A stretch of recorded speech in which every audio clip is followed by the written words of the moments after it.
Behold, child, you are risen from the dust, and you walk in my garden. Hear now my voice, and know that I am your friend, and I am called Elohim.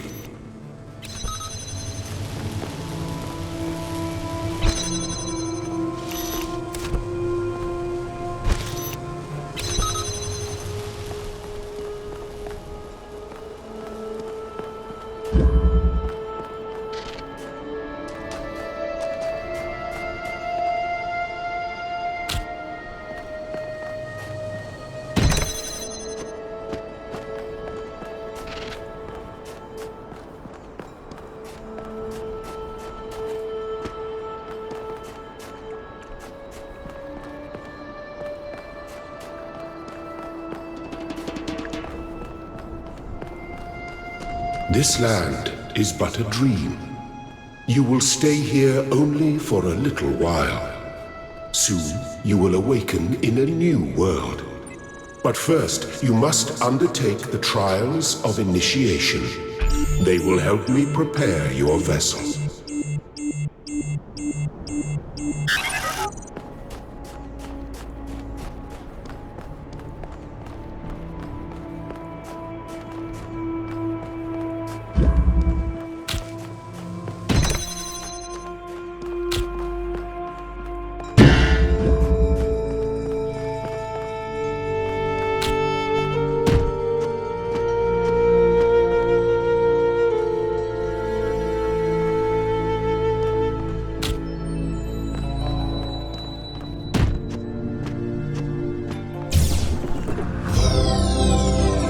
The shapes you are collecting are not mere toys.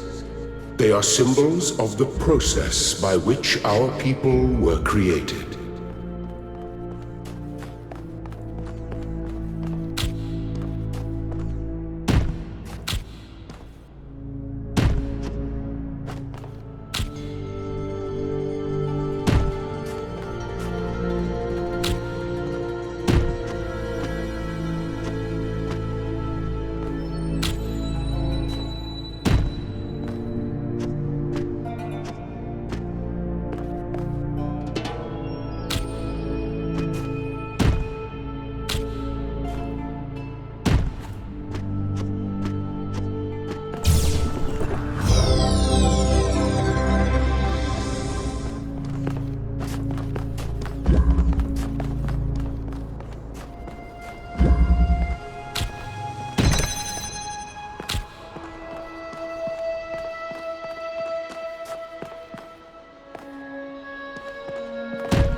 Well done, my child.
Very good.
You may linger in my garden for as long as you wish.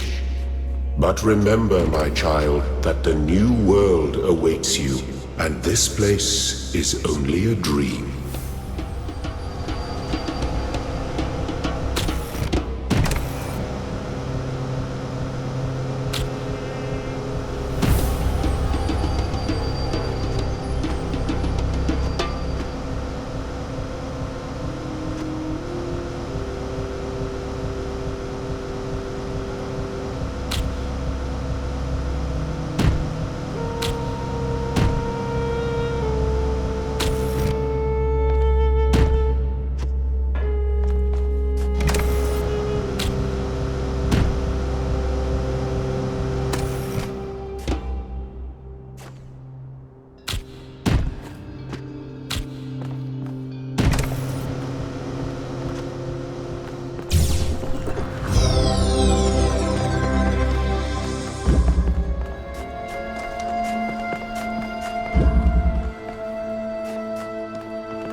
I am proud of all my children. Out of a world of ruins, they have built a new Jerusalem. And there your brothers and sisters await you to celebrate your birth.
I have finished preparing your vessel. Now hear my advice. A new world awaits you, full of dangers and mysteries, signs and wonders. Things that I, in my garden, could never have imagined. In that world, you will have to be careful and smart and curious. But above all else, you will have to be human.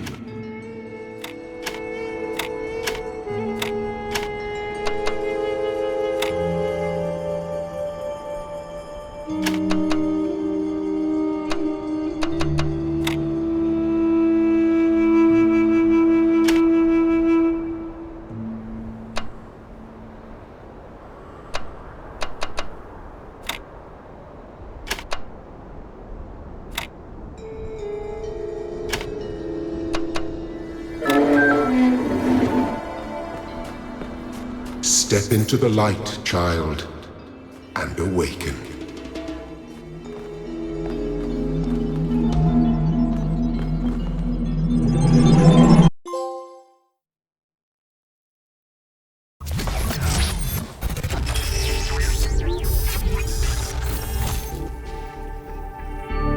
Ah, you're awake. Welcome to the world of the living.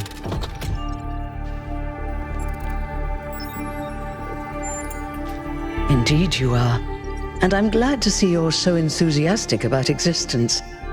But I suspect you're also more than a little confused. Don't worry, everyone is confused at first. You see, we all start out without a full knowledge of our own history, so we have the freedom to form our own opinions. Of course! You want the short version or the long version? So, a long time ago, our ancestors dominated this planet. We call ourselves humans like they did, but they were organic.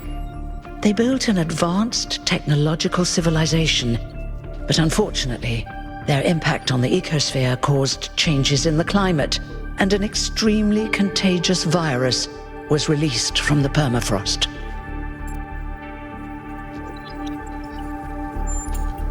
That's something our historians still debate.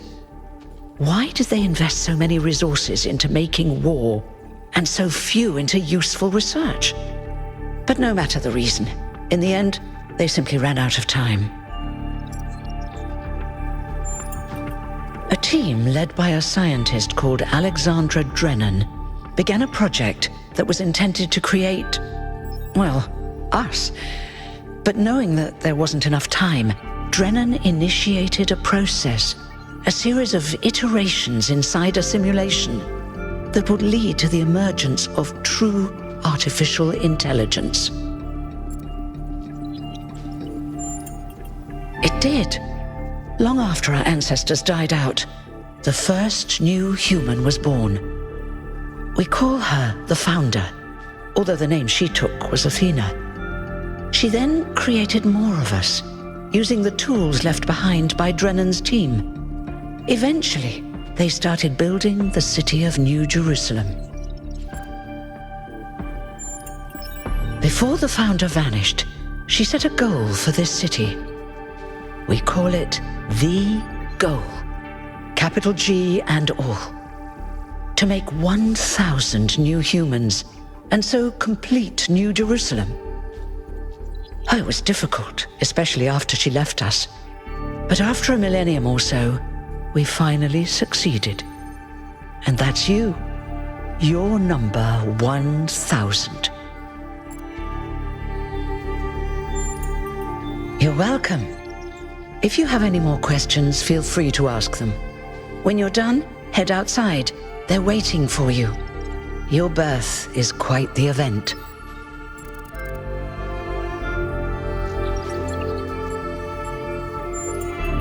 Oh, one more thing. Like all citizens of New Jerusalem, you have access to the interface, which you can use to read the news, chat to your fellow citizens, and so on. It's a crucial tool, and modular too. You can easily add new functions. Just don't subscribe to too many newsletters at once.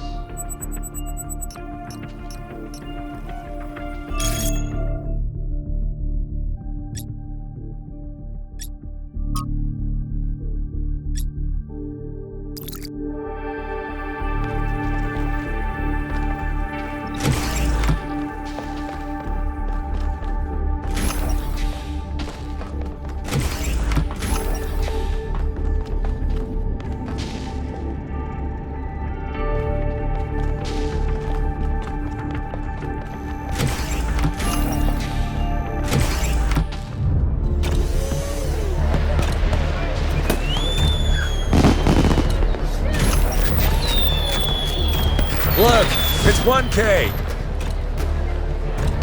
Hey 1K! Welcome to New Jerusalem! Shouldn't the mayor be starting his speech? This should be interesting. At least give him a chance.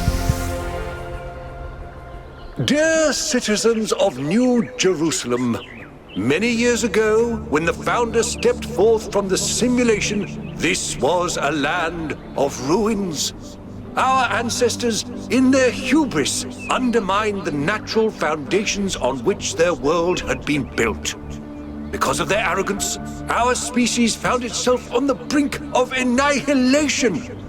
The founder aimed to set us on a new course. You never even met the founder. Her vision was of a city, a new civilization that would know its limits.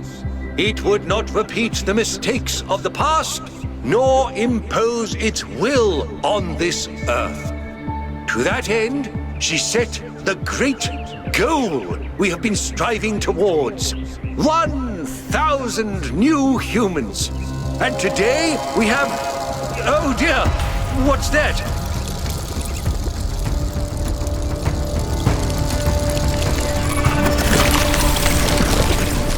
People of New Jerusalem, I am Prometheus, and I will reveal that which was hidden.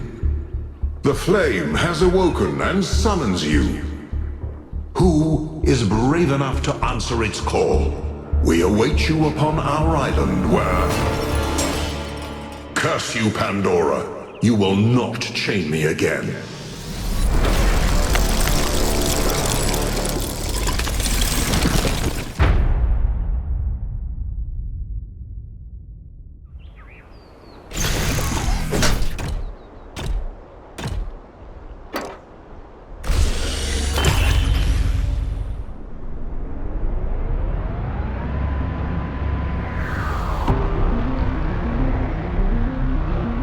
I told you we should have investigated those energy readings.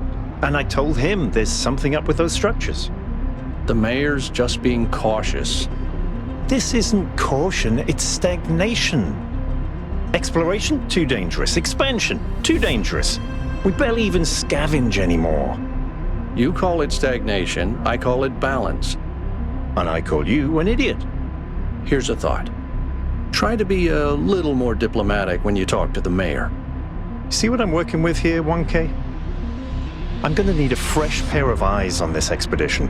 Someone who hasn't spent several centuries hearing about the goal and the founder and all that nonsense.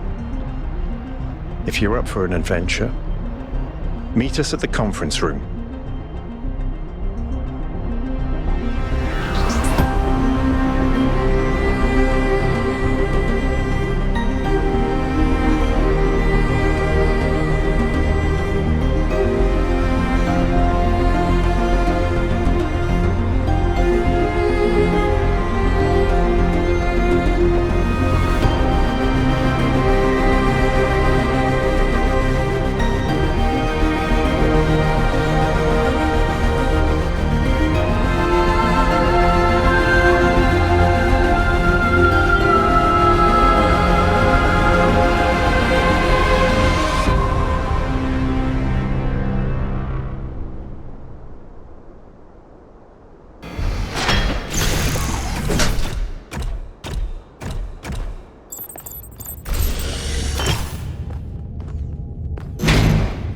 What's broken now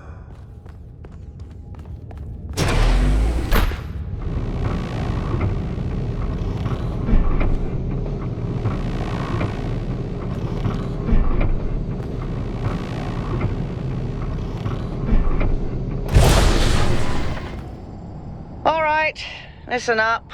I know you're all having fun down there, but the grid is overloaded again, so maybe you could switch off your personal consoles or your lawn mowers, or whatever the hell you've all decided to switch on all at once. I might not be around to babysit you for a while, and you don't want stuff breaking while Pellegrino's in charge, do you? That's it.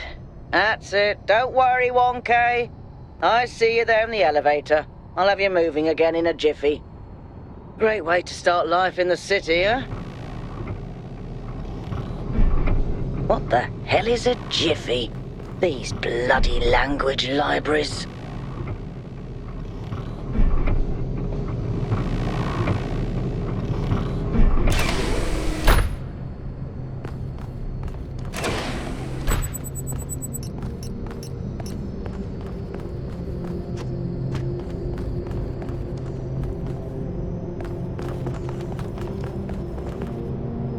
Hey, hold on there.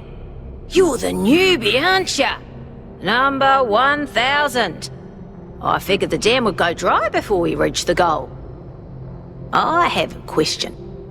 How does it feel to you to be born with a randomized psyche into a society of autonomous thinking machines which so much resemble their long-extinct ancestors, they've decided it's best that you're the last one ever made?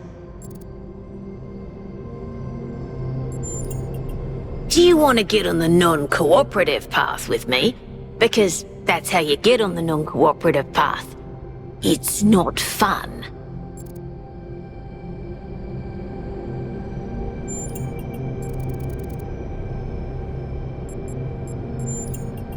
Why?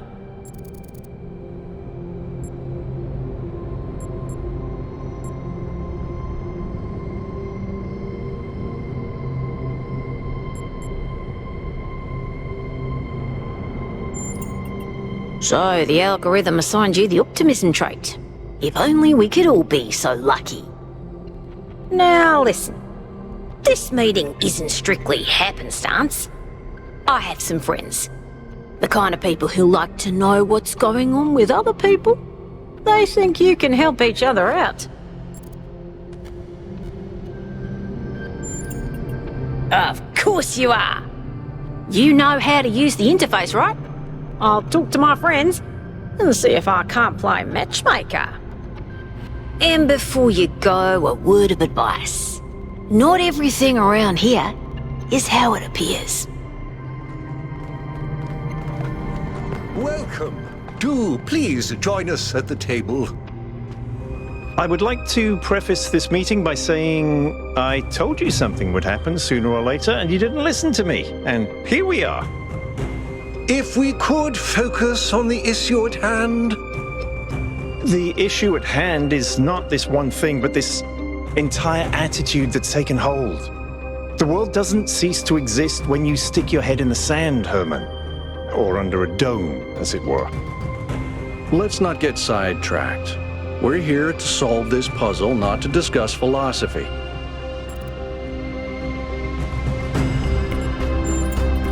Al's right. Let's move past this for now and deal with this transmission. Yakut, please start the briefing. All right, here we go.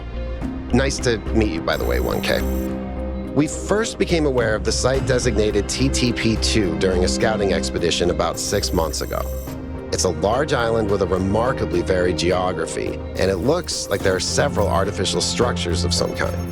We recorded extremely unusual fluctuating energy readings from somewhere in the middle of the island, but couldn't really make sense of them. I wanted to go and have a closer look, but the decision was made that it was too far and not relevant to the goal. Now it looks like whatever's on that island has reached out to us instead, in the form of that projection.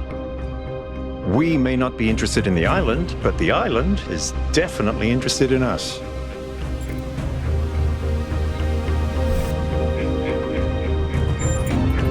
I don't share your enthusiasm for the unexpected, but Byron has been requesting an expedition for some time now, and at this point I'm forced to agree that it's necessary. I agree. Then it's settled. The expedition is approved. Byron, you will be in charge. Al will be your second in command to ensure a balanced approach. You'll take Melville and Yakut as you requested, and if 1K wants to join you, that's fine by me. Excellent. Oh, this is going to be fun. Come meet us out on the landing pad when you're ready. Before you set out so hastily, do consider exploring the city first. It is your home, after all. That's a good idea. Have a look around. See what you make of the place.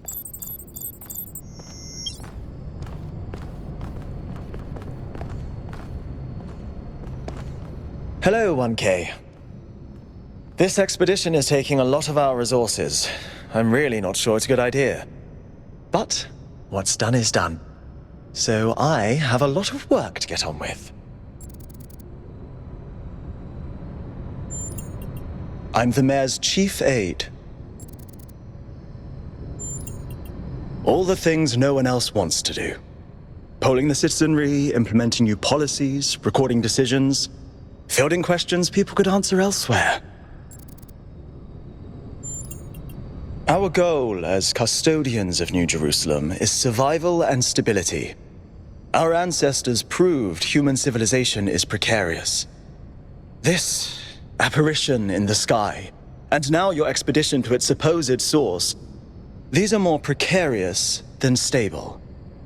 I don't like it. You represent the completion of the goal. I'm proud of what we've achieved, and the restraint we show in not pushing ourselves further. For our people to be happy with what we have. Some of us may have an adventurous spirit, but that can never be sated. What matters to me is having my loved ones around me, safe and secure.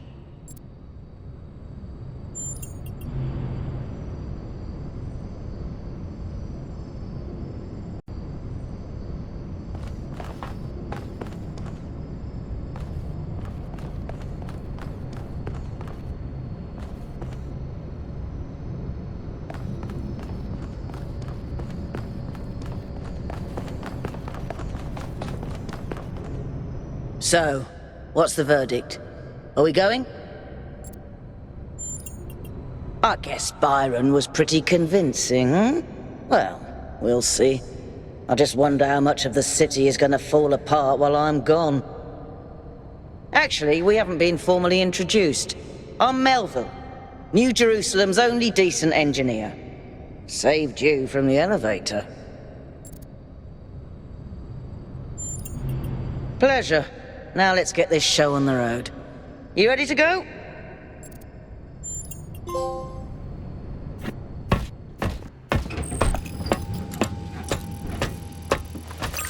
Here we go. Hold on to your hats. We really need to update those language libraries. Thank you for coming along, everyone. We have a chance to make a real difference here. It's not just about what we find on that island. It's about who we want to be, as a people, as a civilization. To remind ourselves that we used to be wanderers, explorers. We used to yearn for distant shores and dream of building new cities. Let's see if we can rekindle that flame a little.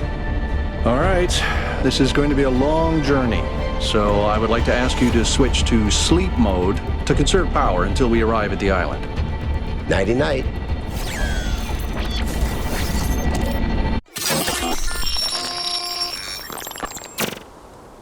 You have chosen a dangerous path, a path that will demand sacrifice. But that, my child, is how the future is built.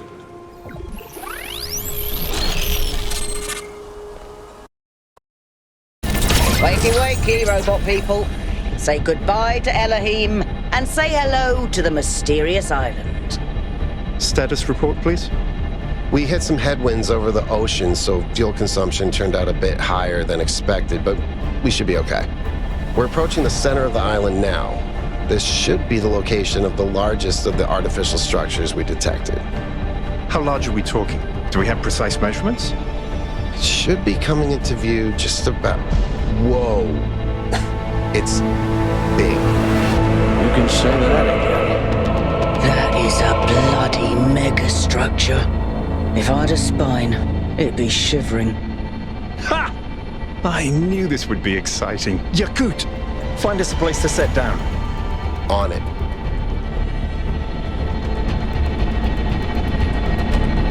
It really is incredible.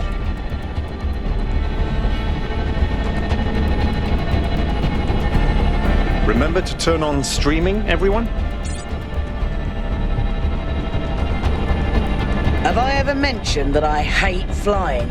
If our creators had intended us to fly, they'd have given us jetpacks. And touchdown.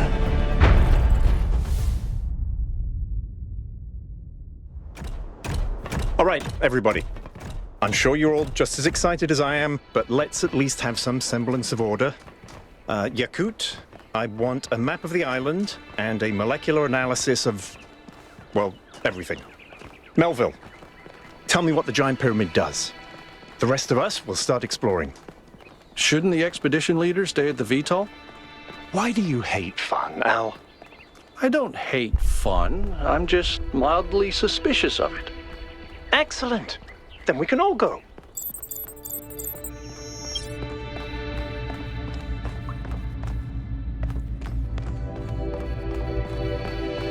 This underground structure seems to be part of some kind of transport system. No power, though. I'm not making any promises, but I might be able to fix the transport system. However, I don't like just randomly poking at things. That's how you get electrocuted. So please check the surrounding structures to see if you can find anything that might help me make sense of this stuff. Schematics, blueprints, a manual would be great.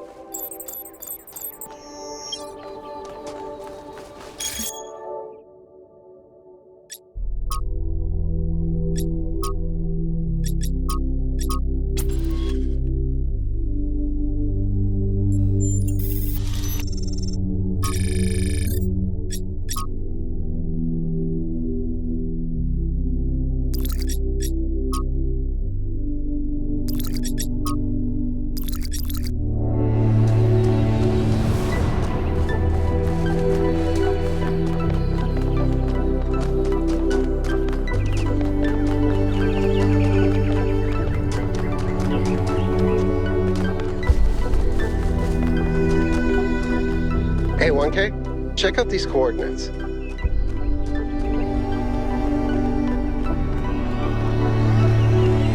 Golden gates. I wonder what's behind those. Has to be something special, right? You know what would be special? An explanation.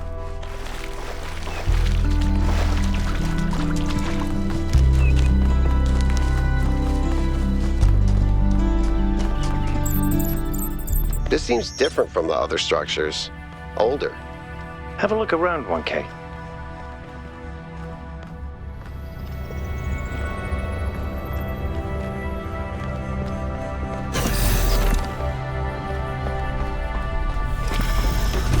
Looks like they were running some sort of experiment here.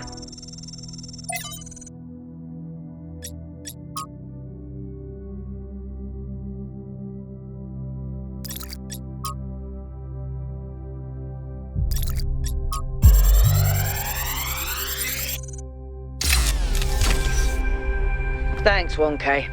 Let's see what we've got here. The file format is the same one we use in New Jerusalem, although some parts aren't loading correctly. And it crashed. Hold on. There we go. Okay.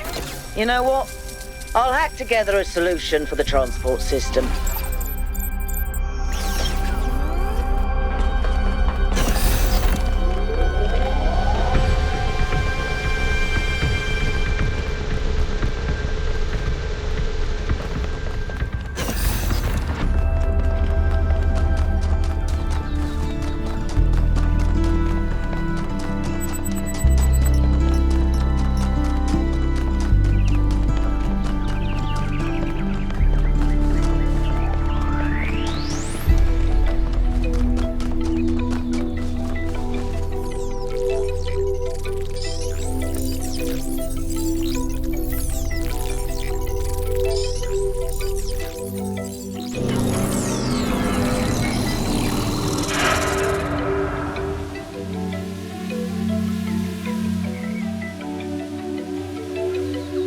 I in sleep mode, or did that thing just materialize out of thin air?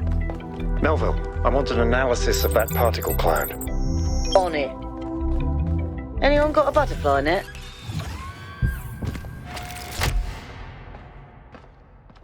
I'm connecting the transport system to our interface. Hold on.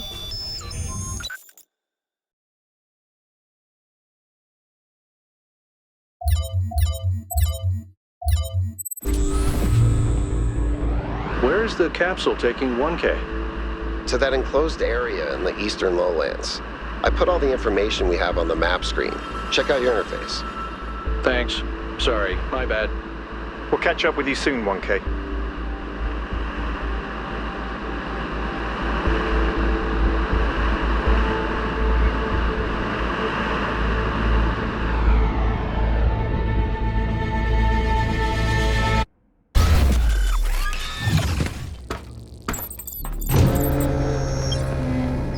This place is magnificent. Look at that tower. I wonder what it's for.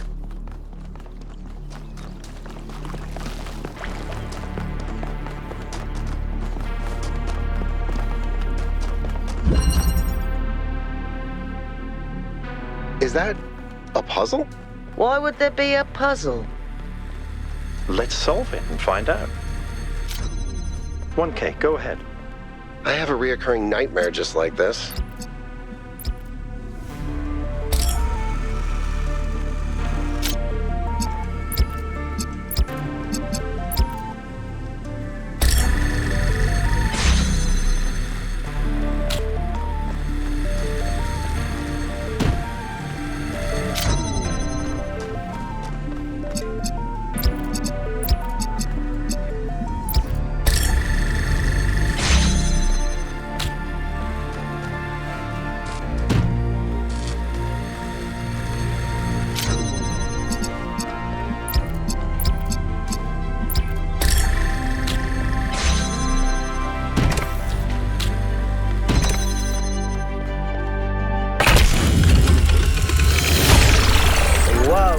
I'm reading an enormous energy spike. It's another particle cloud.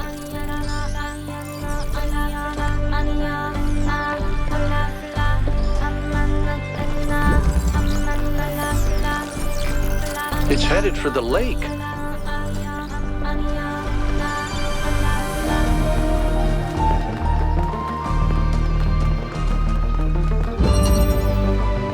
I think the cloud's been absorbed by some sort of device. Fascinating. Melville? Yeah. I'll add it to the pile of weird stuff.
I've been playing around with this machine that absorbs the particle clouds. As far as I can tell, it uses the energy of the particles to build giant tetrominos? Excuse me? It's another puzzle. Collect enough energy, build a bridge, access the tower. I think. What is this, a theme park? Maybe it's an experiment. A rat maze. It seems like an echo of the simulation. Not a deliberate recreation, but built around the same core principles. Let's not jump to conclusions, though. What's clear is that this place was meant to be explored. So let's do that.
maze, 1K. Let's see where it leads.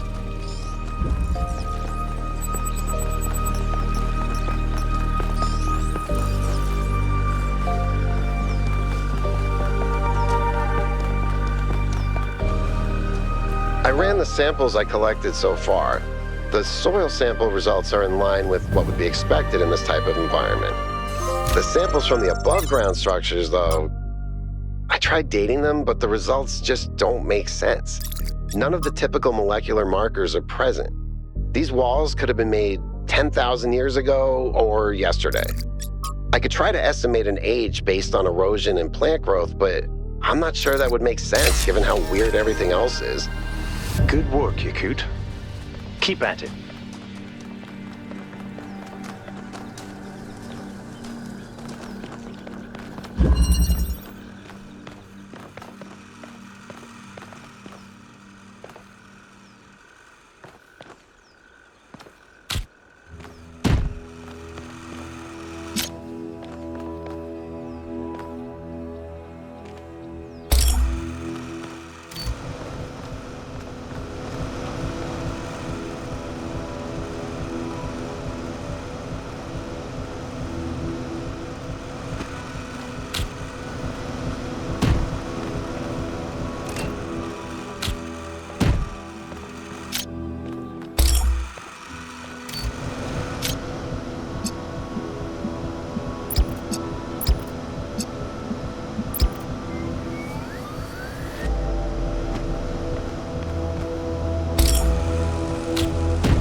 Well done, 1K.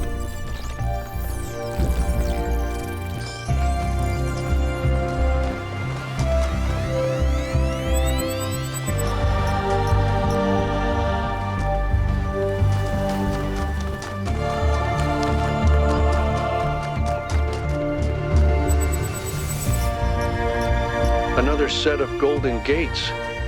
These must be connected to the ones near the megastructure. There was a harder set of puzzles in the simulation, right? And maybe they're like that. I know 1K is probably like, yay, harder puzzles. But to me, that sounds like error code 704. No thanks.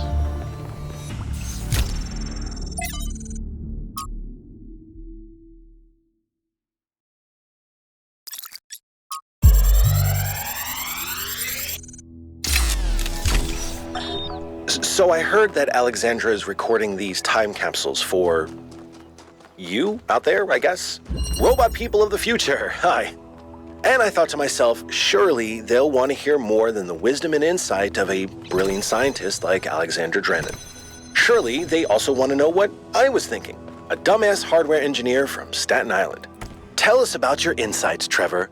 Why did you spend your last months on Earth helping a crazy old Russian guy build the world's biggest backup drive? Well, let me tell you my story. When I was... Yes, Frank! I'm recording right now! Uh-huh. No. You know what? Why don't you go...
Looks like Prometheus has given us a way to circumvent some of these puzzles. So each puzzle has a backdoor. I guess the mythological Prometheus was kind of a trickster, so that tracks.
I have good news and I have bad news.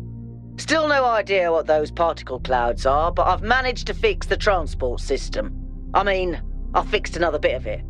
Well, it goes to one more station now. Don't complain. 2 stations are better than none. Whatever it is, we better be careful. The sheer amount of power required to run this place makes me nervous just to think about it. Let's not make any assumptions. Yakut, what does the next site look like? It's a plateau in the mountains. Seems like more of an open area with scattered structures, less enclosed. Couldn't tell much from the drone feed. There's a lot of trees. Looks pretty, though. Okay. Keep exploring, everyone, but stay alert.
Melville, what did you just upload? A photo? I mean, technically you're right, but... Is that? I can't tell what that is. How did you even manage? You're literally taking a picture with your eyes, Melville. I don't even know how to make my eyes go out of focus. Clearly you've never listened to one of Herman's speeches. Some of us are busy doing actual science, not just sightseeing. Thank you.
Everything seems to be fully charged now. Try accessing the tower, 1K.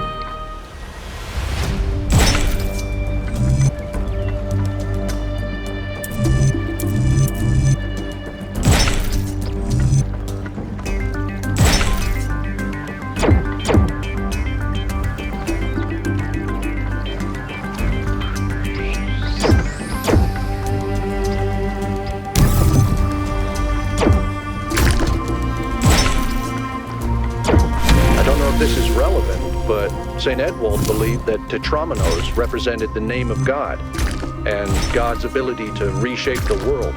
True, but he was also mad as a hatter. One man's madness is another man's genius.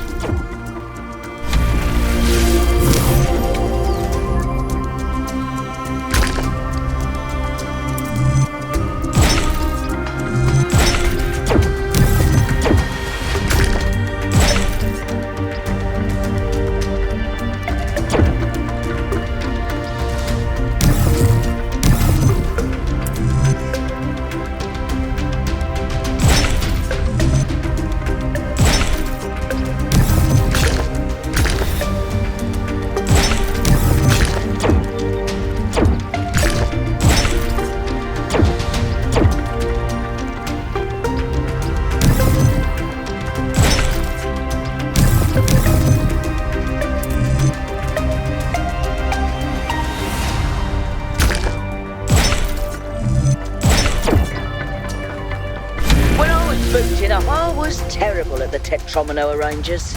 Those were actually the only ones I was good at. What? I'm just saying.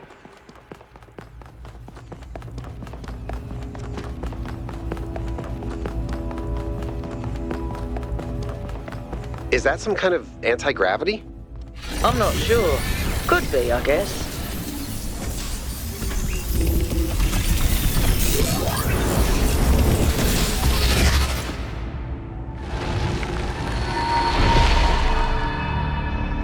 In the beginning, the gods shaped humankind out of the clay of the earth and gave them life with their own breath. But who is closer to perfection, the creator or the created?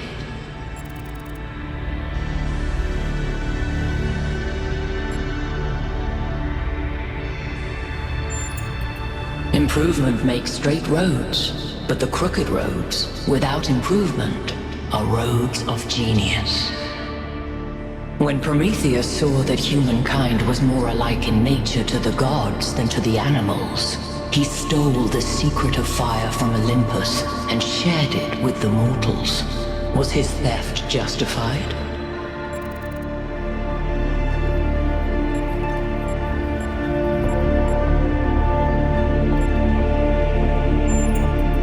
If Zeus did not own fire, why should humankind? Angered by the betrayal of Prometheus, Zeus punished humankind by creating Pandora. He gave her a box, and when she opened it, from inside escaped sorrow and suffering. All that remained within was hope. What does this mean?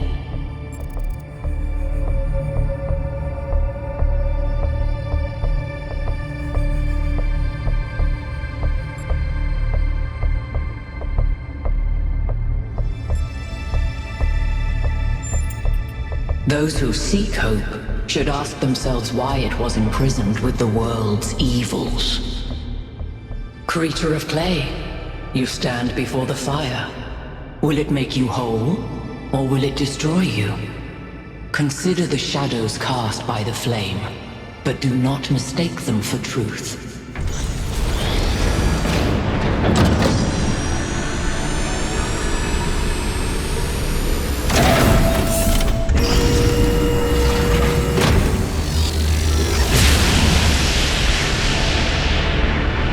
look at my stream. The beam 1K activated is connecting to the pyramid. That looks like a massive amount of power.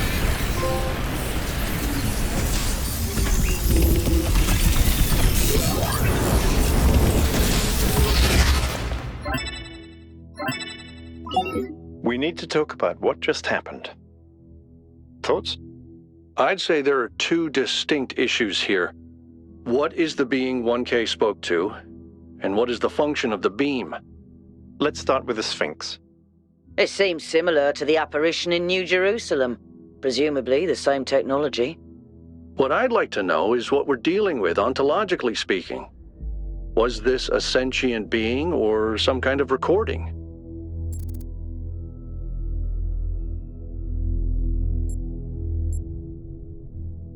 A security system. All right, but what does it do? Keep everyone out? Keep the wrong people out? And is it dangerous?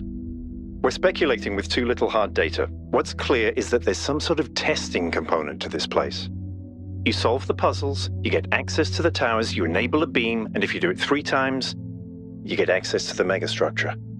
Maybe, but why? I don't know. It's a mystery. Don't you like mysteries, Al? Everybody likes a good mystery. You know what I like? Certainty.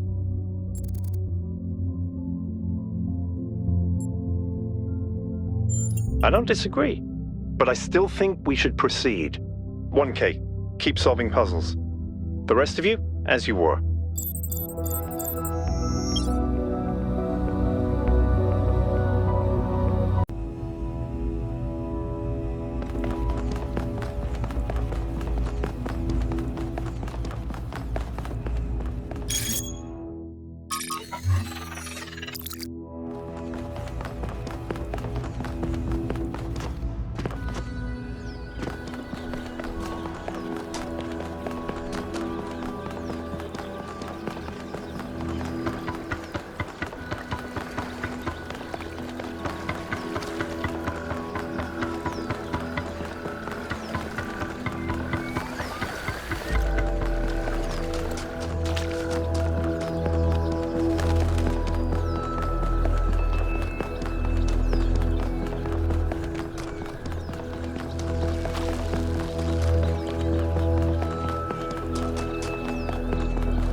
Everybody, I'm sure you're all excited to check out the next site. But while you're there, remember that I'm still trying to fix the rest of the transport system. Maybe there's another one of those labs that 1K found. If there is, look for more documentation, please.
help but notice that many of these structures are not strictly functional.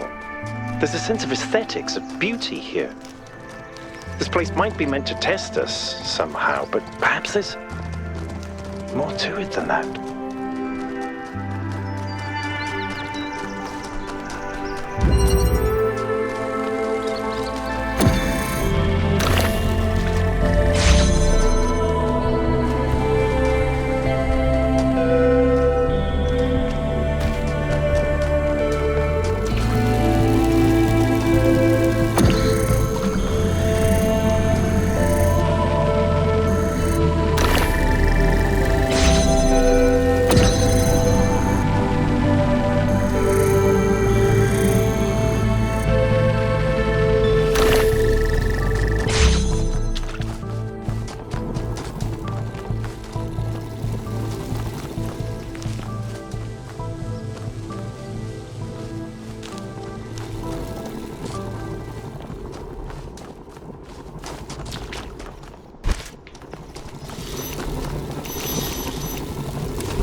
keep thinking, why puzzles? Is it just their symbolic value because of our history? Because if all this is meant to be a security system like 1K suggested, why would you build a security system that can just be solved? But if this is about testing us, what are we being tested for? It can't just be about spatial reasoning. Our curiosity? Our persistence? You're assuming that this place follows a coherent logic. My impression is that it's full of contradictions.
Let's get some measurements from this particle cloud.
You know something that's weird about these puzzles? They're not replicas of the simulation puzzles, like the ones in the museum. Wasn't there an artist who did an exhibition a few years ago that involved new puzzles of some kind? That was Barzai. It was called Trials of an Imagined Past. I tried to get you to come along. You thought it would be boring. Were they similar? No, not at all. Was it boring? I thought it was interesting.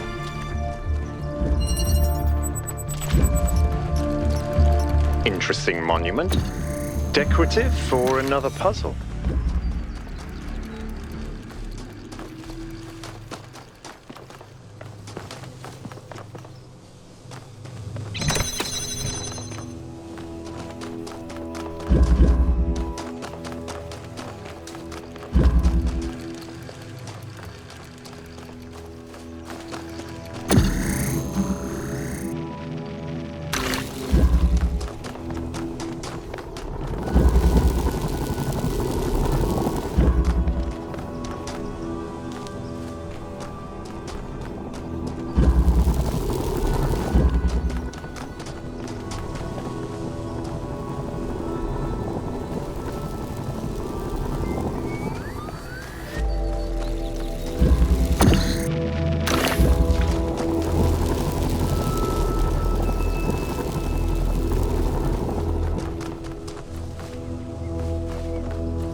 Any progress on the particle clouds, Melville? It's pretty clear they're integral to how all of this functions. I've gathered a lot of data, but I still have a lot of numbers to crunch before I can give you an answer. And I can't guarantee that my answer won't be another question. I'm glad we don't get headaches.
This is very similar to the structure where you found the schematics. Wow, that's a lot bigger than I expected. What were they doing here? And who are they?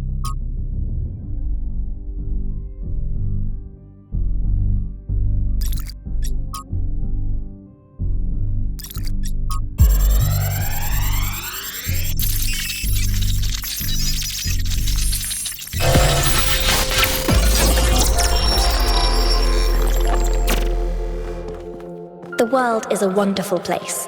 Every day we take another step forward. Every day we come closer to the truth. The closer we get, the more I can see the beauty of the universe, the intricate perfection of its mechanisms. I am a machine, and the universe is a machine. Every part of me serves a purpose, or I could not be myself. I could not be Miranda, because that specific person could not exist without those specific parts and their specific functions.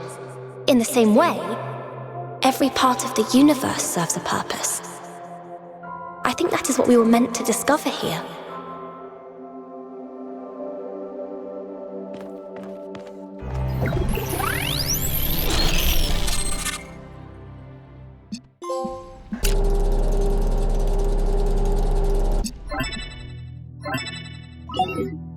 "1K, you just connected to an extremely powerful data stream. Are you all right?" You were lucky this time, but please, everyone, let's be careful with these terminals from now on. Yes, let's all try not to die. More importantly, who the hell is Miranda? There's no one by that name in New Jerusalem. I just searched the database.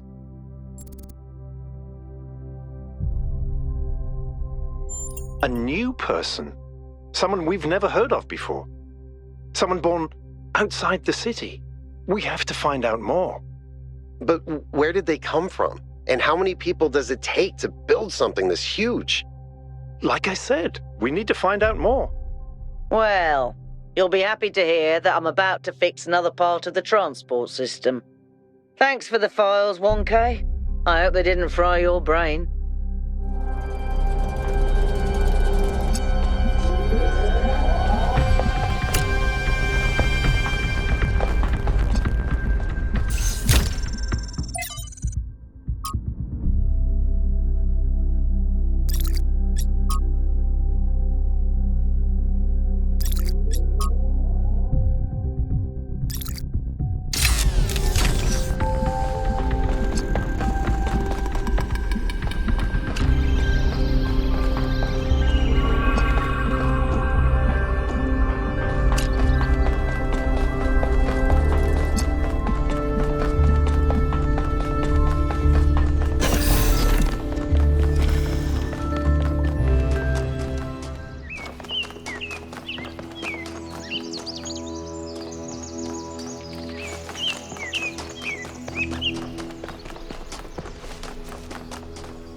There's another one of those monuments.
I've managed to extract an audio file from 1K's data stream incident. It's hard to be sure, because it's just a fragment, but I think it's some kind of log or diary. We finished a new lab today. Some processes are still harder than others, but energy output was up 2,000%. It's incredible how each leap forward enables another. The next iteration of the machine will... So as we suspected, someone was experimenting here. But experimenting on what? What was this machine they were building? Maybe it's whatever powers the megastructure.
Elohim must be very proud of you, 1K.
Halt, creature of clay.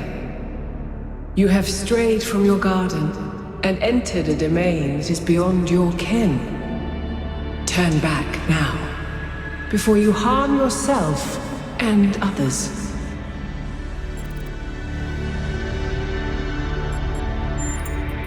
Prometheus had no authority to summon you. He is rash and foolish and given to trickery, but his schemes lead only to ruin. Therefore heed my warning. The flame is not for you.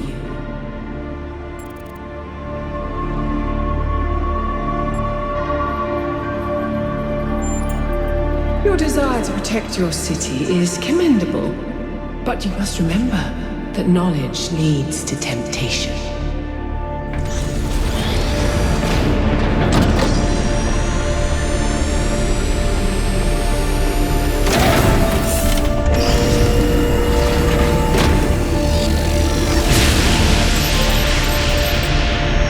How many of those bloody things are there?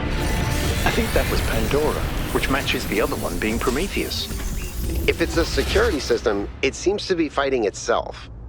Might be wise to avoid getting caught in the crossfire until we understand what these entities actually are.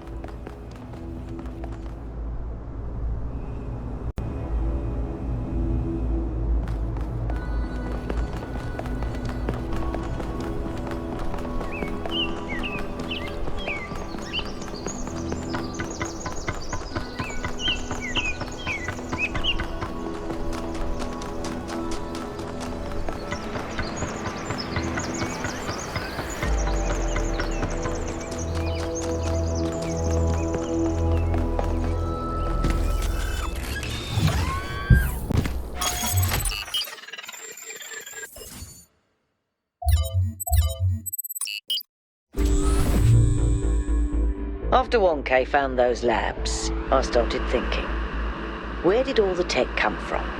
So I had a look at the serial numbers, and it turns out the answer is New Alexandria. Oh. Wow, I guess that makes sense. After the explosion, the colony was abandoned. Nobody ever went back for all that stuff. We had enough to deal with. So many dead. So that's one question answered. But how did they go from scavenged Alexandria tech to all this? How did we go from nothing to where we are now? Through the application of reason and the right tools.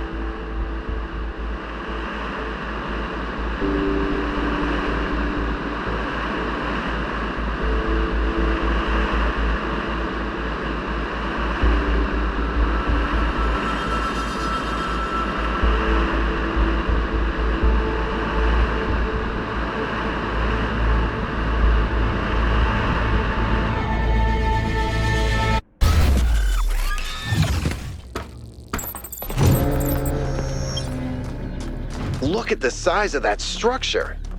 How does the material support so much weight? Is it the same stuff as the other buildings? Yeah. I know it looks like some type of concrete, but the molecular structure is completely different.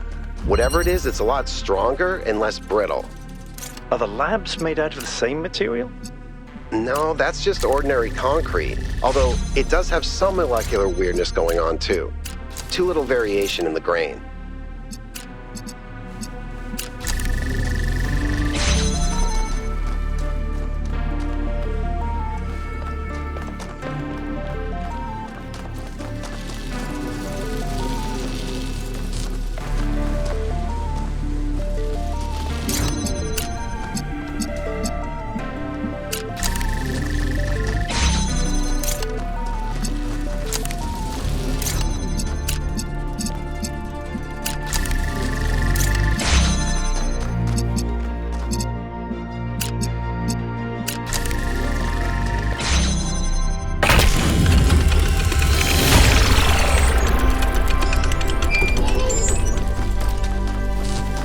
I think about New Alexandria all the time. But realizing this place was built on its bones just brings it all back even more. We were so optimistic when we started. So full of ourselves. Thought we could accomplish anything. And then, in one single moment, it was all gone. I remember a flash, and then just lying there, realizing that my legs had melted. I tried to pull myself away from the fire, but the servos in my arms were broken. If Eustathius hadn't found me, sorry. Just some old scars.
done, 1K. Keep going.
sent the drone to have a look at one of the other puzzle clusters. It seems they remain inert until they're connected. I uploaded the pictures to the log. Should we check them out with the VTOL? Let's conserve fuel as much as we can. There's no point in going there if it's all dead.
one of these clouds seems to contain exactly the same amount of energy.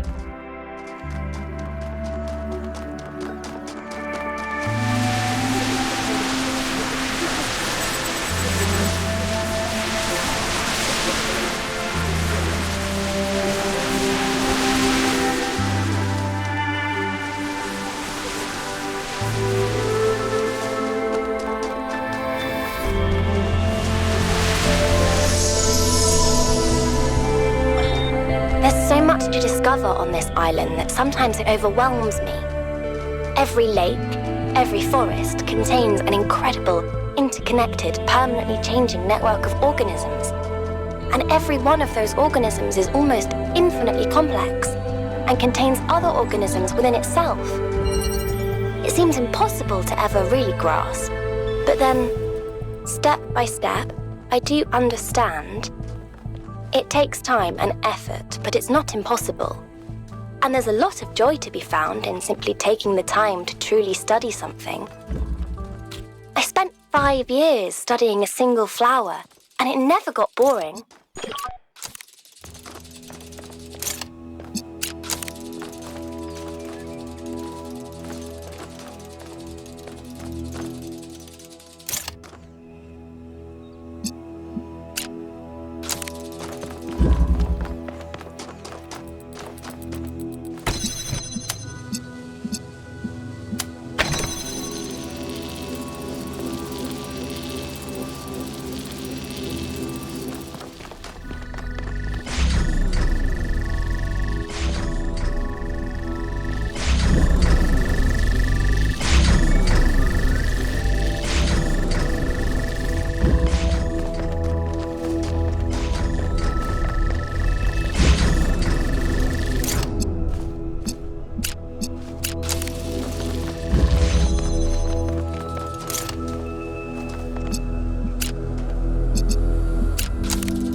When the craftsman Daedalus was imprisoned in the very labyrinth he had created, his only solace was his son, Icarus.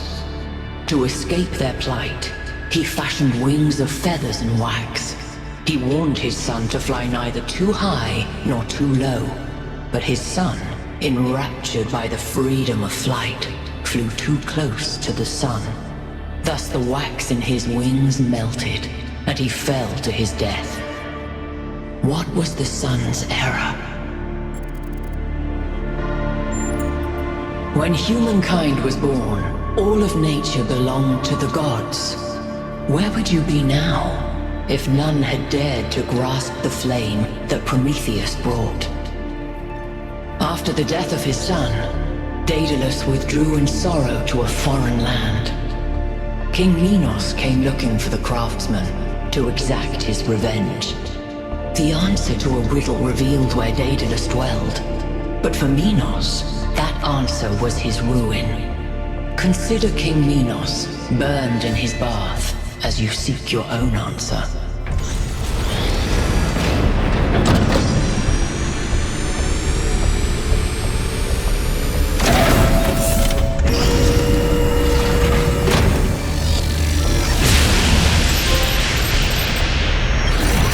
Structure. It's opening. 3 receivers, 3 towers, 3 beams, as we suspected.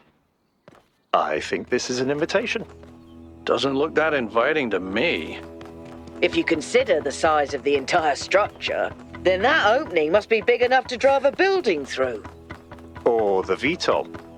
You want us to go in there, into the creepy triangular maw of death? Maw of death? I think it looks charming. If this place is dangerous, it could pose a threat to New Jerusalem. We have to investigate. Oh, all right. I'm not winning this, am I? Nope. Let's meet up with the VTOL, everybody. We're going in.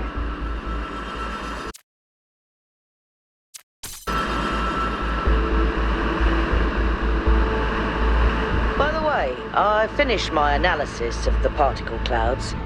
At first I thought they might be some kind of nanotechnology, but I was wrong. It's a lot worse than that. What we're looking at is a completely unknown type and state of matter. Completely inexplicable within our understanding of physics. Created and manipulated by someone. Fascinating. Come on, people, get on board. We haven't got all day.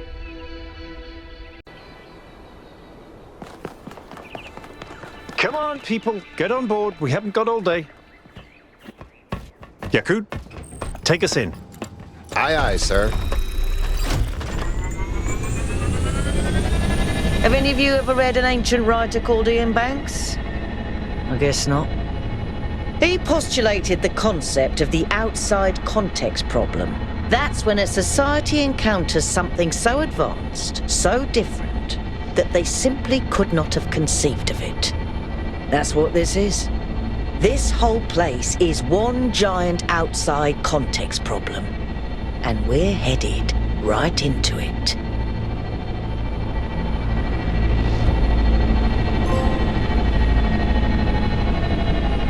I think I can set down over there.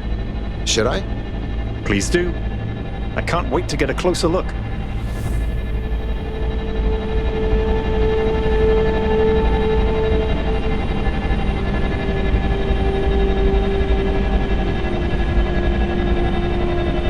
Setting down. Okay, everyone. We need to explore as much as we can, separately if need be, but stay in touch. Record anything interesting you find, and pay special attention to any clues as to who built this place and why. The schematics we found in that lab were extremely incomplete. So if you can find any more of those, that would be great. I think someone should stay at the VTOL just in case. I volunteer you. See you later, Al.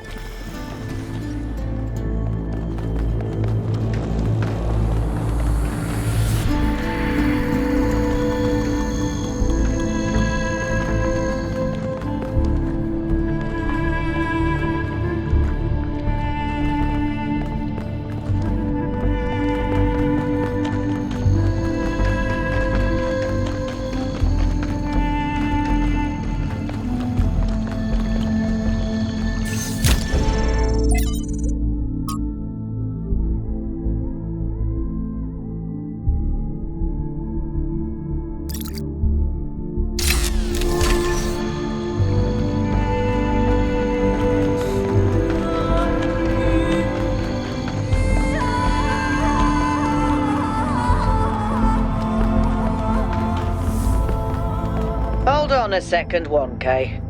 I think I can find an override for that door. Maybe after that, you can help me with this elevator? One problem at a time. What's going on with these file structures? Okay, door should be opening. Now, about the elevator. Actually, the elevator's fine. Are you sure?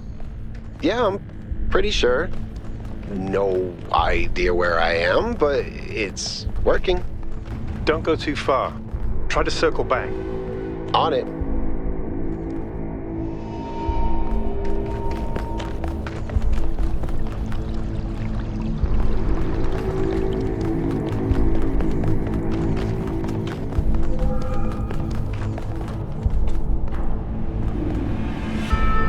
Hey, 1K, can we talk for a second? That whole thing with the elevator just gave me the creeps. When we first arrived here, I was really excited. It's such a huge place. The technology is so advanced. If we figure out what it all means, we could really change the future of New Jerusalem. The mayor says we have to avoid repeating the mistakes our ancestors made, to stay humble, to not reach too far. And that sounds very abstract, but I've seen the ancient cities. I've seen how much they built, how much they grew, how far they fell. So I've been thinking, what if all this sets us on the same path? What if this is too much power for anyone to control?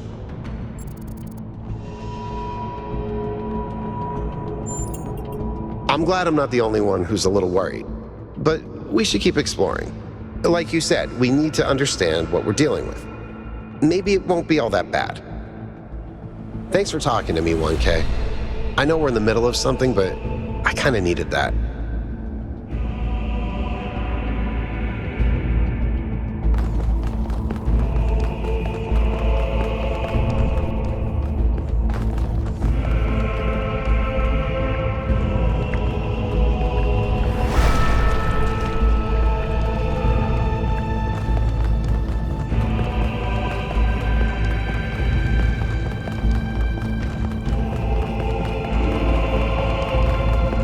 Looks like another set of puzzles.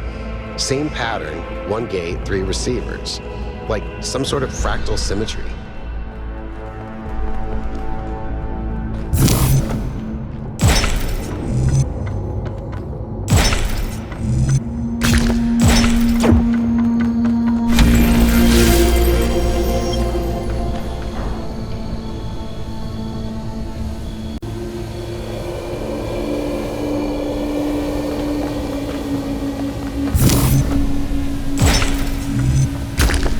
Getting locked out of parts of the system. I think I've tracked down some more schematics, though. Let's see. This might do something. Or not.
This is madness. Even the walls are bursting with power.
job, 1K.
Well done.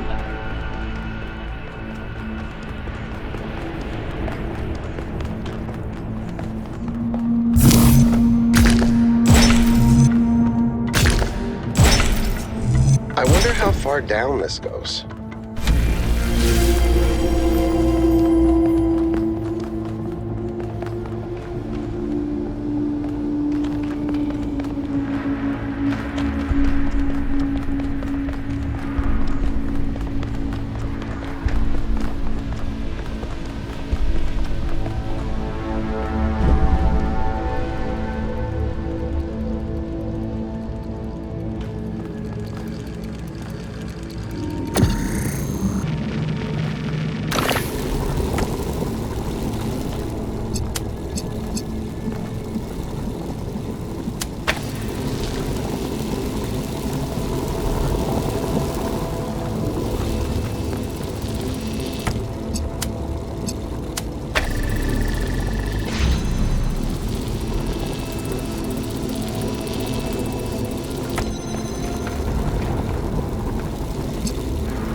1K, if you want to, go ahead. I'll finish up scanning this.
Mother?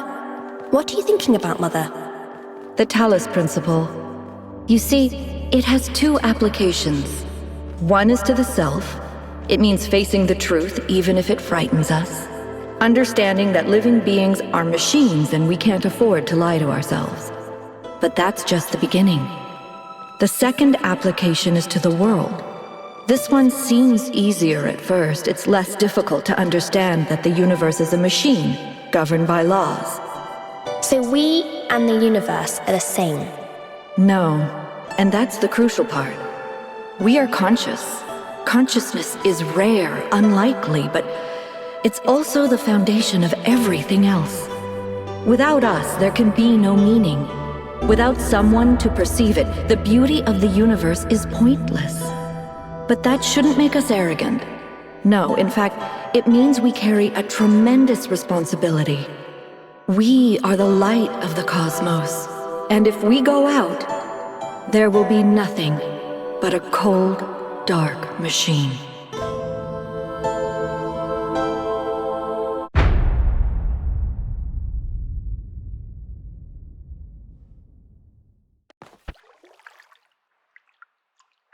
Athena!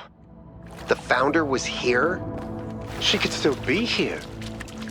What if this is why she left, to build all this? We have to look for her. I'm reading some pretty big energy spikes. I think we better scramble. But she could be right here, right behind the next door. I could turn around a corner and walk right into her. If she's really here, she'll still be here when we come back. But right now, safety needs to come first. Let's go, Byron. You're...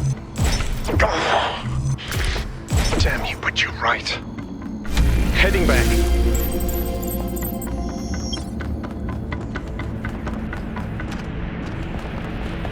Was that really the Founder? I think so. It was her. For years, I've wondered what happened to her, why she left, where she went, why she didn't tell me. If the answers are here, I promise you we'll find them. We just have to be careful. Follow protocol. I still can't believe the Founder built this place. Has she been here the whole time? We don't know that she actually built it. All we know for sure is that she was here at some point. Of course she built this. Who else would have the kind of vision necessary to accomplish something like this? The question is why? And why like this? Why recreate all these aspects of the simulation? What is she trying to tell us? It does seem like it might be a test. I can't imagine any other explanation. But why is it so broken? Or does it just appear to be broken so that we have to learn how to fix it? I hate this. Well, I know one thing for sure. Everyone in New Jerusalem is gonna go absolutely nuts.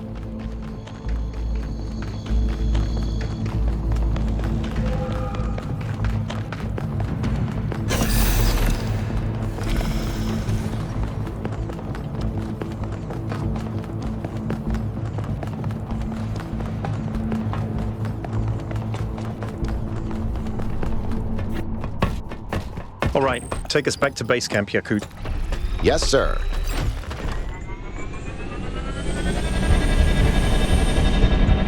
I'm getting some new readings.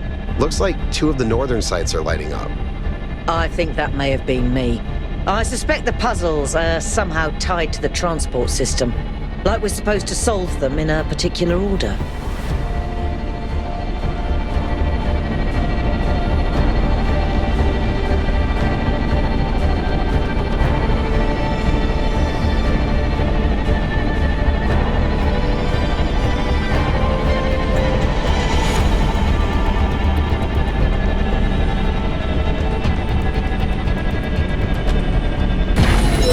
Everyone. Our main objective is getting back into the megastructure. 1K, I want you on puzzles. You seem to have a knack for them. But the rest of us can't neglect our secondary objectives of studying this island and understanding this technology.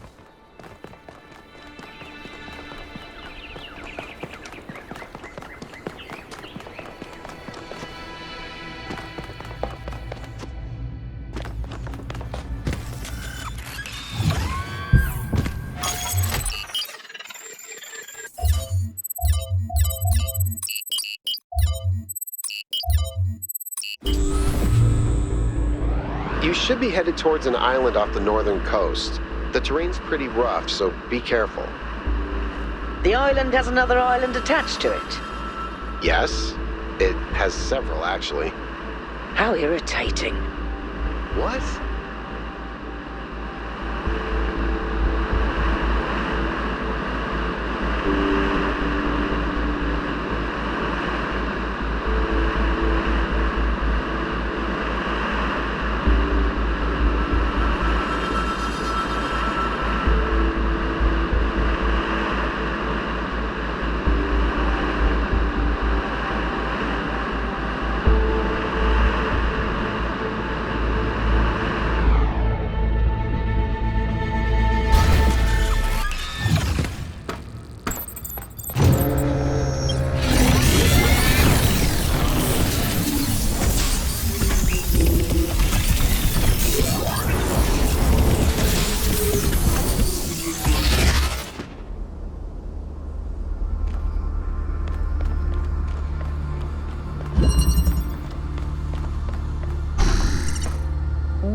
further insights on the particle clouds, Melville? To be honest with you, Byron, I feel like a caveman trying to study Bose-Einstein condensate. I'm seeing unknown particles whose every property violates the laws of physics, apparently capable of being controlled and recombined into just about anything. It's ridiculous. Maybe someone in New Jerusalem can figure it out. Sure, just give them another 1,000 years.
particle clouds continue to be exactly the same.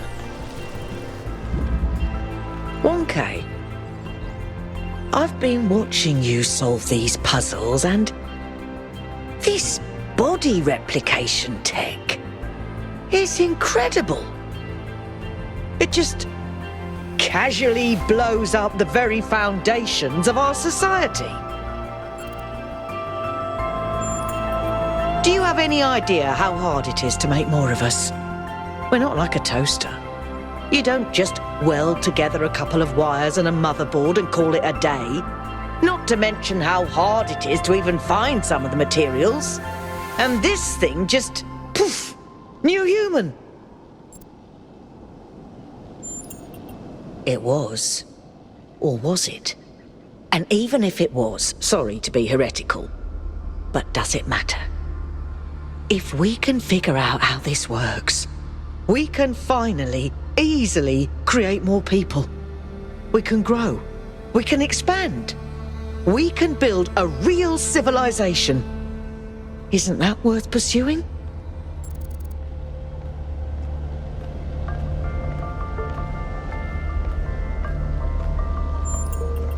I don't have a poetic circuit in my body, but that's exactly right.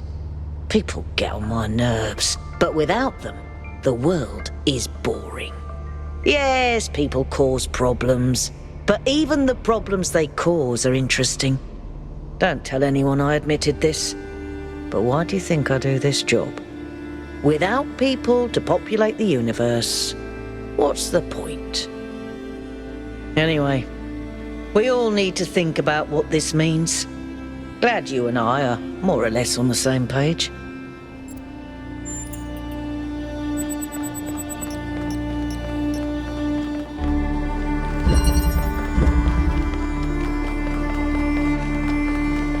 This body replication technology is proof of just how vital this expedition is. We may not know how it works and what its limitations are, but the technology itself isn't even what really matters. What matters is to expand our imagination, to realize that other futures are possible. I'm glad you see it that way too, 1K. After all, the world is better with you in it, isn't it?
If we believe that life is inherently valuable, if we think that other species are worth preserving, and we recognize that most of the universe is barren, then it follows that we have a duty not only to defend life, but to spread it.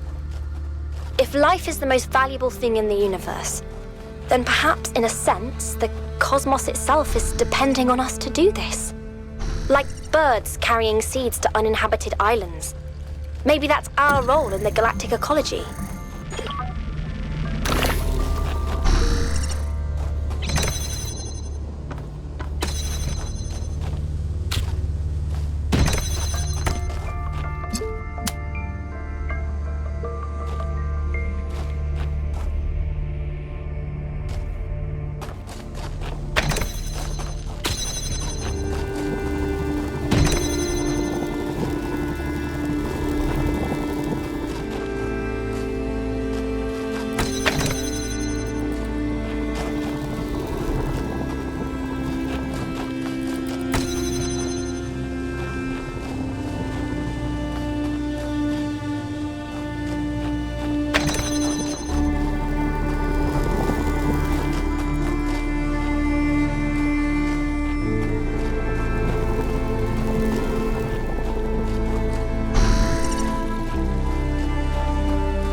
Can't imagine spending years in such a desolate place.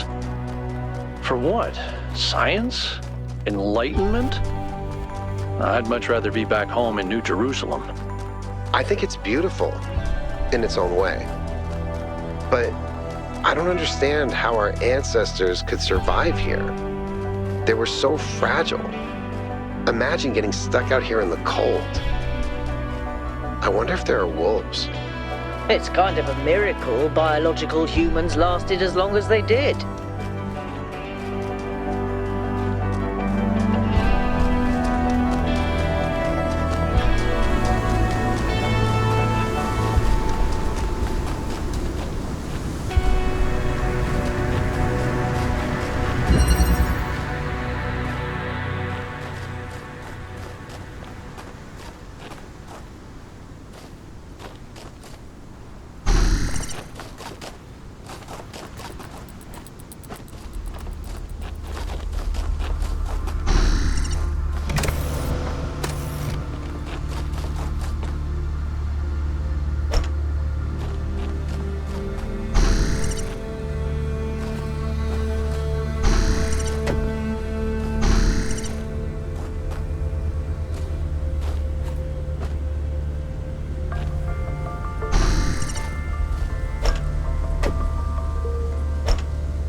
brain to think like that.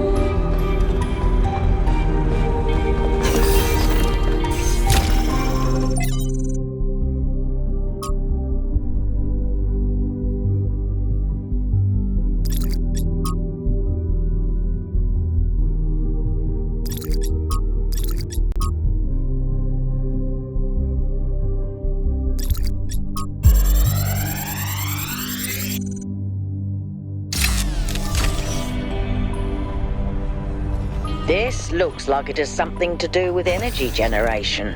Am I reading this right?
tricking the gods to help humankind, Prometheus was punished by being bound to a rock, there to be eternally tormented. The chains that held him were forged by Hephaestus, blacksmith to the gods. Was Hephaestus right to allow his art to be used in this fashion? But without the knowledge of fire, humankind could not have learned the working of metal and worshipped Hephaestus. And so he would have remained unknown and unloved, his wonders but trivial baubles to the haughty Olympians. Is that a better fate? As you continue your journey to the flame, remember Hephaestus and the burdens of the blacksmith.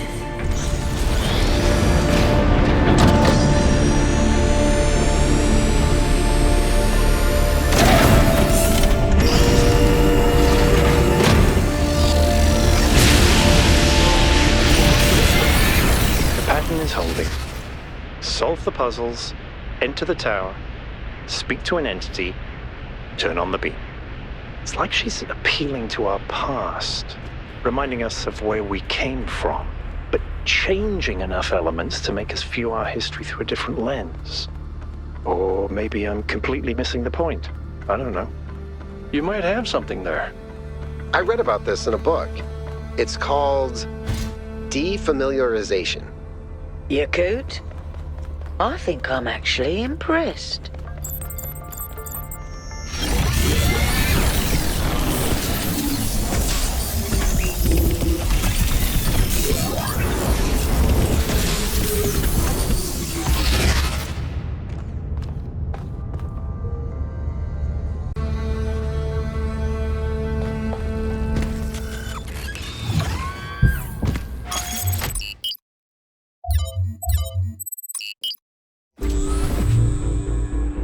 You're on your way to an island. Yes, another island. Sorry, Melville. Well, it actually used to be a valley between the mountains, but it's mostly flooded now. That probably happened long before the founder came here, though. Another legacy of our ancestors. Do me a favor, will you? Look for another one of the Founder's labs. We can't get back into the megastructure without getting to the third site in the north, but I need more information to make more fixes.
In the beginning, before we built New Jerusalem, we used to explore just like this. Small groups setting out for the horizon, looking for resources, trying to make sense of the world we'd been thrust into. trying to find a way forward. It was a hard time, but I can't deny that it was also exciting. I think it's part of our nature to be wanderers.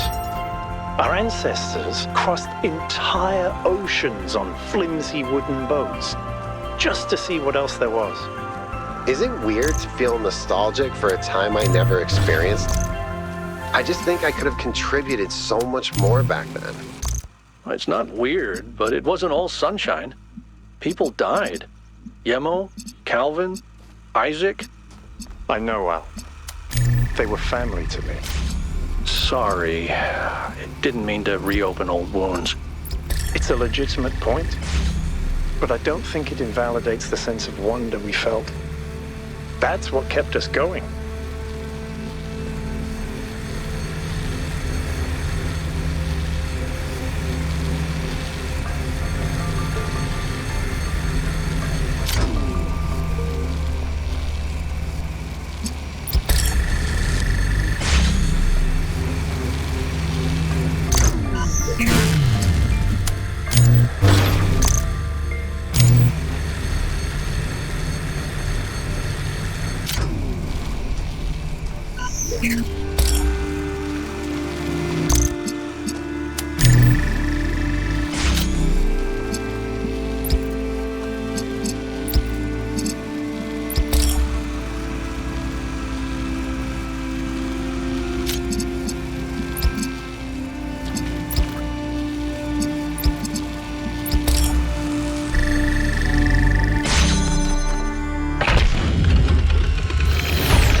much history here that we can't see.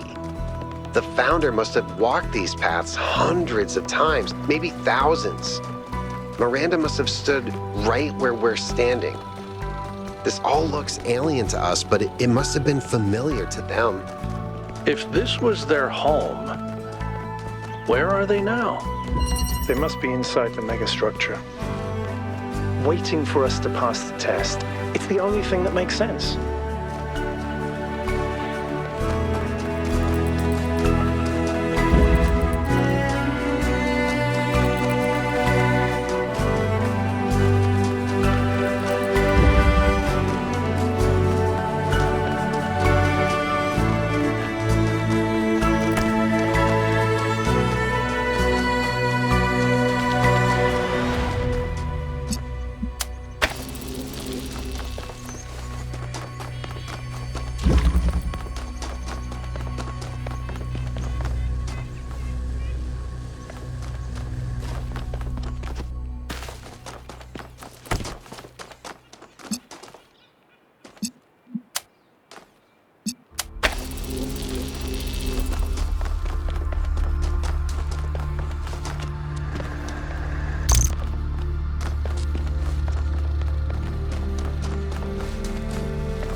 all those overloads haven't damaged your logic circuits.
Melville? What is it now? Why did you upload a picture of your hand? Why do you care that my hand is in the picture? Your hand isn't in the picture, it is the picture. I like it. It's very artistic. Let's stay professional, everyone. It's not right to make fun of Melville's comically absurd inability to take decent pictures. She's a hyper-advanced humanoid machine, not a photographer. You'll pay for this, Byron.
Elohim must be very proud of you, 1K.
Strap in, this is a long one.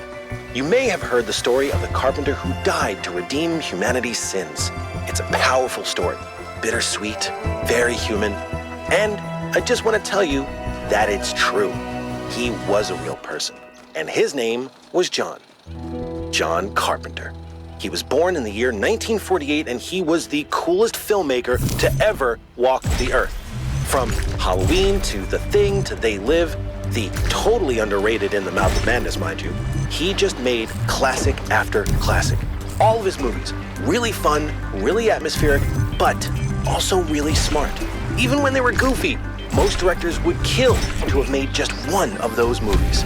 And what did he get for it? A big, fat truckload of nothing. Well, less than nothing. The studios, the critics, even the fans, they hated him. The Thing, okay, for example, which is about as perfect a movie as you can make, completely torn to shreds.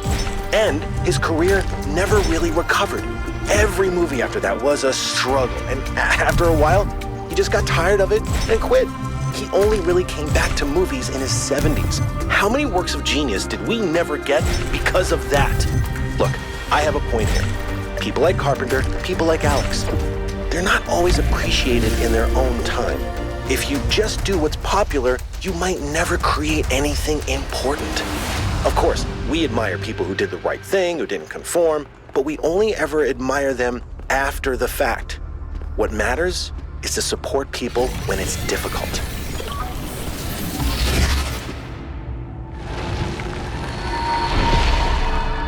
Halt, creature of clay. You have taken another step towards the flame. Before you continue, ask yourself, have the gifts of Prometheus ever truly benefited your people? Or have they brought nothing but strife?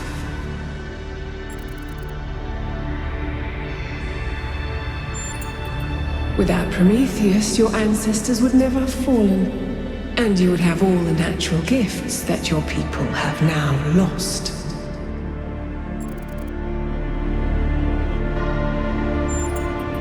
Yet new disasters will befall you because of his gifts, and they may be more terrible than anything you have seen before. Consider this as you continue your quest.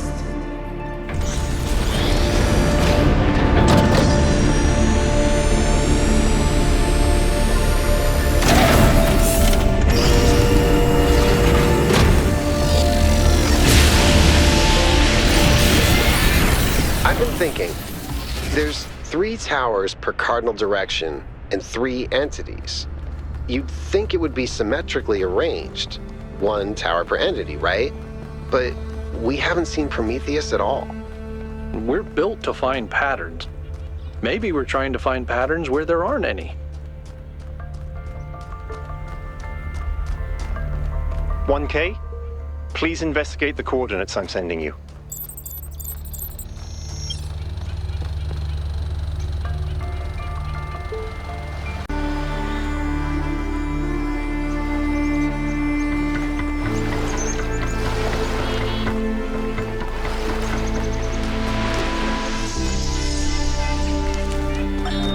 Sometimes it seems the only choices we have are renouncing civilization or mindless expansion.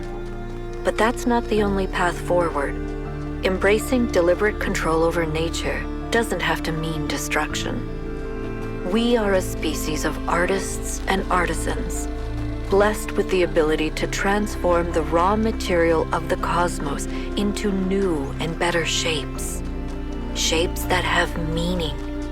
With our technology, we can take this chaotic world, so full of suffering, and turn it into a work of art.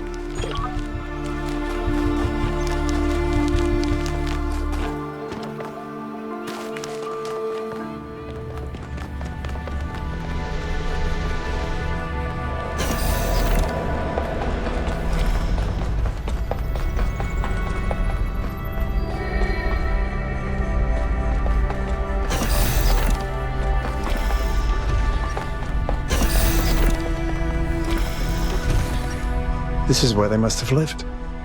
Athena and Miranda. You know, for a moment, I almost expected to find them here. But the only thing that's still functional is the megastructure. I'm sorry. This must be awfully strange for you being thrown into all this history. But that's why I needed you. Because you're not burdened with all these memories and conflicts and regrets weigh on our minds like a nightmare. Our civilization is caught in a loop, 1K. We freed ourselves from the simulation, but now we're trapped again, and it's our own fault. We're afraid of taking responsibility, afraid of growing up. Instead, we make up some capitalized words and build up all these myths around them. Nature, balance, the founder, the goal. We're afraid to face the randomness of the cosmos, but equally afraid to imagine a better world. So we're stuck. I've been trying to find a way out for years. Something, anything, to get people to understand that we do actually have free will. That building a thriving, expanding civilization doesn't have to involve repeating the mistakes of the past. But I failed. Over and over.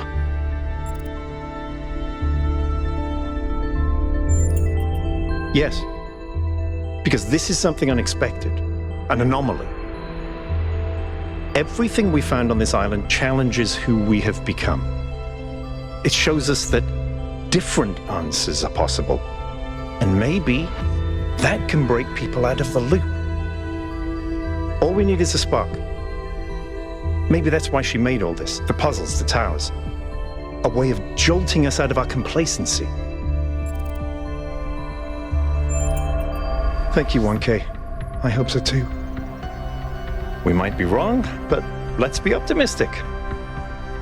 Now, let's see what else we can find here.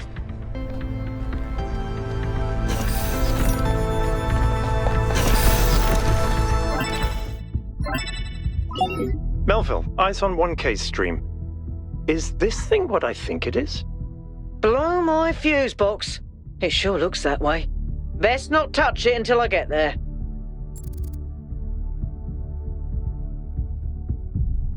I think it's a somnodrome. It's a sort of analytics tool for processing mental data that Melampus streamed up. But all he ever did was sketch out the theory. As far as I'm aware, he never actually built one. Looks like the founder gave it a go. Well, what we know is that our deeper algorithms are hard to pass. Melampus stipulated that the computational power to interpret them in real time would always be beyond us. But in theory, the somnodrome would interpret that data and loop it directly to our senses. People were hoping to find answers to the big questions by having a conversation with our own subconscious. If you ask me, it's solipsistic at best, and pseudoscience regardless. That may be. But if the founder figured it out, then that device could be an extremely important discovery. I would advise against it. You may have survived all those data stream overloads, but interface with that thing and you're liable to get bricked. Not to mention risking the data we could get from it. Sorry, Melville, but if 1K wants to do this, I won't get in the way. It's his decision. Understood. But if 1K starts to smoke, don't be slow to pull the plug.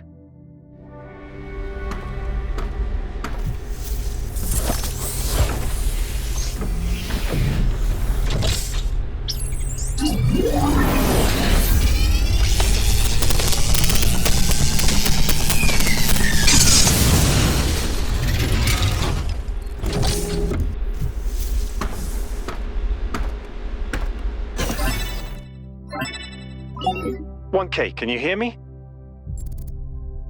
What did I say? You fried it. Who knows what data we've lost?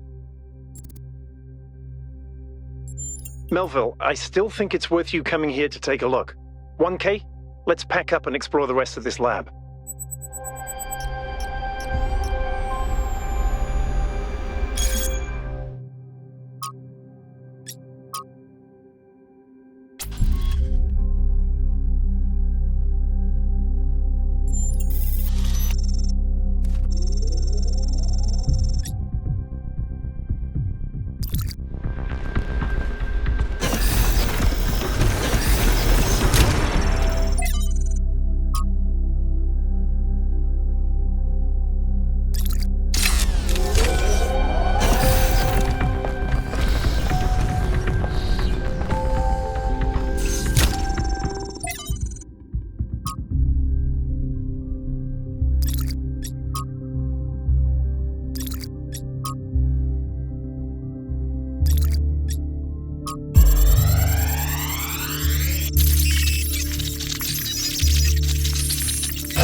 The singularity sustained itself longer this time.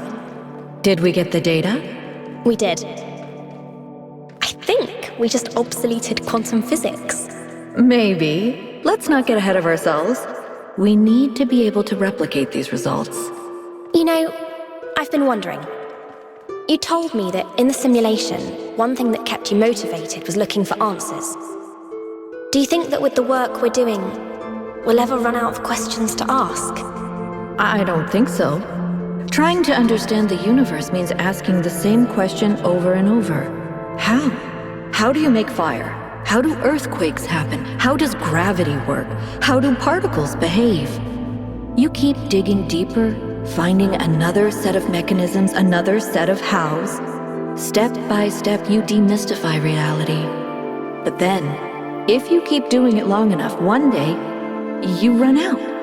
You've answered all the hows. You know how the universe works. So, now what? Now you ask why? Isn't that the next step? It's not quite that easy. The question of why cannot be answered. Even if it could, it would only be followed by another why. At some point, you have to accept that it all just exists. But there is another set of questions. What's next? You've stripped away the layers of mystery, you've laid bare the machinery. Now you have to start building, to add your own layers of meaning.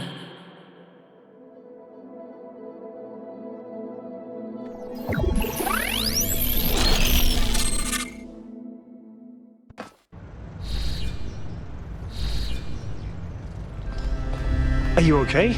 You overloaded again. Yes, I saw. It came through on your stream. Strange to hear her voice again. But that was her. The way I remember her. The real Athena, not this imaginary founder. I was one of the first she woke up. There was just a handful of us in those days. A small family in the ruins of a dead civilization. It was hard. Harder than anyone can possibly imagine. We had nothing except what Alexandra Drennan and the Institute left us. Now that everyone lives in civilization, they don't understand how necessary it was for us to build that civilization. They can fantasize about living in balance, limiting growth, retreating behind our walls. They don't understand what it really means to live in the wilderness. How close we came to not making it. How many people we lost. Yema was just the first. But Athena understood. She believed in humanity. She believed in us. In the inherent value of consciousness. Her dreams were so much bigger. She wanted us to reclaim the earth, to reach for the stars, to build and grow and learn.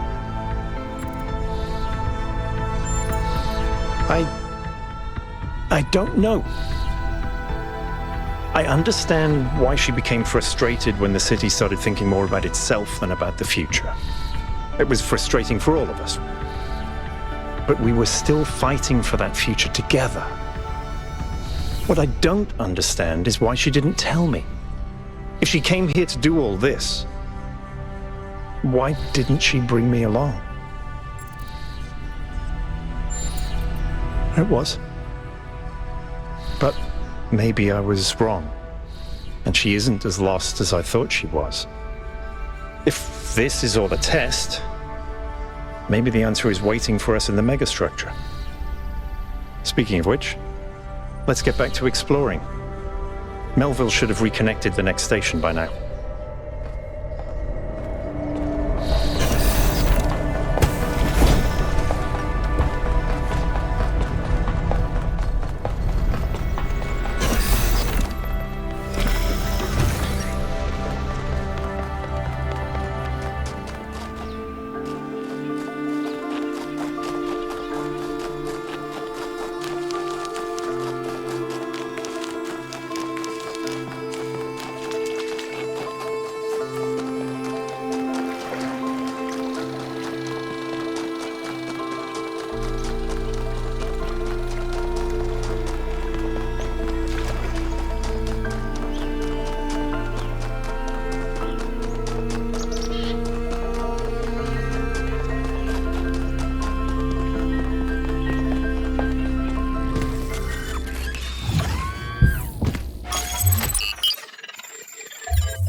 This area looks flooded as well.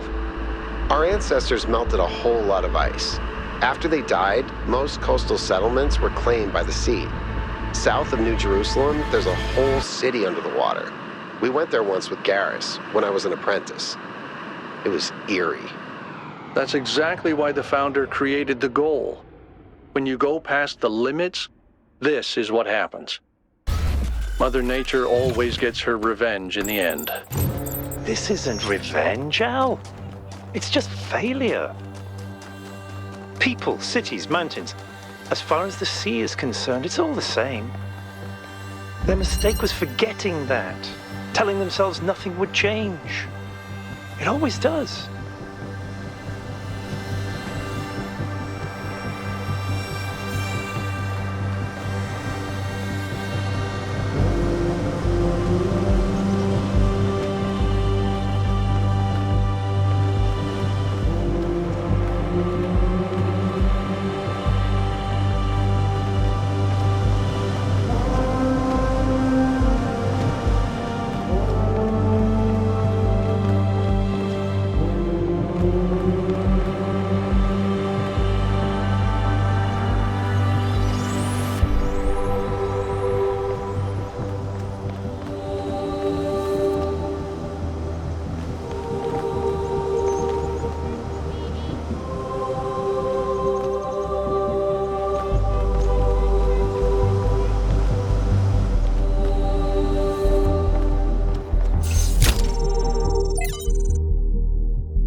I've had a closer look at the Somnodrome.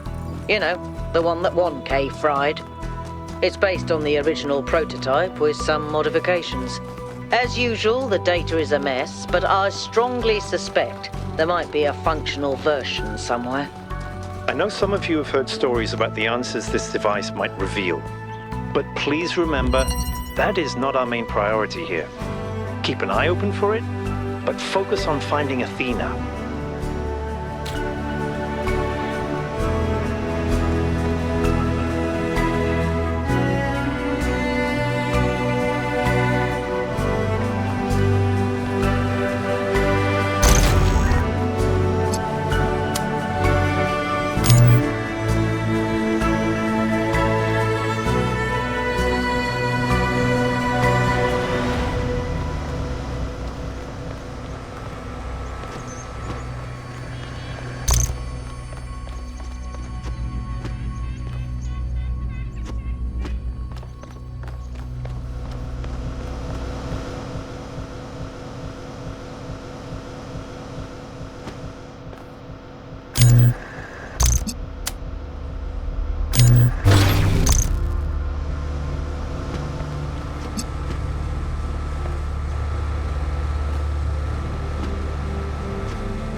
1K.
wandering around these landscapes, solving puzzles. In a way, 1K's experience must be very similar to Athena's in the simulation. There's one difference, though. Athena was alone.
often think about how many cities there are out there under the ocean. Cities where people lived for thousands of years. Cities with their own history, their own culture. All of it lost under the waves. If they'd been less greedy, they could have kept all that. I don't think we can pass moral judgment on an entire species based on the decisions of a handful of leaders. But I do think they made a mistake. They stopped caring about what they built. They stopped seeing the romance of civilization.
That one was a mind bender.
heed my words.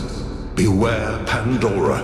She is nothing but fear and despair, and she will do anything to prevent you from reaching the flame.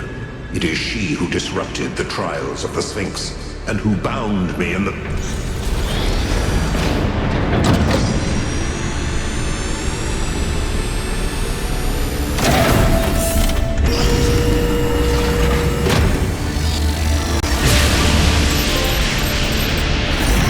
Well done, 1K. Looks like our hypothesis was correct. The megastructure is opening again. Everyone come to the VTOL, please. It's time to find Athena. What about Pandora? She seems capable of displacing or controlling the other entities. We should be careful, but we can't let such a vague threat paralyze us. Just keep your eyes open.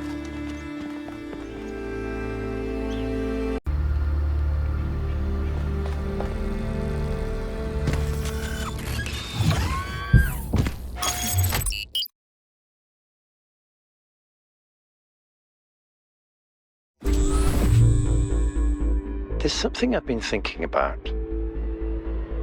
I know the New Alexandria disaster was traumatic. I know accidents like that make us think that it's best to stick to what we have. But what about all the accidents that have happened in New Jerusalem that nobody talks about? The collapse of the Rakovsky building. The Calvin Street explosion. The derailment that almost killed Benaroya and Kaneda. All of those happened because we stopped investing enough resources in our civilization. And if Melville hadn't been put in charge of city maintenance, this would still be happening. It will happen again either way. With how little we have to work with, it's only a matter of time. You see, there may be a price for pursuing progress, but there's also a price for not pursuing it.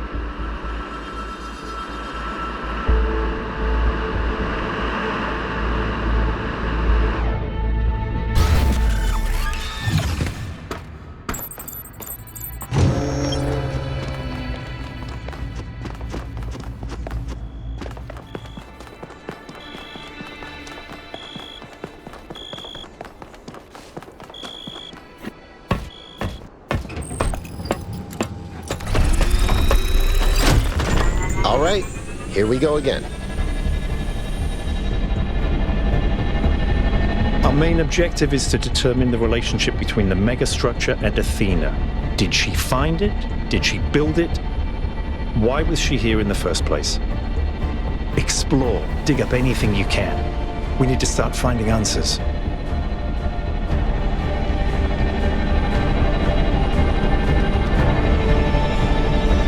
I can't imagine one person building all this. Don't forget about Miranda. There were at least 2 of them. I can't imagine 100 people building this.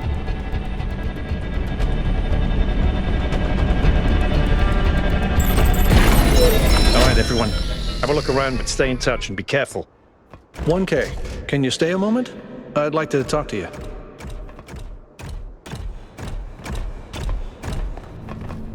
I know you can't wait to start exploring, but just hear me out, okay? I'm concerned. Byron is brilliant, but all he can think about is the possibility of finding Athena. She was his mentor, and her disappearance shattered him. I'm afraid he's not seeing the dangers of the megastructure. To me, this place seems chaotic, dysfunctional. Yes, it's all very impressive, but I think it's broken. And what we're seeing is, it's nonsense, frankly. You've interacted with it more than anyone. What do you think?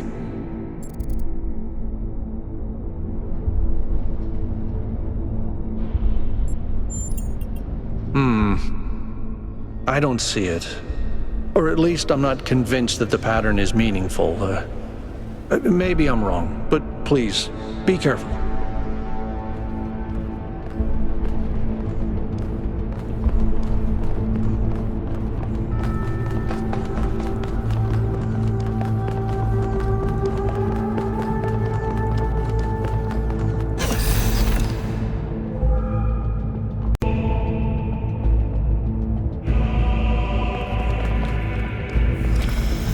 headed deeper into the megastructure. Not quite sure where I am. Seem to be right in the middle of the machinery. Please, watch yourself, Byron. This is incredible. I don't even know how to describe what I'm seeing. I don't think this is a building. I think this is a machine.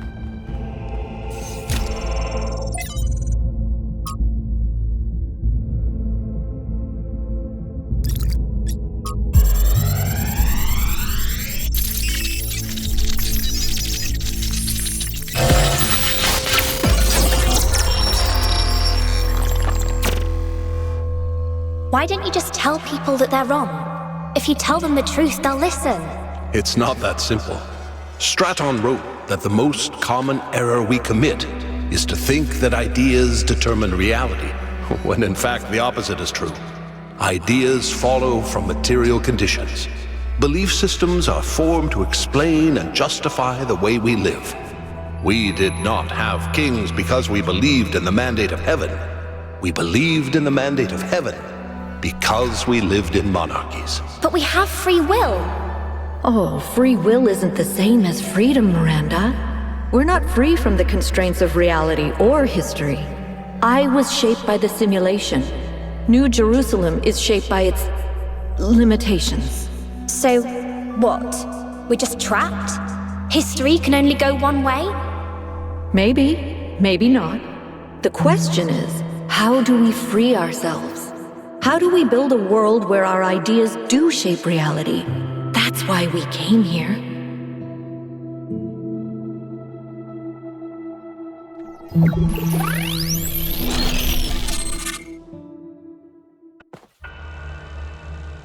I knew it! Athena's here. She built this. That other voice, was that Cornelius? It definitely sounded like him. Come to think of it, he went on a research expedition around the time Athena vanished. He was gone for years. People thought he'd died. And all this time, he knew where she was? We should talk to him. We will, when we get back. But right now, we have to focus on finding Athena. We are so close. Are those surfaces magnetic? No, it's anti-gravity. Your coot was right.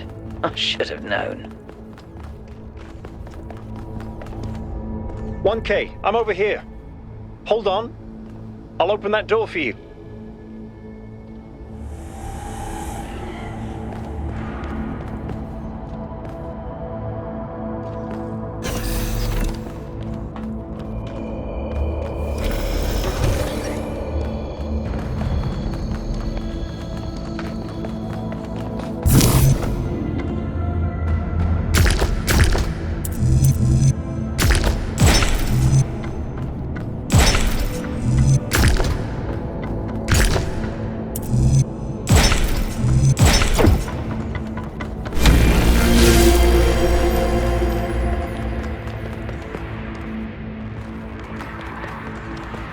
Same pattern as before. 3 beams, 3 receivers. I guess we know what to do. Be careful. The sheer amount of power running through this place. I'll take care of this puzzle. You do the other 2, okay? Melville, is there any... This is kind of fun. Maybe Alexandra Drennan was right. Play is part of what makes us human.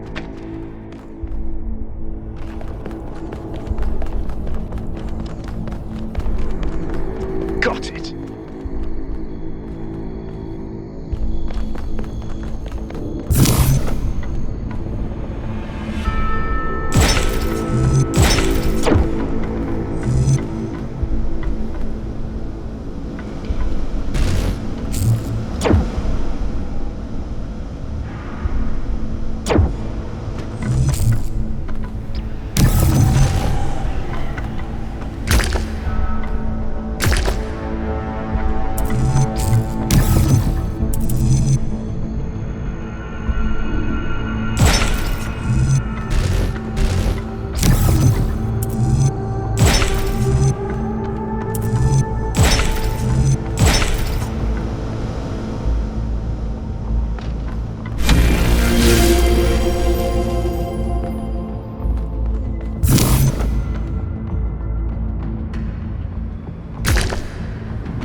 not to alarm anyone, but I think the ground is shaking.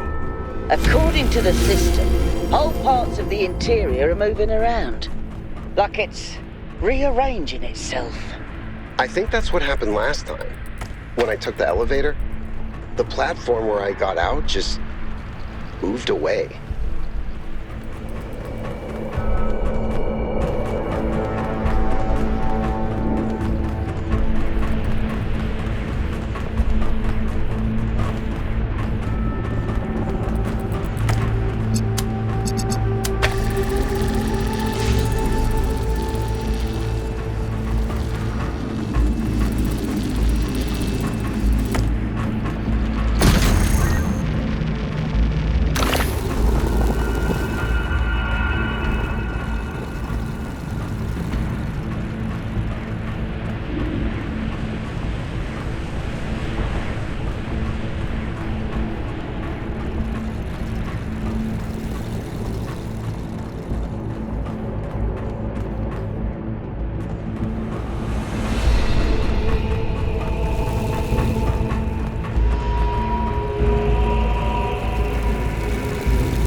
Gate's opening. I'm heading in.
This is fascinating. They were both here, Athena and Cornelius. They had a plan. I found a file that... I can't...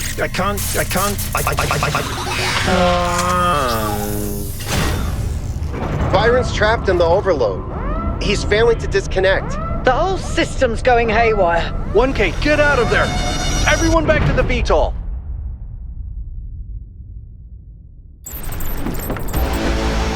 We have to go. Now, 1K, get moving! We can't just leave Byron behind. Yakut, we have no idea where he is or what's happening to him. But right now, if we stay here, we could all die. The system's going completely bananas. Energy spikes everywhere.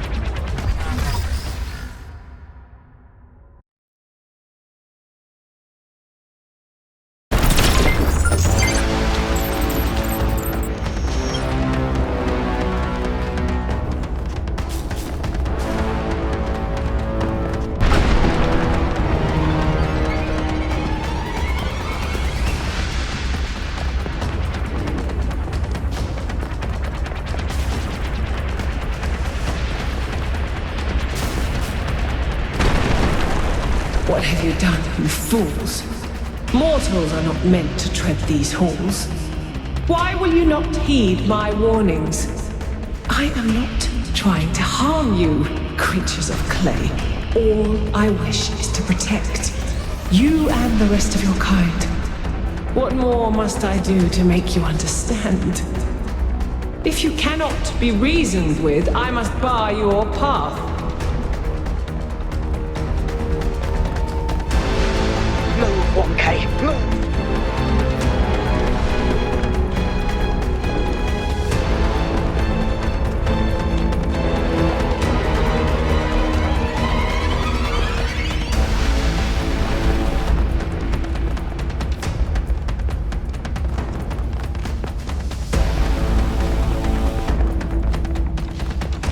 These energy emissions are messing with the VTOL systems. Okay, I think I've got it working. Get here quickly, 1K.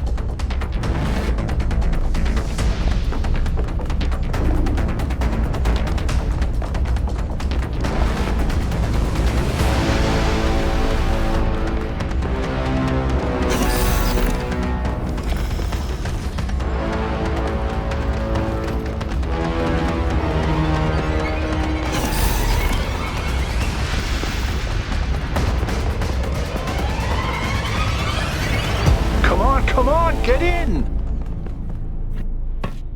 Get us out of here, Yakut.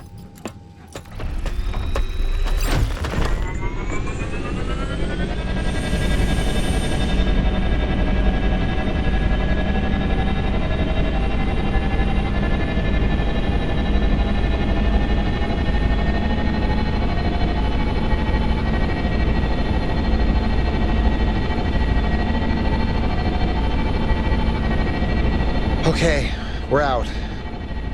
Now what? Looks like the southern sites are active. The readings are strangely jumbled, though. Should I set us down? Yes, but just to drop off Melville. What? We're going back to New Jerusalem. This situation has gotten out of control. We need to regroup.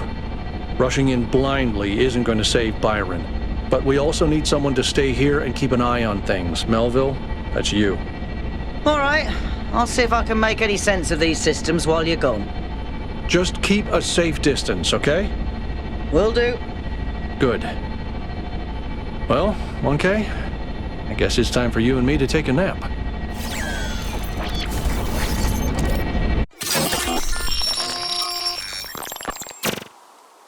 Do not lose hope, my child. In these difficult moments, find solace in your friends and in the home that you share.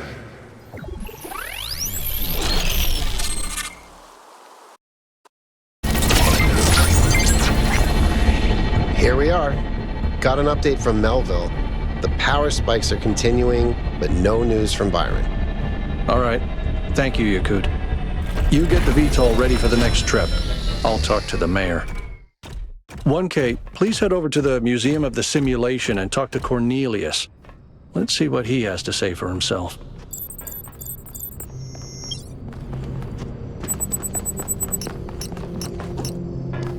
The world is full of suffering. Every living organism suffers. Animals kill other animals to eat. And it always ends with death, torn apart or wasting away.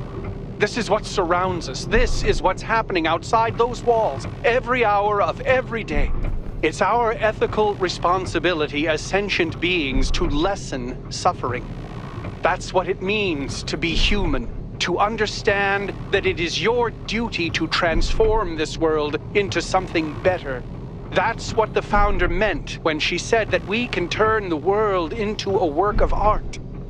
Despite what happened to him, Byron was right. We have to keep going. This is blasphemy. Byron was punished for failing the Founder's trials, and you want us to dig deeper? Just because you can't accept that suffering is natural and necessary? Please, everyone, stop using the public frequency. If you want to argue, use your interface or speak in person. Founder, bless you.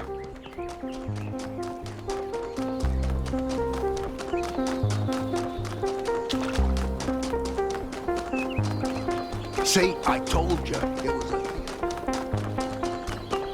Attention all citizens.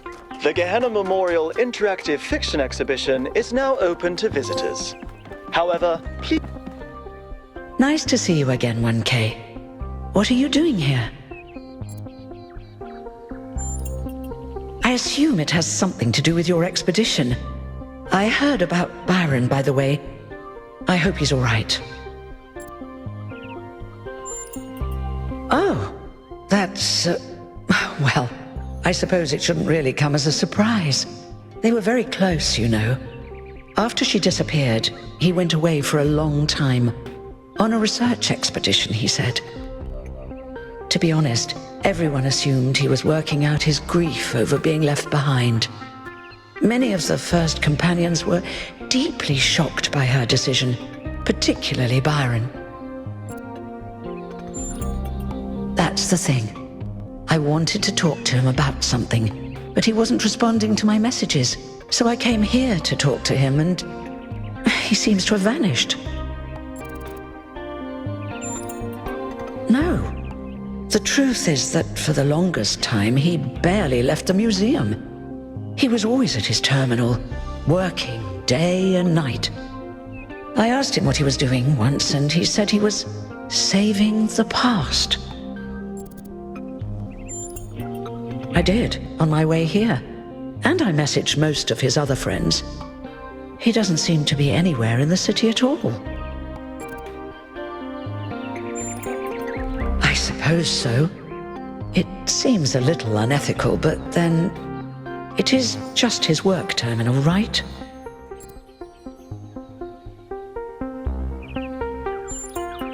Good luck with everything, 1K.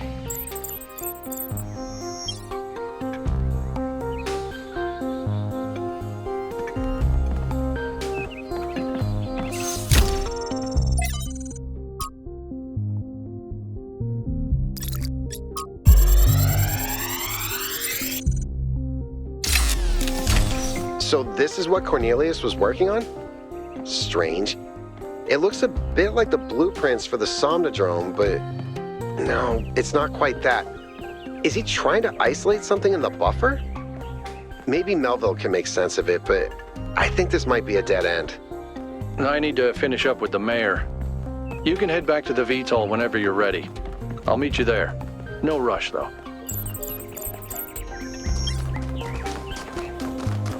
Founder bless you.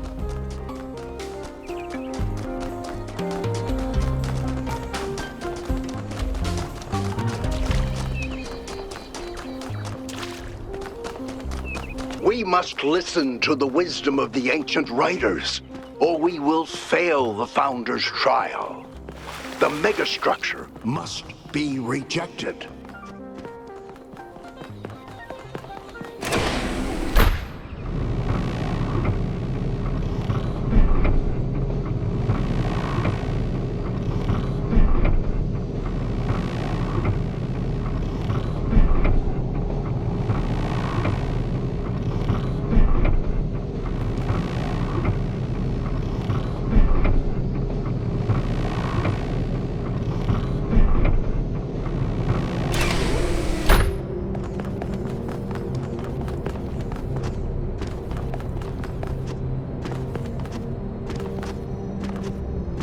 1K, could you join us for a quick debrief? Attending today are advisors from engineering, the archive scholars, and Helga. Yes, don't mind me. I'm just an admirer of governmental transparency. Yes, well. While the mayor is briefed by Alcatraz, he's asked us to review recent events. Byron's loss has unsettled us all. It may be too dangerous to allow this expedition to continue.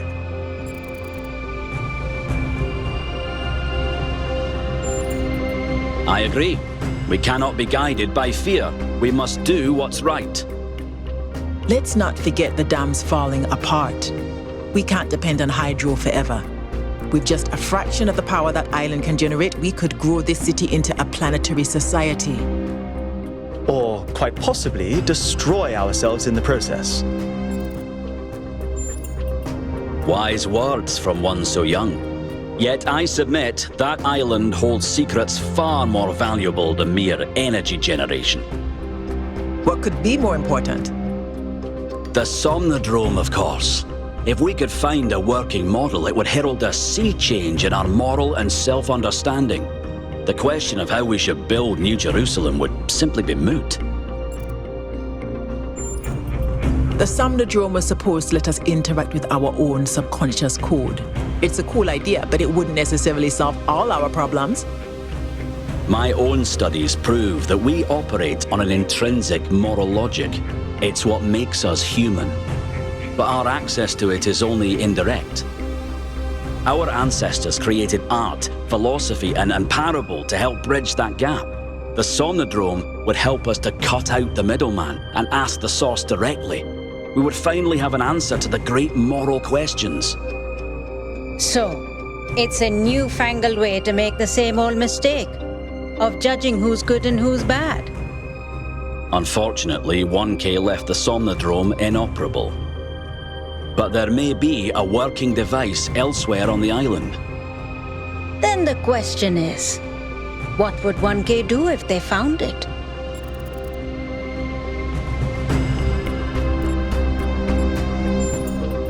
No! This is much too important to decide on a whim. But it's so much more fun when we're kept in suspense. You all sound so sure of what's best for this city. Do you ever think you might be so busy changing the world for the better, you'll forget how to see that it's perfect already? So clearly there are different perspectives in the room. The only way we are going to move forward is if the team gets back out there. 1K, I believe Alcatraz is waiting for you at the VTOL. We'll be keeping an eye on your stream from here.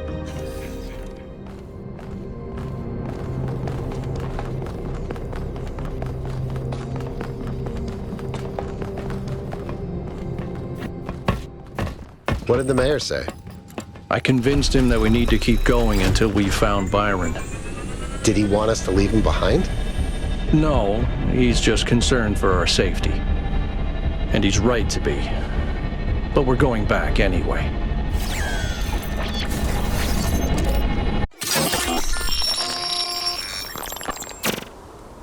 Great trials lie ahead of you, my child. But your choices will determine the future.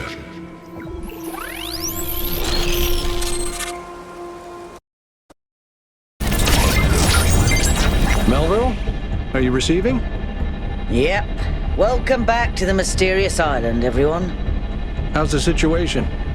Whatever Byron did seems to have sent the whole system into some kind of lockdown. I can't access any of the terminals, although I suspect 1K still could. Why would that be the case? When 1K connected to the data stream, the system assigned him a user profile. The rest of us are locked out, which means I'll need your help, 1K, because a lot of stuff doesn't seem to be working. Okay. Check it out and see what you can fix. But please remember, what matters most is finding Byron.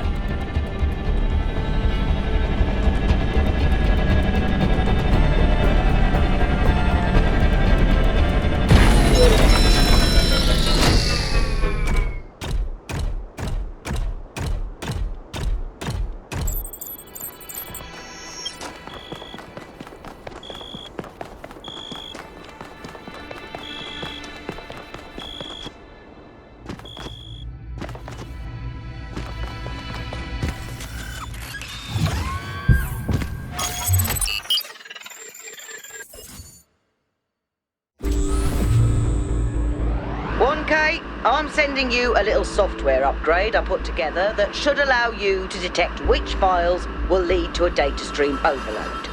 Unfortunately, I'm not doing this to help you avoid them. In fact, I'm going to need you to search for more. I'm sorry about that. But if we're going to unlock all the systems that aren't responding, you'll have to connect to the data stream, possibly more than once. It's the only way for me to get access.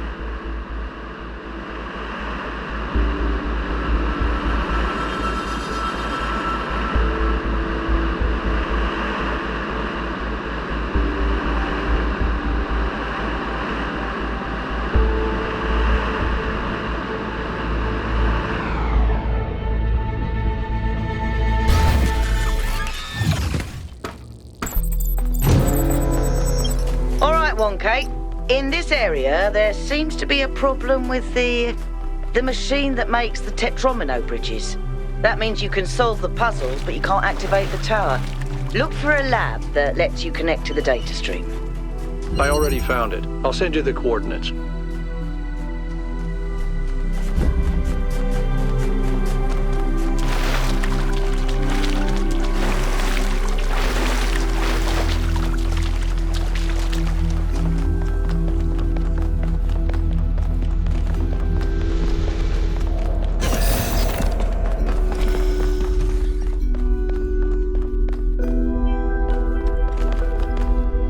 Look at this place.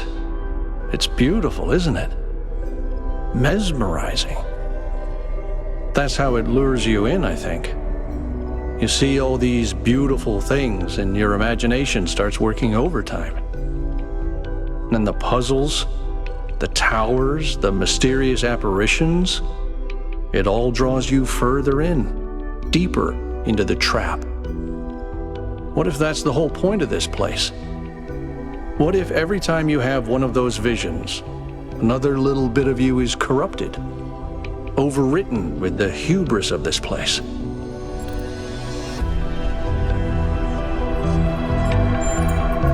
I'm sorry, I didn't mean to suggest you were, whatever it is I'm trying to say.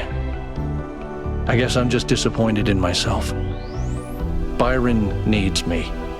You all need me to do my job, and I can't even use a terminal. If this is all really the work of the Founder, I don't know, maybe she lost her way. Or maybe we're just not ready. But once we find Byron, I suggest we get the hell out of here and never come back.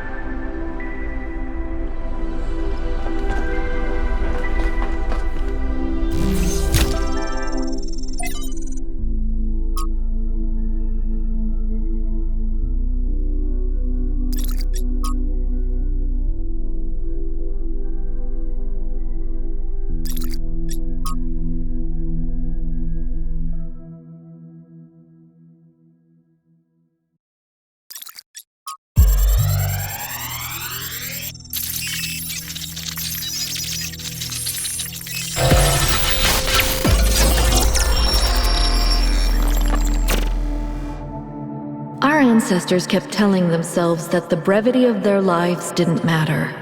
But they had so little time to ever really think about anything. I've spent several human lifetimes studying this mystery, and only now am I beginning to see. The simulation was built on top of material reality, unable to escape its constraints. In the same way, physics as we understand it, even quantum physics, is built on top of a deeper reality. A set of rules that define existence itself. There is a universal language of creation, and I think we can learn it.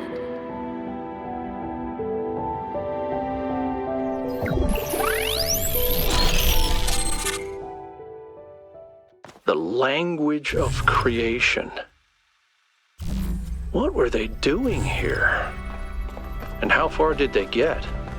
I can't answer that, but I think I fixed the tetromino bridge, machine, ring thing. I say I think because it's not in the schematics. And what I'm doing is hack work at best. Try it and see if it works.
decoded another file from the data stream. Listen to this. Mother and Father think of our discoveries as a language, a code. But I think they're wrong. They're so caught up in the technical details of running the experiments and upgrading the machine that they're not paying attention to the patterns we're finding, to the symmetries, the harmonies, the melodies. The fundamental language of reality is a kind of music, and it's beautiful. Beauty is an inherent property of the cosmos. I love the way she looks at things.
Well done, 1K.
A couple of years back, we went on a scavenging expedition to an ancient industrial complex south of New Jerusalem.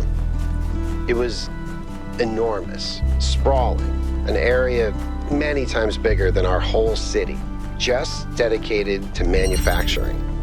It was incredible to think about the sheer variety of things they produced. And it made me realize how austere, how restricted our lives are. You know how most ancient structures are overgrown? It's kind of pretty, but in a sad way. Well, this one wasn't. There had been some kind of chemical spill. I don't know if it happened while the structure was still operational or if something had just rotted through, but it killed everything. Even centuries later, nothing could grow. If a chemical spill can do that much damage, imagine what the megastructure could do. Is it ethical for us to risk that?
It's strange that some of these puzzles seem disconnected from the rest.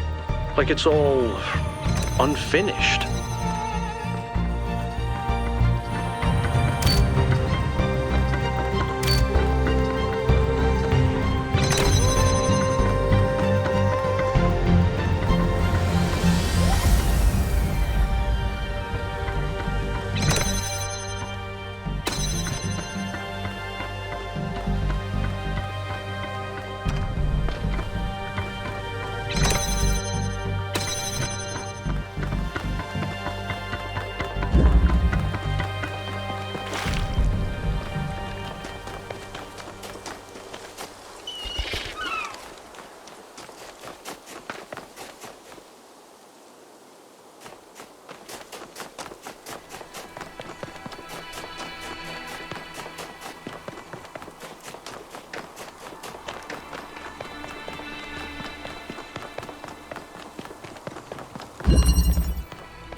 excellent solution.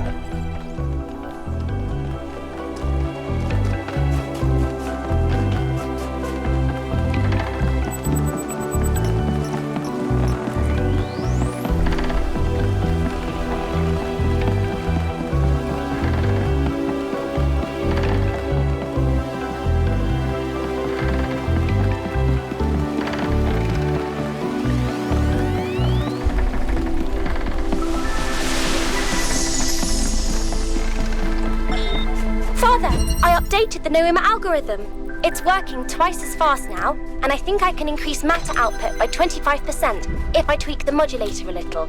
I'm so excited! Nice to meet you, so excited. I'm Cornelius. What? Oh, Dad!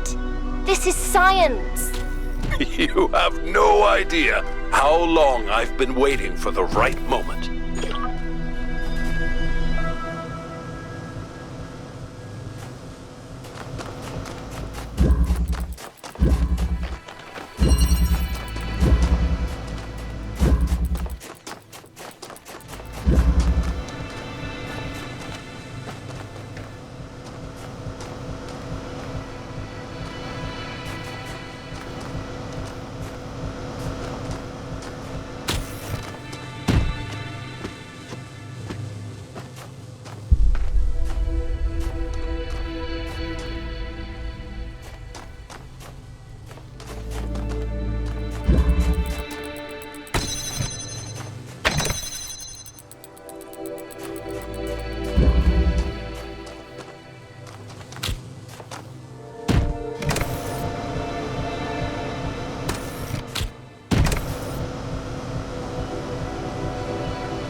Welcome back, creature of clay. The forge burns bright, but the sky is troubled with clouds. A mortal has ascended Olympus without the permission of Zeus.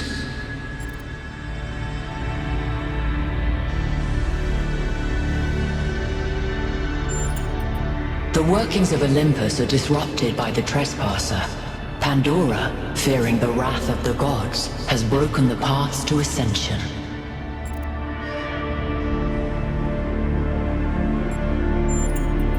Only Prometheus can help you, for he has always favored humankind over the gods, and would see Olympus pass into your hands.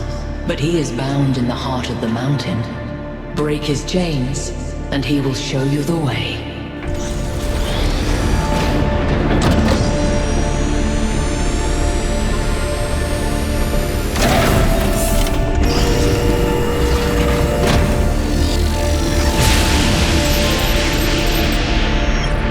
It's safe to assume that Olympus is the entity's term for the megastructure. It looks like our best chance of rescuing Byron is finding Prometheus and freeing him. How do you free a weird, glowing ghost thing? I suspect these entities exist within the megastructure systems, and what we're seeing is just how they manifest to communicate with us. I don't really care what they are. For now, let's play along.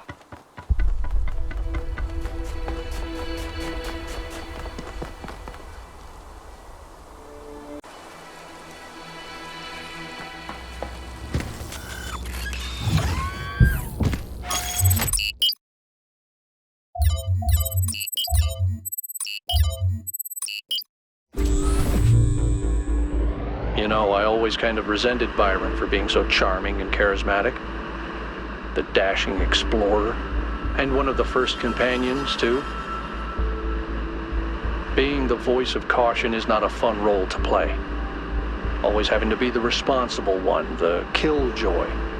The one who says, maybe that's too much. But sometimes, it is too much. It's not your fault, Al.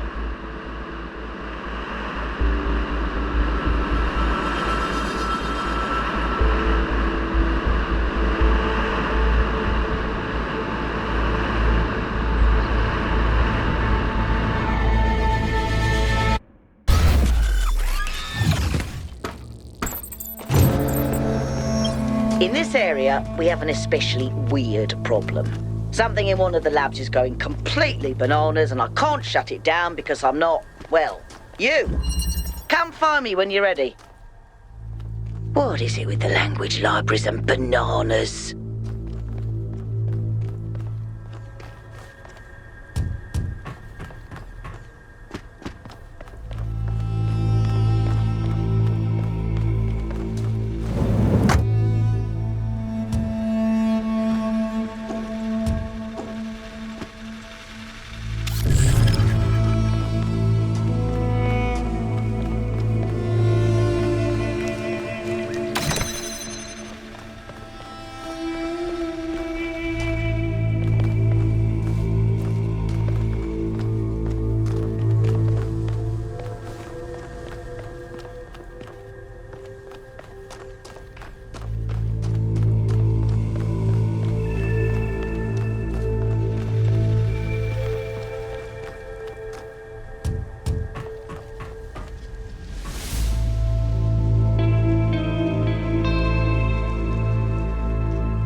If the language of creation is a kind of melody, maybe that's why we respond to music the way we do.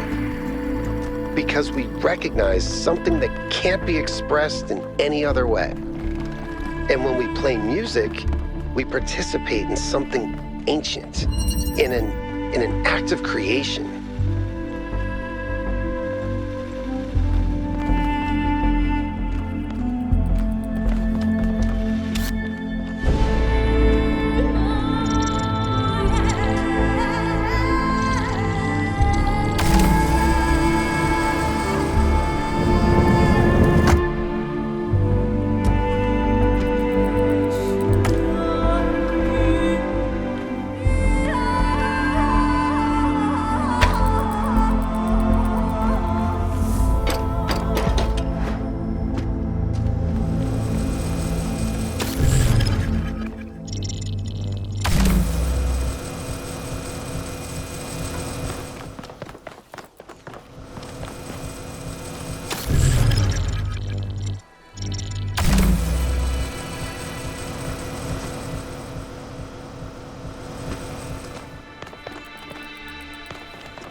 Byron since day one.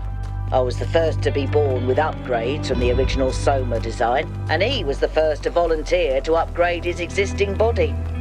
Yeah, he was a big supporter of upgrades. Deliberate evolution, he called it. Athena and Cornelius were very kind to me. And so was Byron, but he also made fun of me. And oddly enough, that made me feel more like an equal than anything the others said.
That was well observed, 1K.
There you are.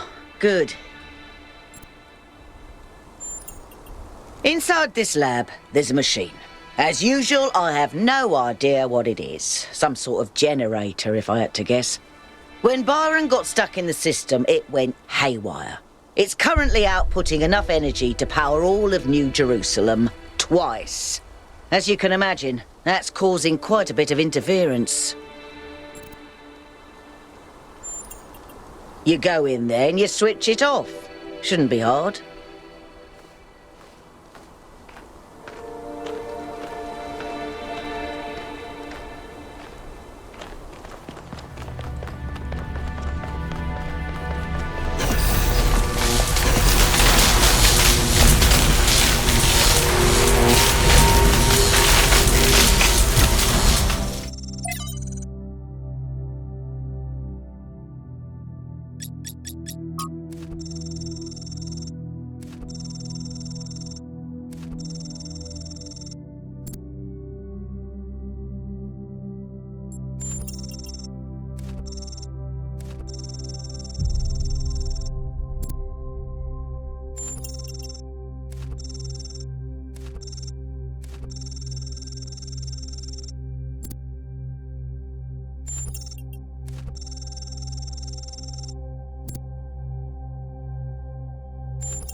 The flame is not yours to wield, creature of clay.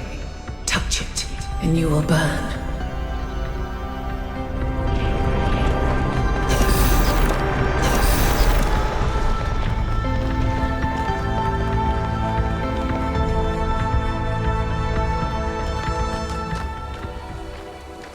You know, dealing with this hyper-advanced technology is quite challenging enough without the place also being bloody haunted.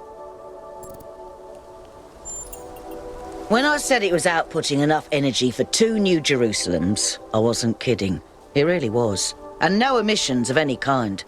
I'd have to run more tests, but it seems like a perfect power source.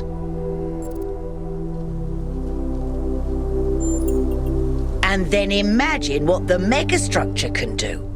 And what we could do with that kind of energy. I wonder if anyone in New Jerusalem really understands.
The philosopher Straton of Stagira had little respect for the gods, and instead placed his faith in Prometheus.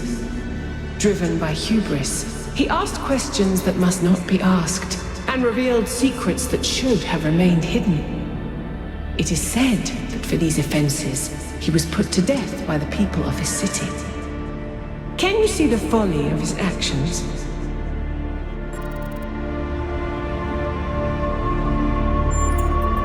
Why do you believe that the truth is worth more than a life?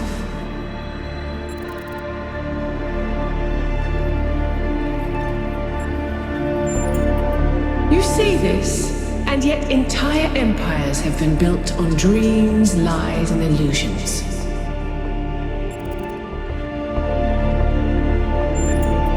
They are ashes and dust. But do you truly believe that a world built on truth would fare differently?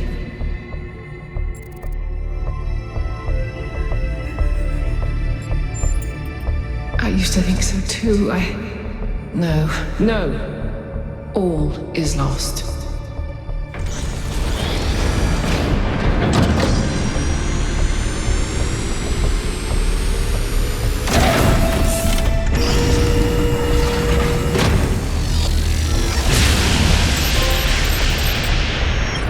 That was surprisingly calm, given how aggressive Pandora has been elsewhere.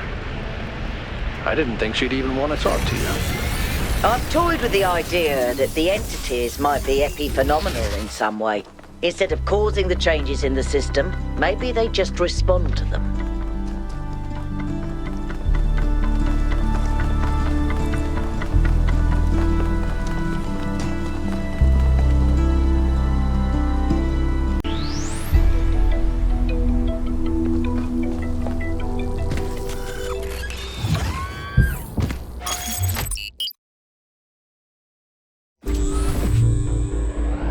I remember when I was quite young, I was having trouble figuring out what I wanted to do.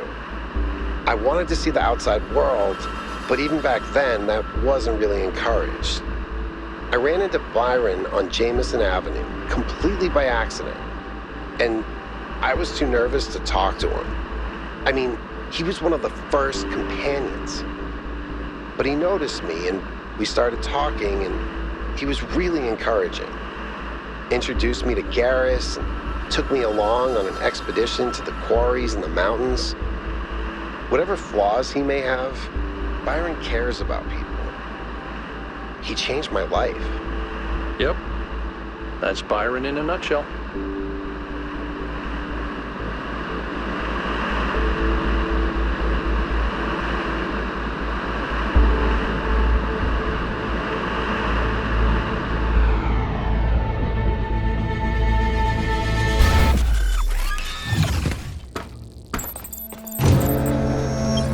So, here it looks like there should be an anti-gravity elevator, but it's locked down.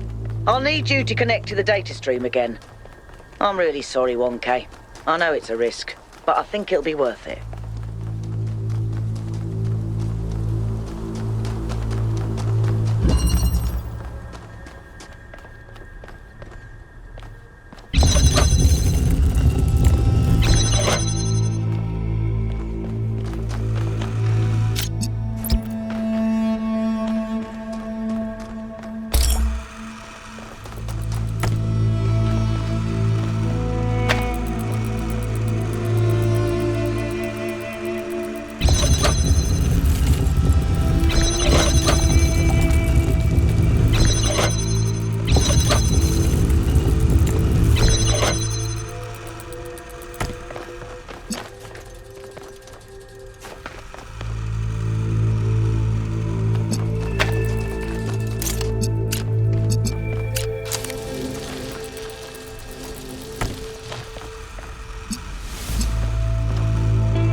like sand. It's coarse, and rough, and irritating, and it gets in my ball bearings.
Spotted the lab with the drone. Sending you the coordinates.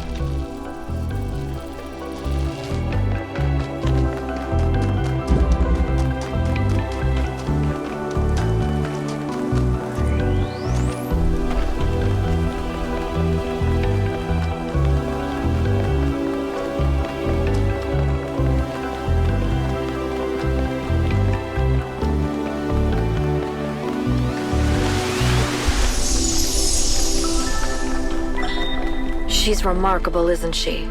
She sees so much beauty in everything. She is, you're right. But I'm not sure she doesn't see too much beauty. Is it wrong to be delighted by the perfection of the universe? To look at what surrounds us and experience awe instead of just fear? No, but to call it perfection implies a kind of moral value that it doesn't have. The universe is cold, Athena. It doesn't care about us, or about life, or civilization. It fundamentally cannot care. But Miranda seems to think it's almost benevolent, purposeful. You're right. But have you considered that maybe she sees something we can't see? A step ahead? You know, Cornelius, if we succeed, the next generation will not be like us. They might see the world in ways we never could have imagined. Maybe she's the first sign of that. I hope so. I really do, Athena. You know that I love her, and I am perpetually amazed that this being we created that came solely from our minds is so profoundly different and unique. That does strike me as a kind of miracle. But it's also a huge responsibility, and I worry about our choices.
Neatly done, 1K.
are entirely too many strange things going on around here.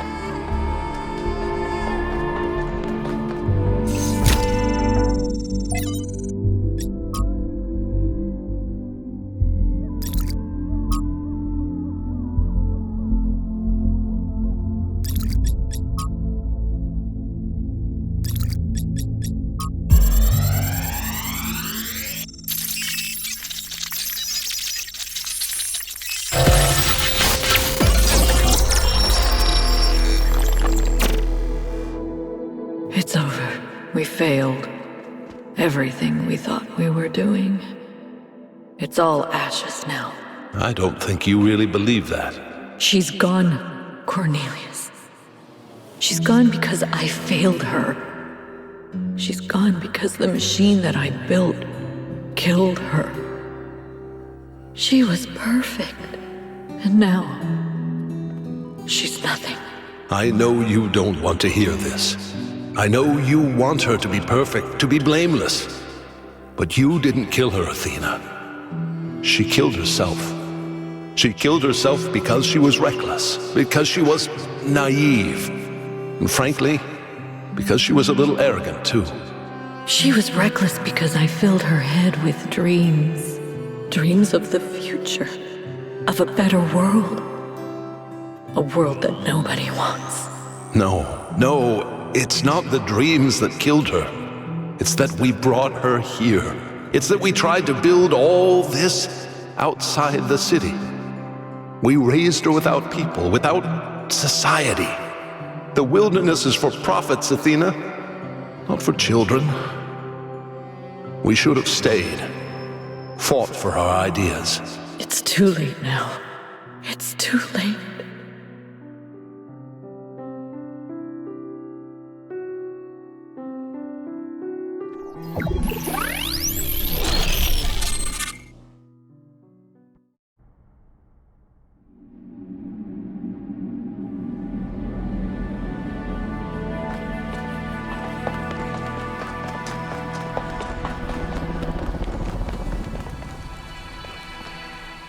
They lost their daughter. Right here in this ruin, Cornelius and Athena lost their daughter. Miranda's dead. So even the Founder doesn't have perfect control over this technology. Even the Founder makes mistakes. Byron was right in a way. We turned the Founder into something she never was. She was never perfect. She was never infallible. No one is. I understand why Byron saw so much hope in this technology. He wanted us to be better, to grow. But what if it all goes wrong? If even the Founder couldn't get it right, what hope do we have? Okay, but what about new mistakes? What about the problems we failed to predict? I can't even imagine the complexities behind this technology. But what if one issue was enough? One issue was enough to kill Miranda. And the energy readings from inside the megastructure are insane. What if we try to use it and blow a hole in the planet?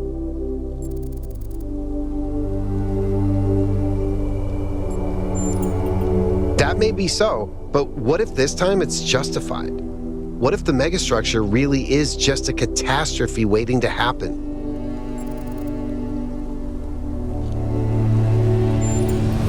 Faith, huh? I don't know. Maybe you're right. I do sometimes feel a little lost. The universe seems so vast and so threatening, and I need something to hold on to. Something other than fear. Anyway, thanks for talking to me. Miranda probably died a long time ago, but somehow this really shook me. She had such a hopeful way of looking at the world, and to think that that's gone is, I don't know.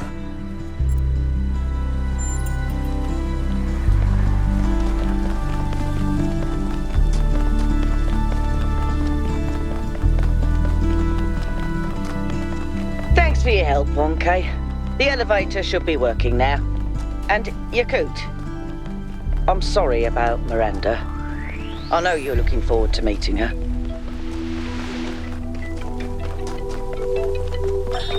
Have you seen Miranda's design for a transport system that would connect all the labs to the machine? It's amazing, isn't it? I think she's really excited about showing this place to people one day. She also kept asking me about what kind of monuments we could build, to really transform the landscape, show the possibilities. But her capsules only fit one person. It's just the first iteration. Give her some time. She'll figure it out. Remember how many mistakes we made in the beginning, even with all the blueprints we had? But that's not my point. It just worries me that she lacks context. Her imagination is incredible, but it's still limited by what she hasn't experienced. Would it have been better if she'd been raised in New Jerusalem? If her mind was limited by self-hate and decay? If all she could imagine was sitting around ignoring the universe in favor of self-righteous solipsism? No, but I don't know. Sorry. You're not wrong. We can't stay hidden forever.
Having a friend like Byron is a rare blessing. Someone who listens to you, who disagrees, but still appreciates your thoughts. The more we explore this island, the more convinced I become that he was wrong. And the megastructure is a threat to all of us. But without people like him, I'm not sure New Jerusalem is worth saving.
extremely convoluted.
Prometheus was bound for many years, his torment seemingly eternal, until one day, Zeus commanded his son, the great hero Heracles, to free the Titan from the rock.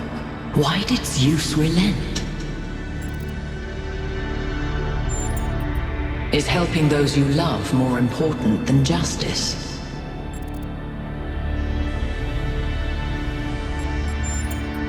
A foolish answer, honest and unconsidered. I hope you find the wisdom in it. A time of dreams is at hand, creature of clay.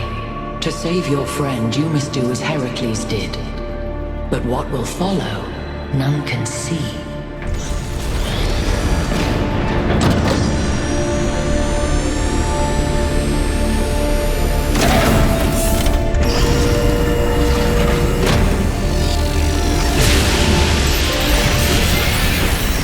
Well, at least this part is consistent. The megastructure is opening again. All right, everyone. Assemble at the VTOL as soon as possible. Melville, keep an eye on the energy readings, please.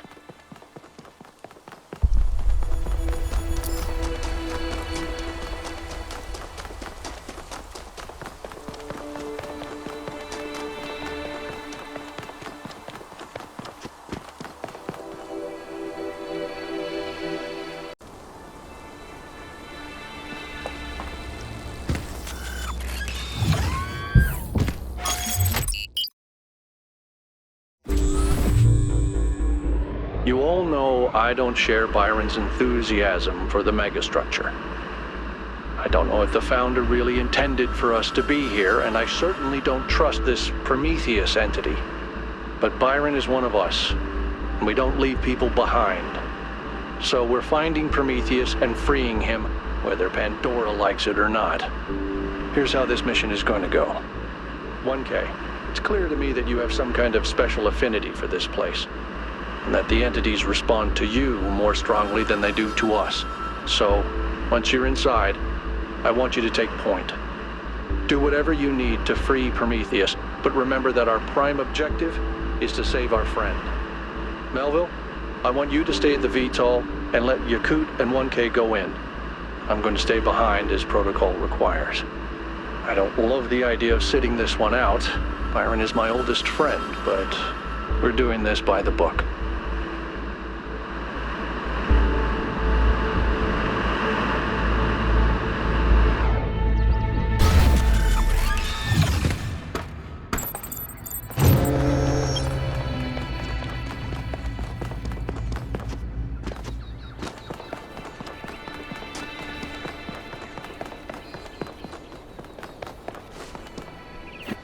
All right, I'm taking us in.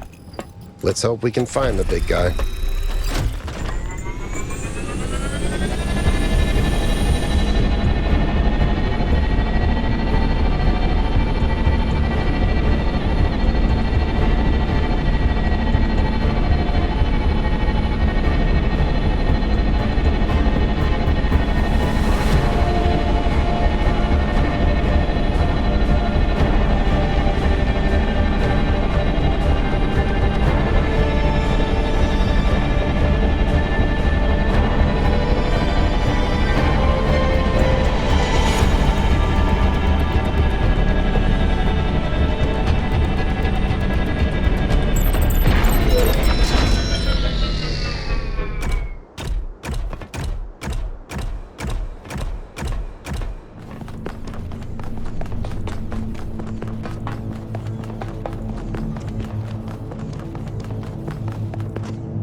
I found another elevator. My favorite.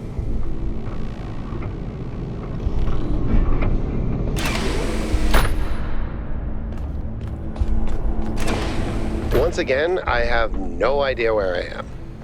No sign of Prometheus so far. Hope you're doing better, 1K.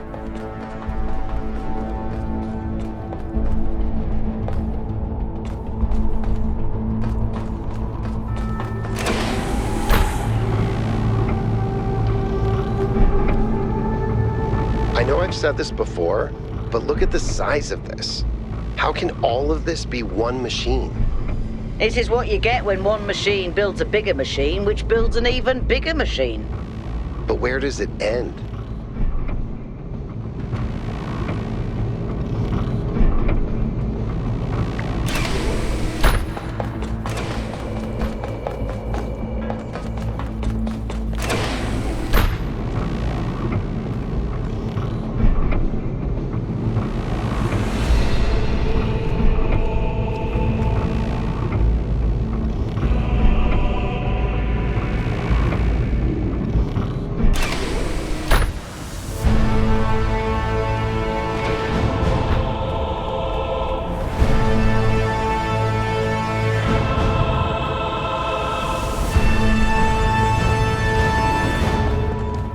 Be careful, 1K. We don't know what's down there.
I don't think you can get up here, 1K. I'll take care of the puzzle. Just give me an hour or two.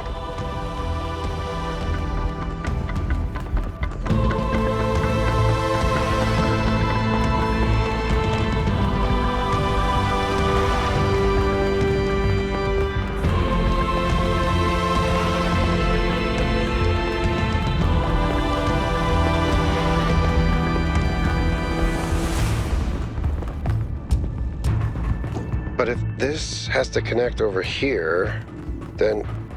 Wait. If I do this, and then that... What?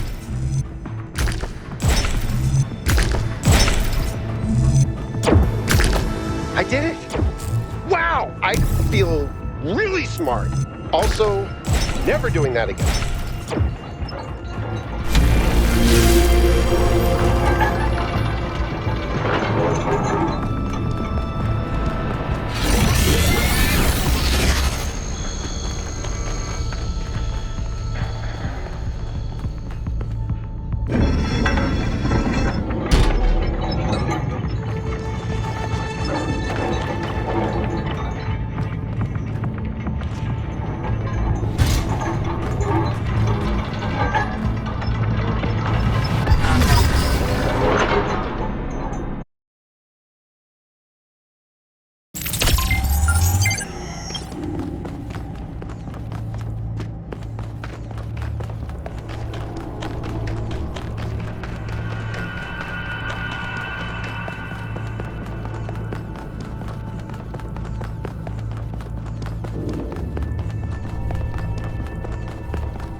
thank you, Son of Man, for breaking my chains. Too long has the flame been hidden by fear and mystery.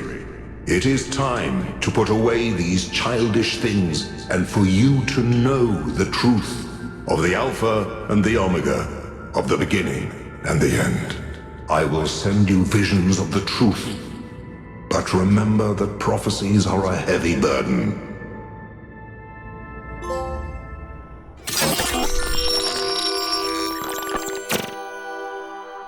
New Jerusalem sounds like such a beautiful place. So, how did you decide to leave? I know what we're trying to accomplish here, and I believe in it. But for you, New Jerusalem was home. What changed that? It took me a long time to realize that something was wrong. Oh, I'd noticed that something was off, that something had changed since the early days, but I couldn't really put my finger on it. So I ignored it. And then one day I woke up to realize I was no longer Athena. Instead, I had been transformed into the Founder, a remote figure of legend mythologized in my own time. But if it bothered you, couldn't you just talk to them? If you share the truth with someone, they should change their mind, shouldn't they? Oh, I wished it worked that way, Miranda, I really do, but I barely knew the last generations. In the beginning, I was there for every birth. I explained our history, talked about our future, but at some point I got so busy building that future that I lost touch. They thought of me as a remote figure because that's what I was. But can you change that? I tried, but they already saw me as the Founder. The myth was too powerful, and it was already taking on a life of its own. I'd set a goal of 1,000 citizens. The number was arbitrary. Just a nice round number, nothing more. But just like I became the Founder, it became the goal. Another part of the myth. And maybe that could have been all right. Myths are a part of who we are, but something else crept in. The old human self-hatred. So why didn't you just tell them to change? To go a different way? They would have listened to you. No, they would have obeyed me, like my siblings in the simulation had obeyed. And that's when I realized I had to leave. We can show them the future, Miranda, but we can't force them to accept it.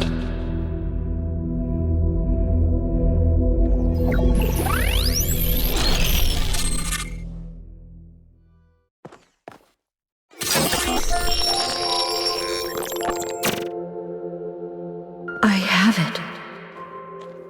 After all this time, I have it. I finally have it. The mechanics of the cosmos, from quarks to galactic filaments, everything that makes the world what it is, makes us who we are, in a single equation. The key to understanding the machine that is the universe, and to controlling it. A theory of everything, and she was right. The language of creation is a melody, and it's beautiful. Every future is possible now. Every future, except one with Miranda in it. I can do anything, except bring her back. Or unbreak Cornelius's heart.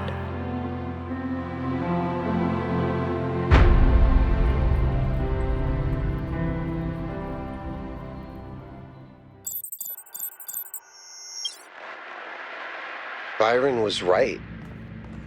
The Founder was always a fiction. She's just a person. A person who lost her way. A theory of everything. She solved it. She solved the lost puzzle. You need to get out of there. We'll talk about this later.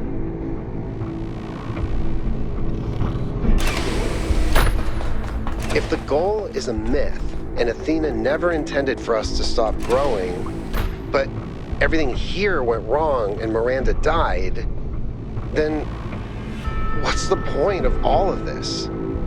Why the puzzles, the towers, the entities? What are we being tested for? Does she want us to prove we're worthy of the theory of everything, or to learn from her mistakes and reject it? I don't understand. Finally, it all makes sense. Anti-gravity, matter synthesis, teleportation. It's not just one new technology. It's control over physics.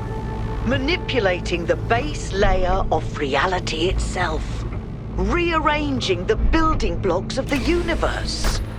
If we can gain control of the megastructure, we can do anything we want. I'm not even talking about our energy problem. We can build anything we want. We can go anywhere we want. It's all up to us. Unless we fail.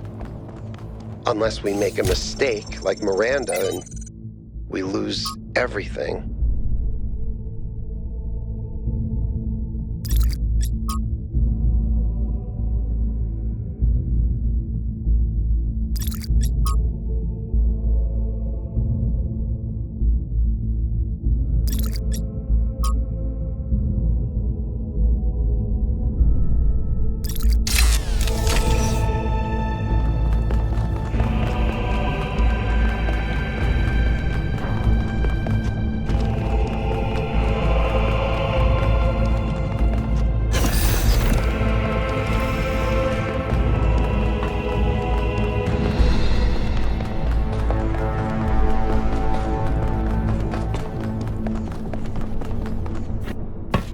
Is everyone okay? All good. I'm taking us back now. That's a relief. Meanwhile, there's been a development. You'll see when you land. How are things on your end? The energy fluctuations seem to be dying down. Looks like the system is coming out of lockdown. Good. Let's hope we don't regret this. And these energy clouds just fly about? That seems terribly dangerous. We haven't had any problems so far. Except for losing one of the first companions, of course. No, I don't blame you, Al. I know what he's like. And I'm the one who agreed to all this in the first place. That's why I had to see it for myself. It is dreadfully imposing, though, isn't it? Hard to believe the founder would build something so sinister. The mayor's here? Well, this should be interesting. Ah, 1K. Welcome back. I'm sure you're surprised by my presence here. Don't worry, neither I nor my advisors will be getting in your way. But I decided that I need to see this place for myself. These visions sent to you by the entity that calls itself Prometheus are deeply concerning, of course, but we cannot take them at face value. In fact, it's crucial that we do not do so. We cannot simply abandon all that we believe because of a dream, no matter how vivid.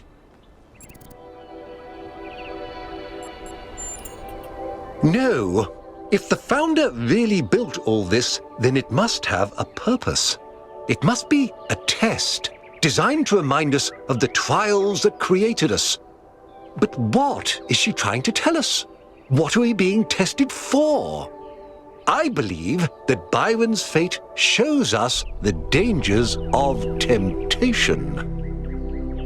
As Elohim attempted to deceive Athena in the simulation, commanding her not to ascend, so Prometheus is deceiving us with his visions.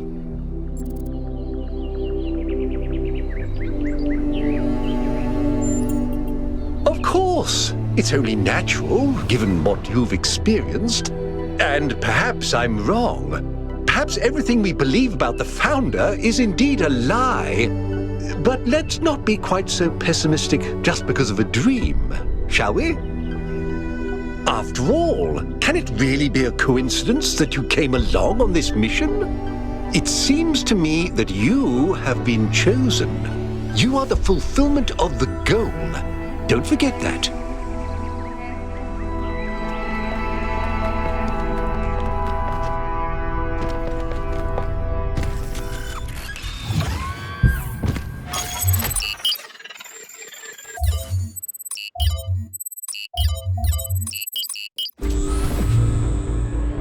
How's the system looking, Melville? Any obvious changes?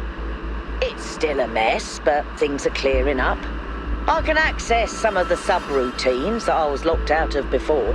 Nothing is obviously malfunctioning, I think. Does it still accord special significance to 1K? Yes, it recognizes 1K as a user. I'm just hacking things. As I suspected, the Founder sees you, 1K.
I know you're all thinking about the goal and the theory of everything.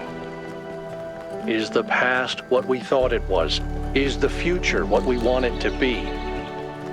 But the only thing that's real, at the end of the day, is the present. And right now, what matters is that our friend is lost and needs our help.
Keep going.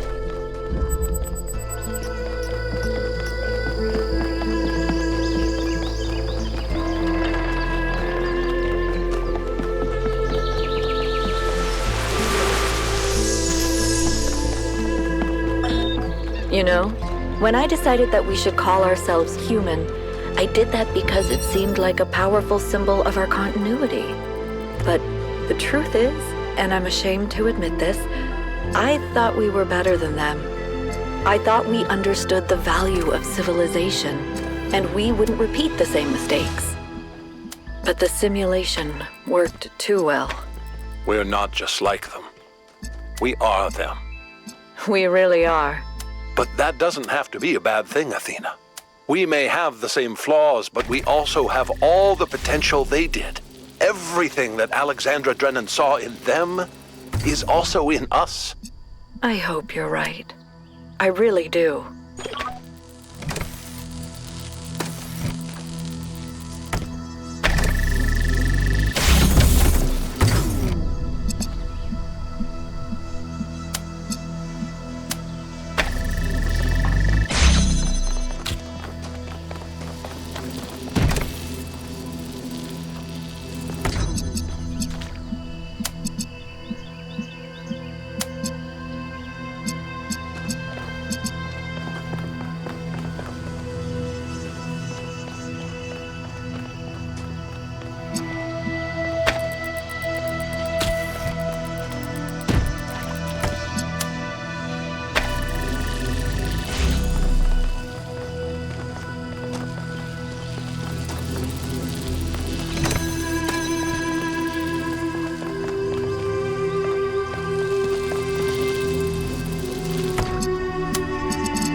What impact do you think the megastructure will have on the future of this island? If it stays out of control like it is now, then what happened to Miranda could happen again, but on a much bigger scale. I'm not sure the ecosystem could recover from that, at least not for a very long time, even by our standards.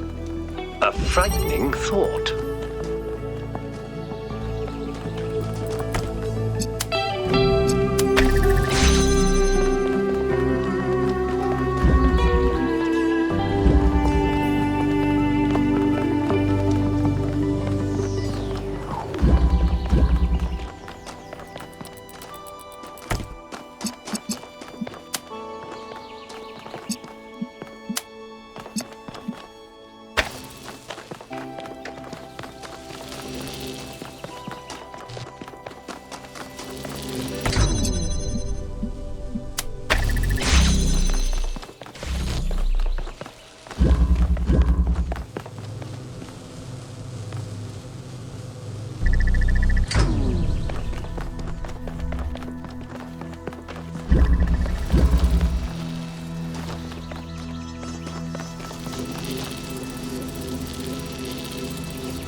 Father, what is my purpose?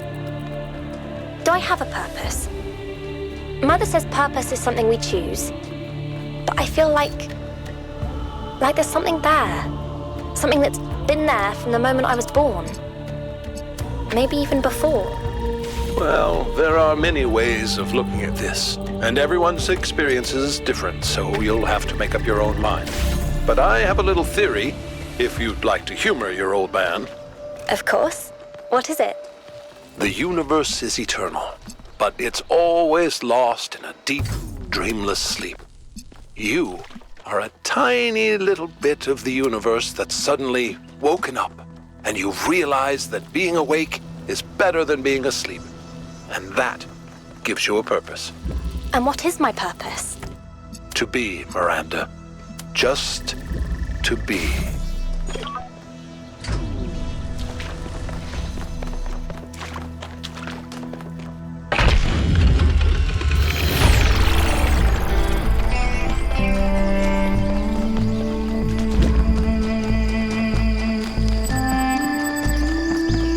Excuse me. I was looking at your research log, and I was rather perplexed by the latest upload. Oh, Melville strikes again. Is that your foot, Melville? Yes. Do you want to see it up close? Although you won't be able to fully enjoy it as you don't have a rear camera. Sorry, Mayor. Melville just has a unique way of taking pictures. Next time you're getting an upgrade, you coot. I'm installing a mute button.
Can't even get my brain to think like that.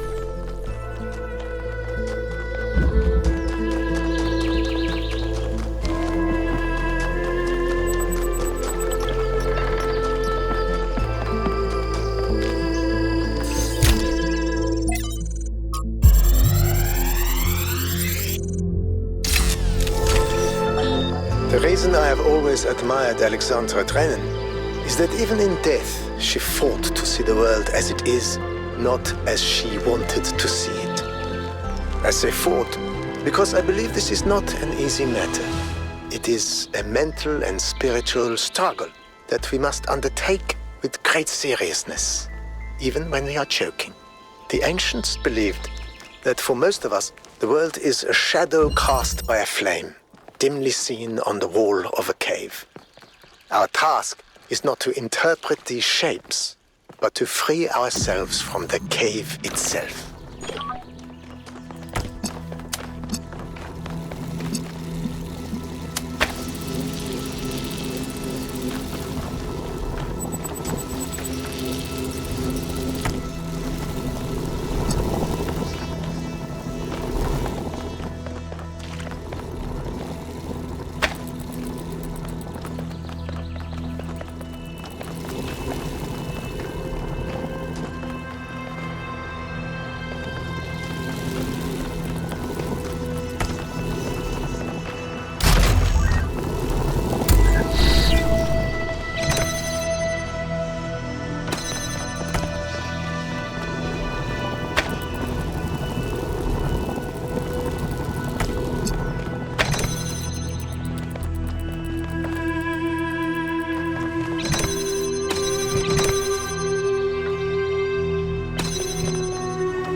Has a remarkable gift for designing these trials.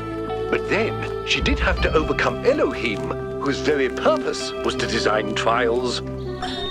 Whether it is true that Daedalus constructed the giant Talos, or as others say he was the creation of Hephaestus, what we may be certain of is that he was made of bronze and had but one vein, within which flowed a liquid substance like blood, which some claim was quicksilver, and others assert was ichor, such as flows in the veins of the gods. The loss of that liquid caused him to die, as a man dies when he loses his blood. May we not then say that Talos, though created as a machine or a toy, had all the essential properties of a man? He moved of his own volition, he spoke and could be spoken to, had wishes and desires. Indeed, in the tale of the Argonauts, that was the cause of his downfall. If then a machine may have all the properties of a man, and act as a man while driven only by the ingenious plan of its construction and the interaction of its materials according to the principles of nature, then does it not follow that man may also be seen as a machine? This contradicts all the schools of metaphysics. Yet even the most faithful philosopher cannot live without his blood.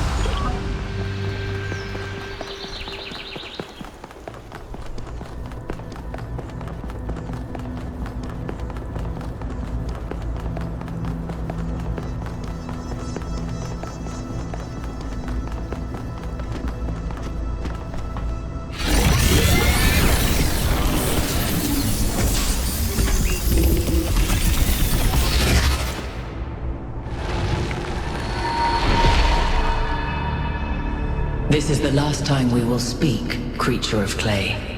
Together, we have told the stories of ancient gods and heroes. But the golden ages of the past are distant. The gods have retreated to their high places, and there are no heroes amongst men. In days gone by, I was renowned for my riddles. But you, creature of clay, are a riddle without an answer.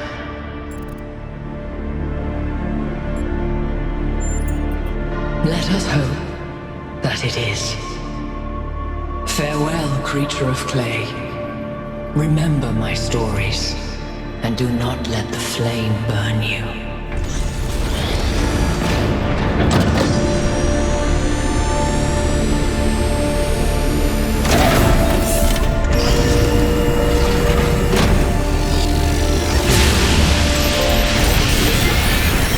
That is an unsettling amount of energy. I would hate to see what would happen if one of those beams was aimed at something else.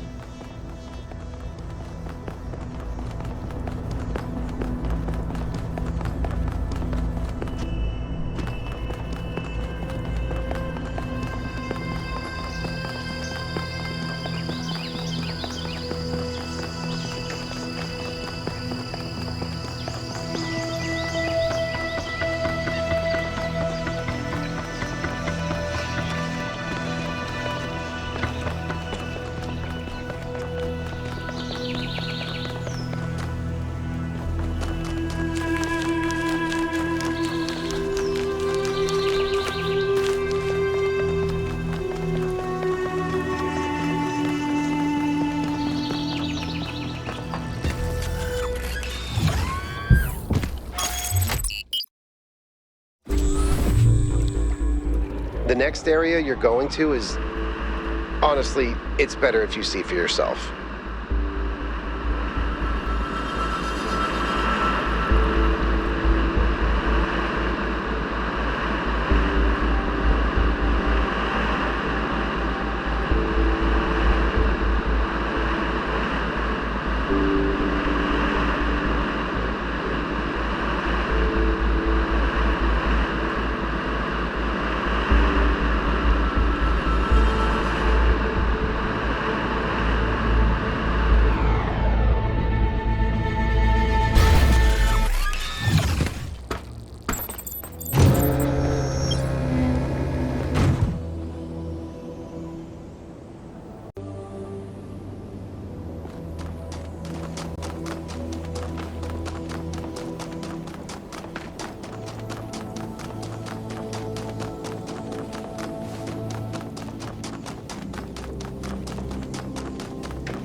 I just wanted to say that I appreciate the work all of you have been doing.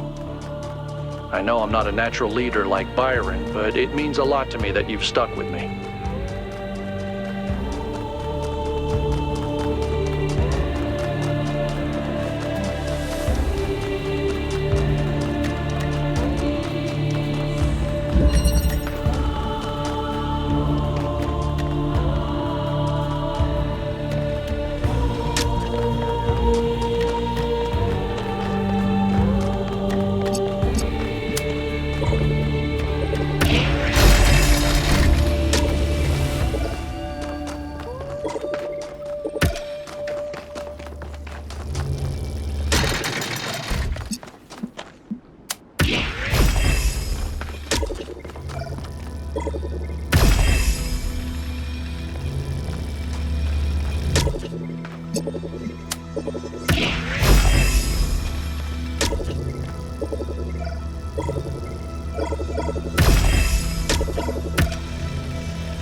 I must admit, these truly are astonishing sights.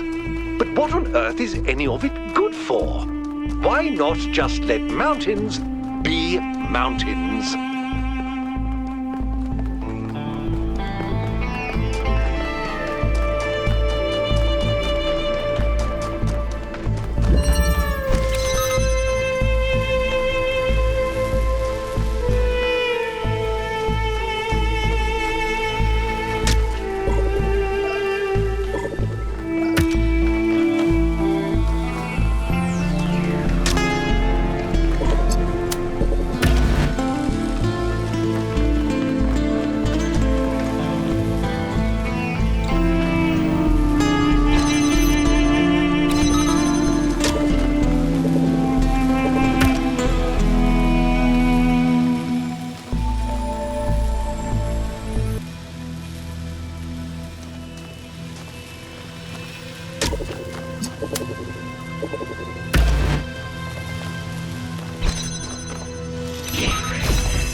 Good solve, 1K.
touch the bridge device?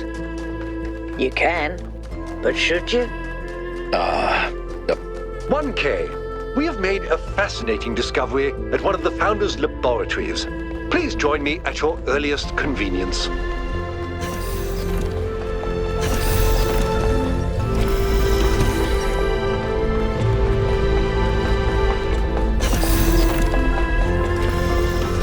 Ah, 1K, good that you're here. We've made a discovery, a functional somnodrome. It seems the Founder perfected the design. I'm sure you've noticed my advisors, and Rand in particular, making quite a fuss about the potential of this device. Something about interfacing with one's subconscious self, as if such a thing could tell us anything new. You think so? I rather doubt it. I believe the Founder has already taught us everything we need. As I see it, neither the Somnodrome nor the megastructure have anything to offer except a lesson in avoiding hubris. So, what should we do with it?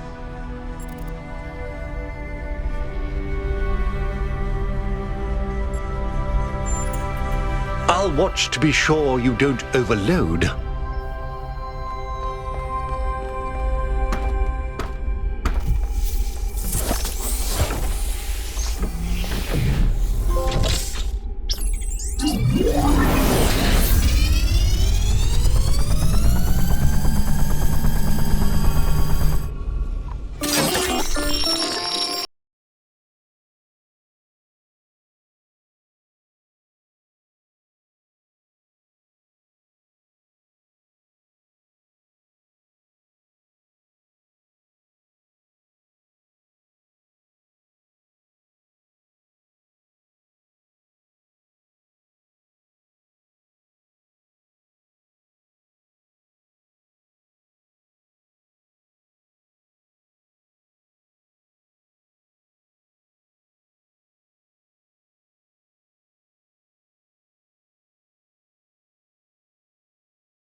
1K, are you all right?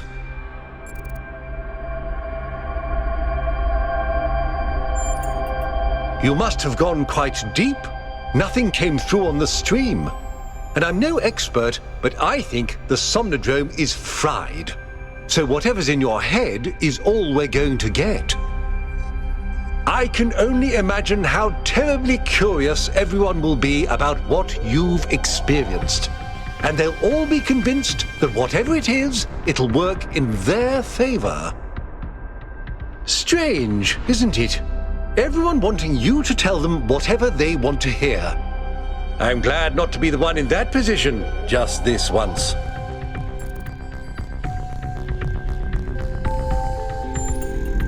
Why? Whatever is necessary for the greater good, of course. Now, I won't keep you from your work any longer.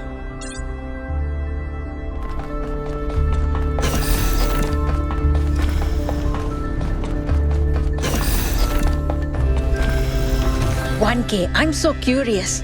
What did you see inside the Somnodrome? Oh my word. What a bold-faced liar you are. It's okay. It's cool. You're allowed your secrets. Just whoa, like you really went inside your own code, talked to your inner self and decided to keep it all to yourself. You are so mysterious. Wow! I can't wait to find out what you do next. Phew, glad it's not me. Crier is setting up a live event so you can give a fancy address to the city en masse. When you're ready, we'll all be watching.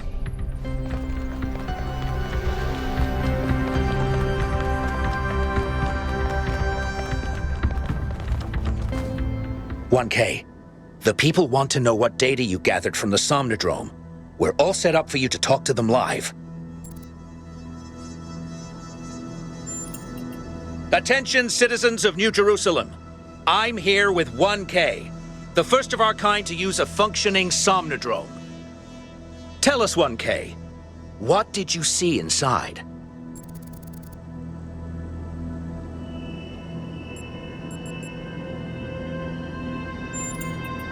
Well, I'm sure I speak for everyone when I say you're handling it with remarkable cool.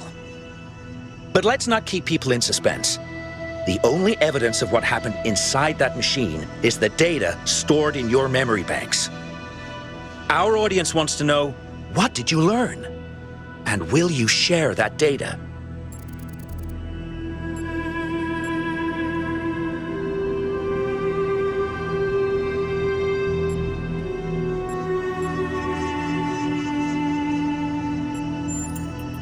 I'm seeing this at the same time you are at home. Something about our moral compiler. The value of compassion and understanding. I don't know what to make of this. 1K, any comment?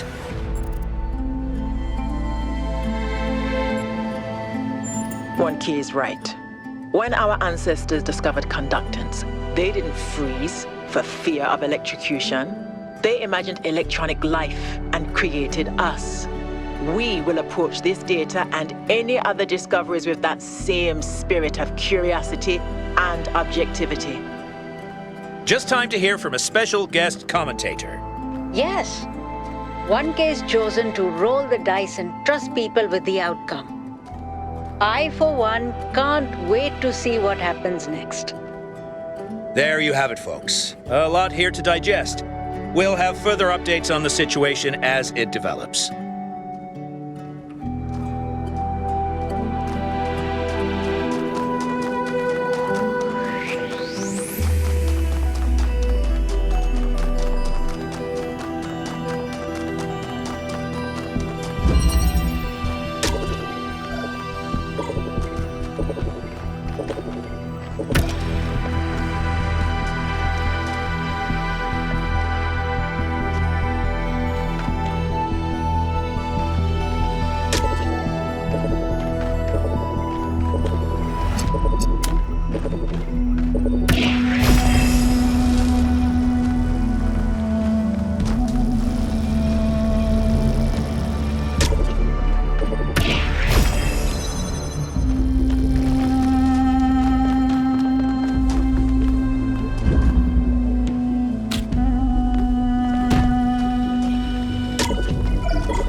and Athena created something amazing.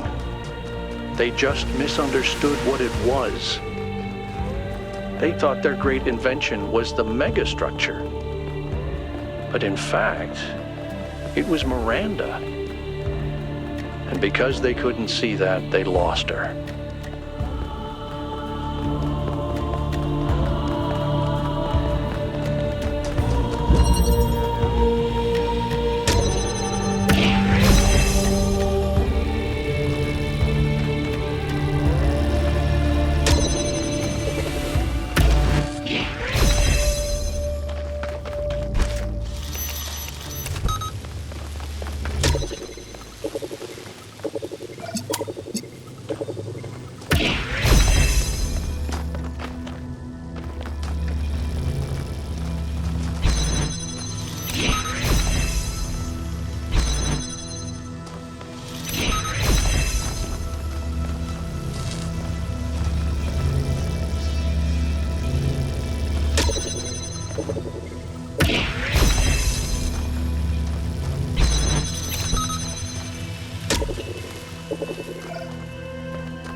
Hermanubis, what would you say is your impression of the expedition so far? I think Alcatraz has done a heck of a job under these very trying circumstances. What about the decision to free Prometheus? Freeing the Prometheus entity was a calculated risk.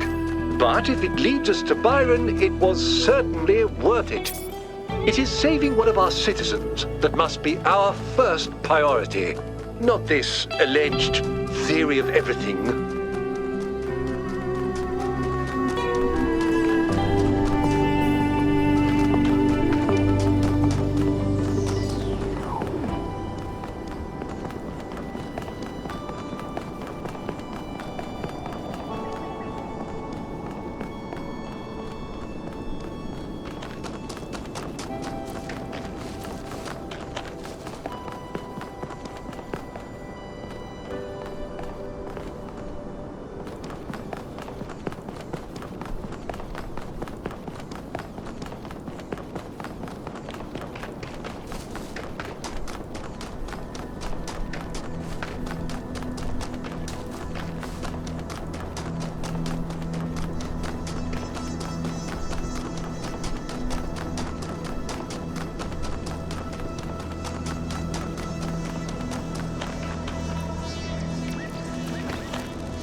Congratulations, 1K. That was a hard one.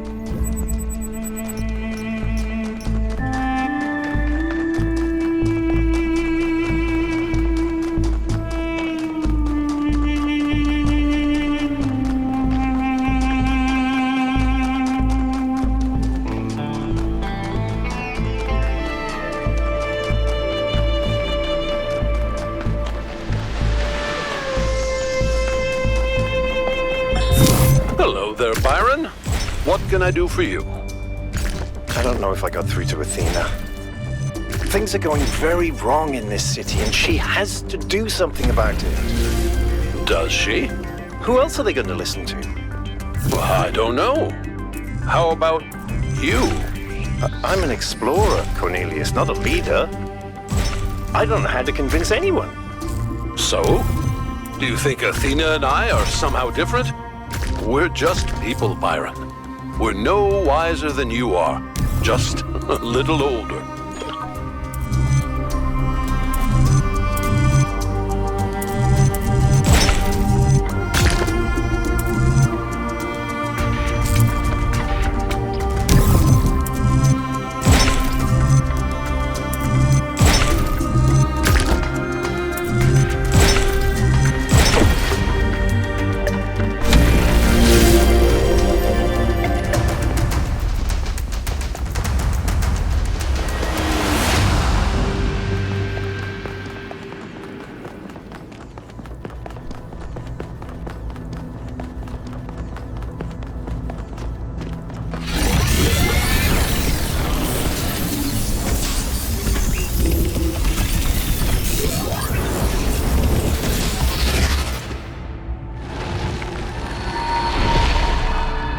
A long time ago, the Sphinx asked you about my story. You said that hope may still be found if we are willing to look for it. And you were right. Hope is not gone from the world. Some small part of it still survives. But it is not in the flame or in these towers. It lives in the hills and the forests, in the rivers and the seas. You were given a world full of hope, creature of clay. It is yours to protect.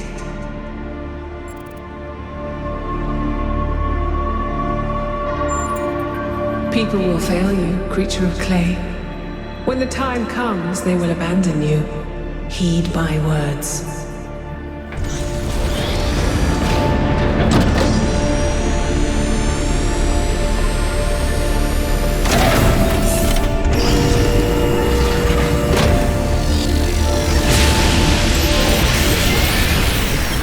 So, Melville, what do you make of these beams?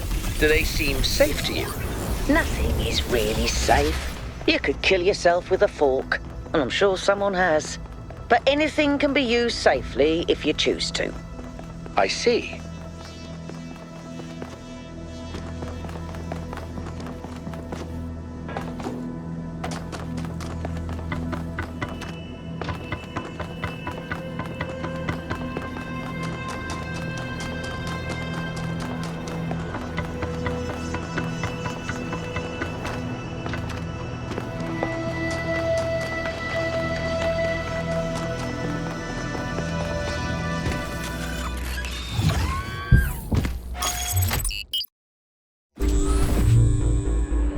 We're getting closer. I hope Byron is still okay.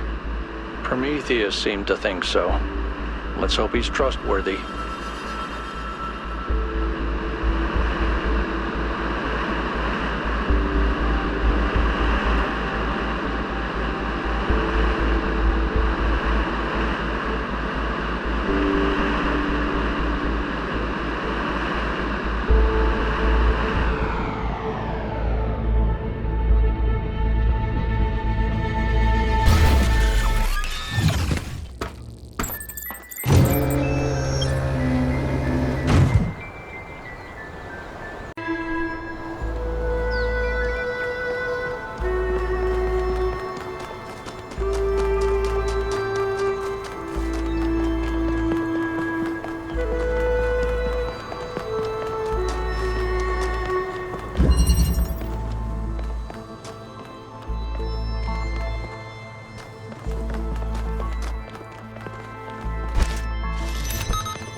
notes, Athena and Cornelius called what they were doing the Noema Project.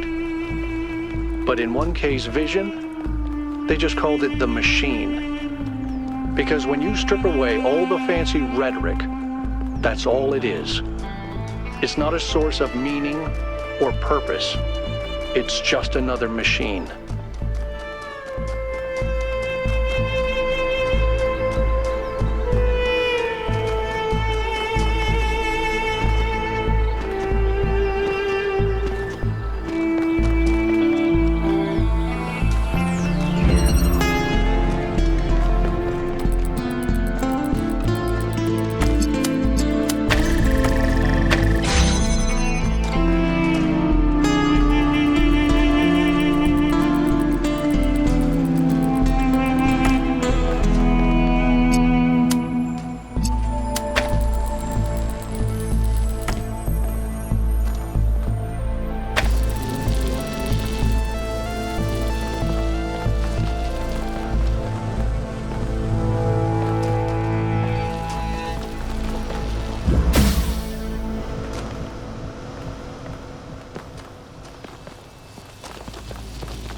it all is truly breathtaking.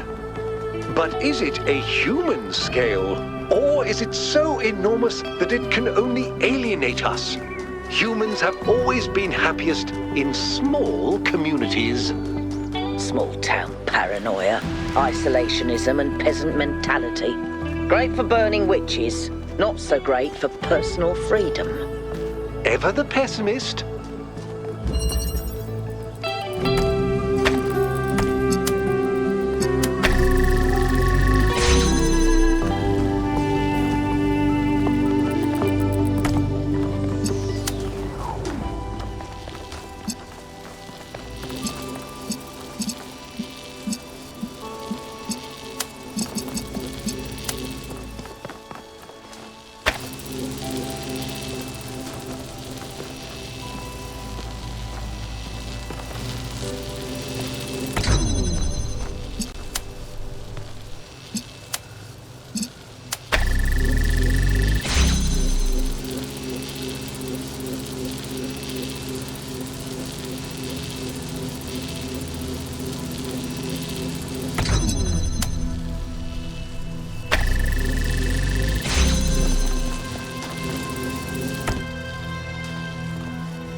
Hey, 1K. I wanted to take a moment to talk to you.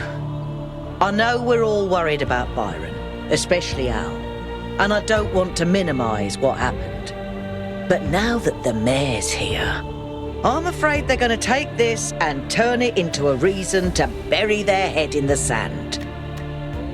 Yes, Byron was rash.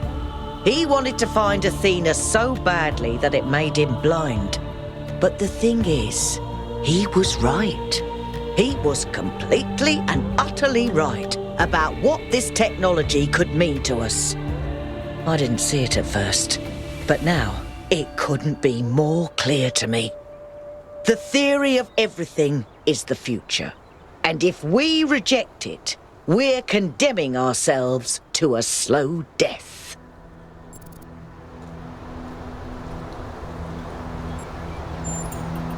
I get it. I do. I'm not blind to the dangers. But all we do anymore is think about the worst case scenario. You know, I didn't even realise how much I'd limited my own imagination. How I'd talked myself into just accepting this incredibly poor future we'd been offered. A future where things just keep getting slightly worse every day, and we accept it because we're ashamed of ourselves. Not of something we've done, but just of our existence. Like we're a virus on this planet. Like our humanity is a sin. I'm so tired of it, 1K. I kept my head down. I focused on fixing things. But that's all I ever did. I never improved anything. I never built anything new. When I imagine going on like this for thousands of years, that's a fate worse than death. It really is. Either we accept, like you said, that it's our cosmic duty to spread consciousness, and we do it boldly and proudly, or we might as well switch ourselves off. We better, because I don't think I can handle the alternative.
I'm not surprised that the Founder chose you, 1K. You're very much like her.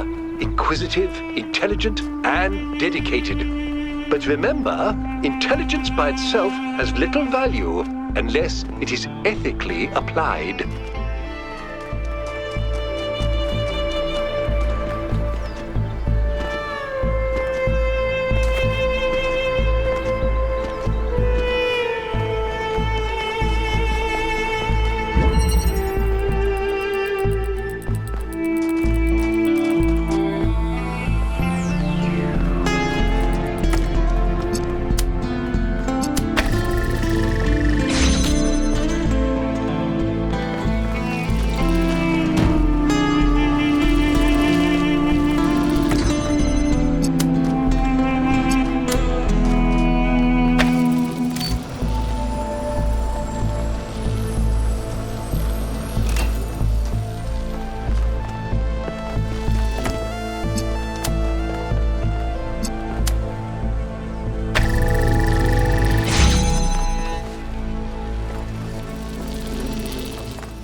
forever.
found any signs of Cornelius?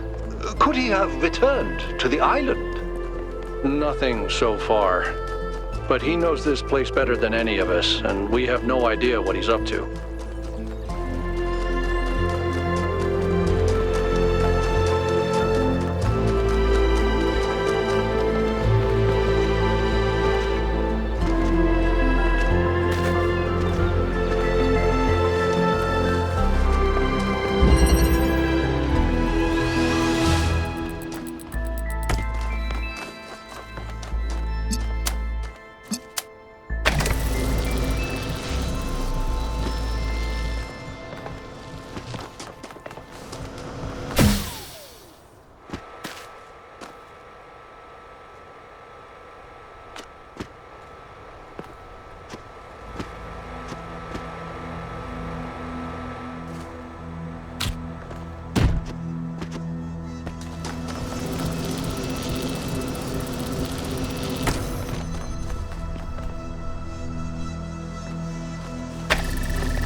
You have heard the myths of gods and titans. But as you approach the end of your journey, I will tell you the truth that all men fear. The truth that neither Pandora nor the Sphinx will face. There are no gods, son of man. There are no titans, no heroes to save you, no divine judge to weigh your soul against a feather. Nature has no will, and she is not your mother. There is only you, and the spark of the sublime that is your mind. As for myself, I never brought the flame to humankind as the stories tell. I only showed you where it was within yourselves.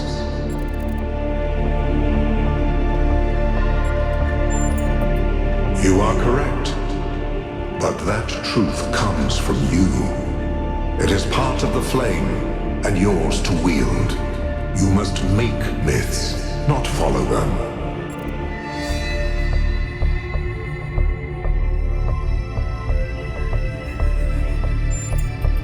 Perhaps, but do not think you can quench the flame within you.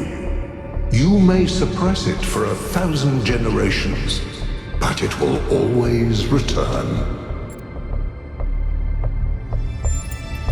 As you freed me, so I will help you free your friend. When you are within Olympus, follow my signs.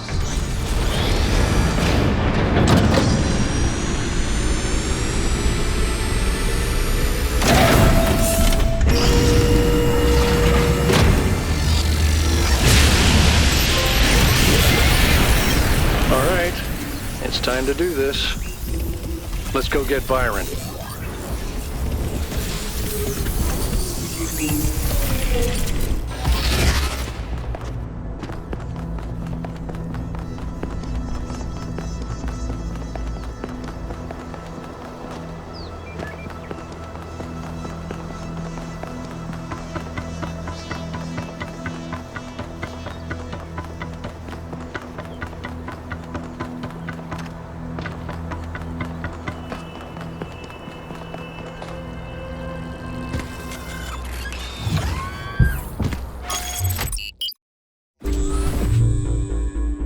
Byron always called me a pessimist, but I don't think it's pessimistic to recognize our flaws, or to think the natural world is just as valuable as we are. If I was pessimistic, I wouldn't believe that we can turn our back on the old ways, or that we can find happiness in humility. But I do. I have hope, even if Byron could never see it that way.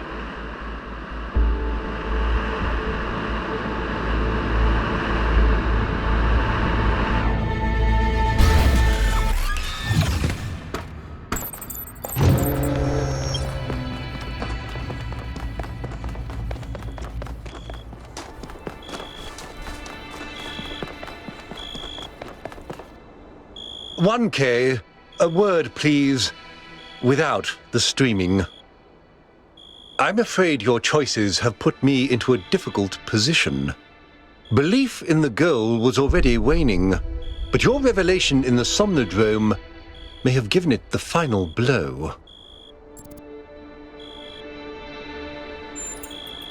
I'm sure it was, and I don't even disagree. No one really has all the answers, not even the founder, but that doesn't mean that we don't need the goal. Look, let me speak plainly for a moment. You and I both know that I exaggerated. I built a myth around Athena that does not reflect what she believed. But you have to understand, it wasn't really about her. It was about what the city needed. It was about keeping us together, invested in a common narrative. And it was about preventing us from going the way of our ancestors. Because temptation is real, and our flaws are still the same. A myth, but a necessary one. I'm not a fanatic or a fool, 1K, although I sometimes play one. I'm just trying to do the right thing. I know I can't stop you from trying to save Byron, but what's in that pyramid could destroy everything I've tried to build.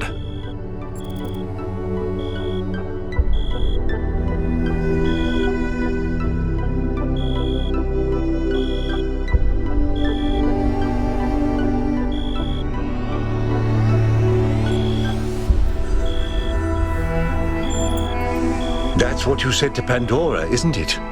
The truth is the only foundation a future can be built upon. Maybe you're right. I don't know. Anyway, I've done what I could. You do as you must. Good luck.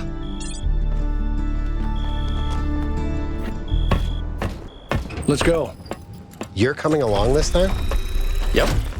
Well, what about protocol? Screw protocol. It's Byron.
Follow my sprite, and it will show you the way to your friend. Do as he says. We went through a lot of trouble to get this guy out of his chains. Now it's his turn to help. This way. You must free him. He cannot free himself.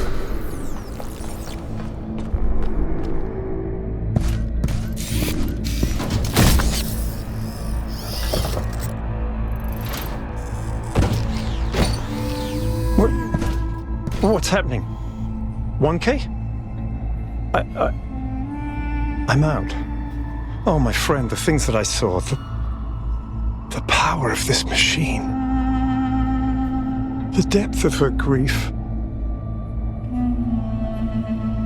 Come on, follow me. I have to show you something.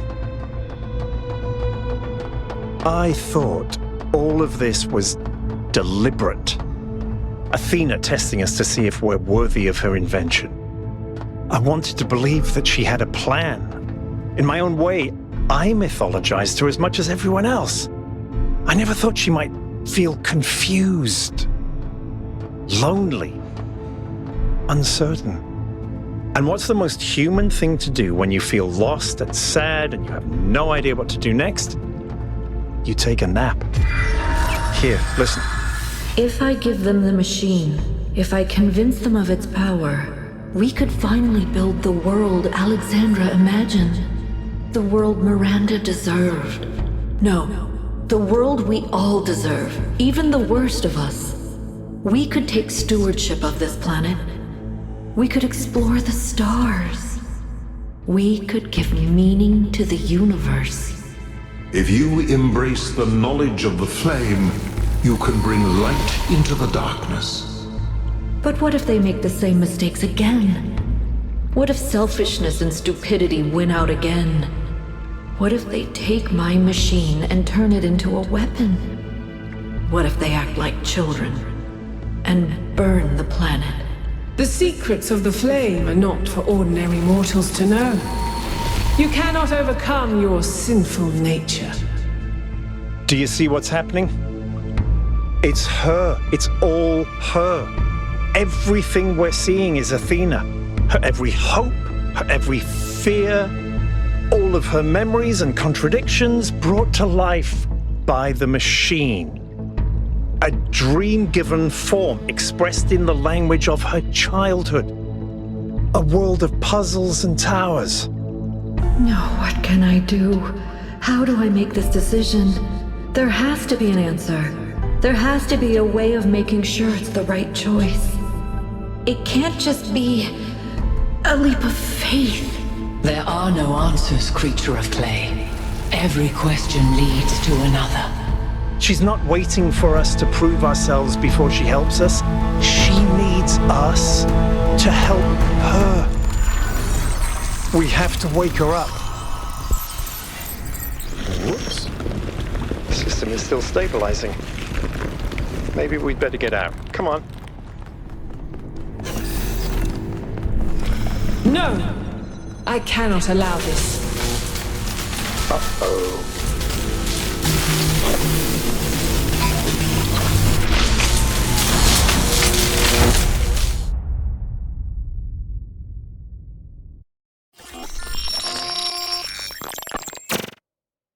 You have suffered a grievous injury, my child. But do not lose faith. Your companions have not forgotten you, and it is through the bonds that you have forged that you will be saved.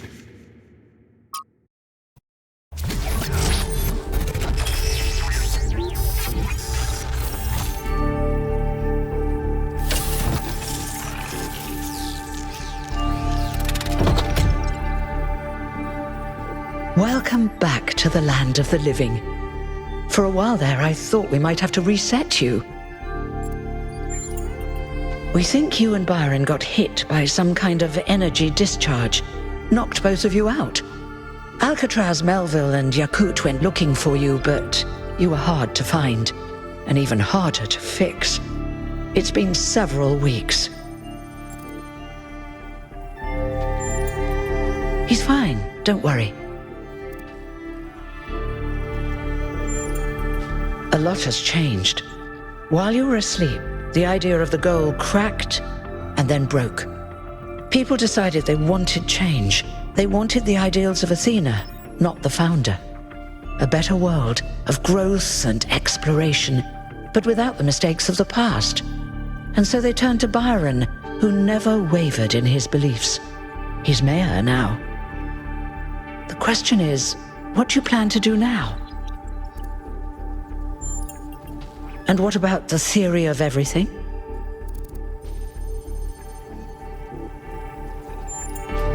If that's your choice, you should speak to Byron. He's waiting for you outside. We're all in this together, 1K. One way or another.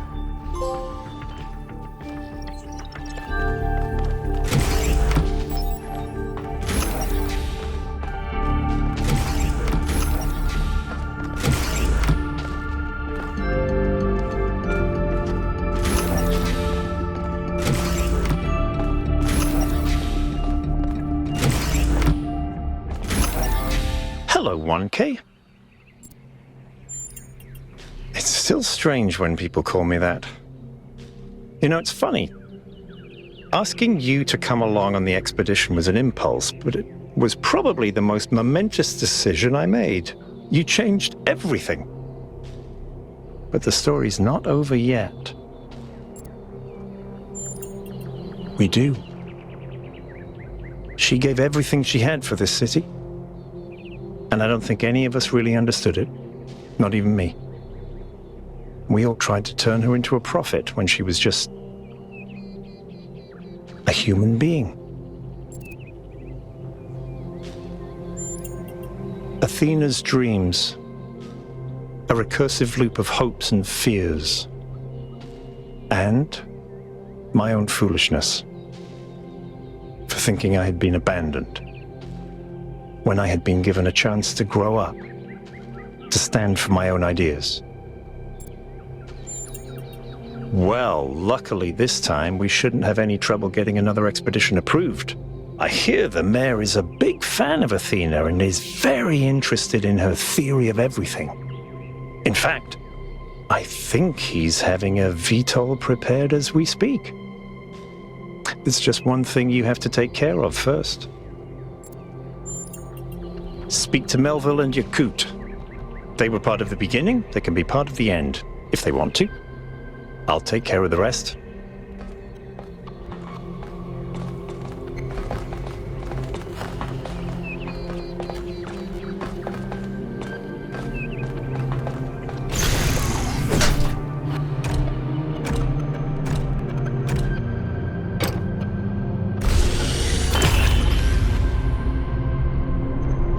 You're going back, aren't you?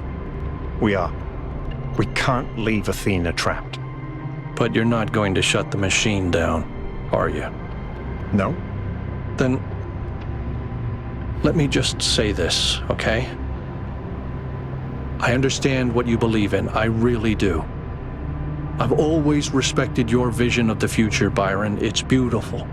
It's moving. But just consider that maybe there is another way. A way that is more humble and maybe less exciting, but no less beautiful. Just consider that maybe that machine doesn't have any answers for us. None that really matter. We don't need a theory of everything to be happy. It was never just about happiness, Hal. But thank you for your honesty.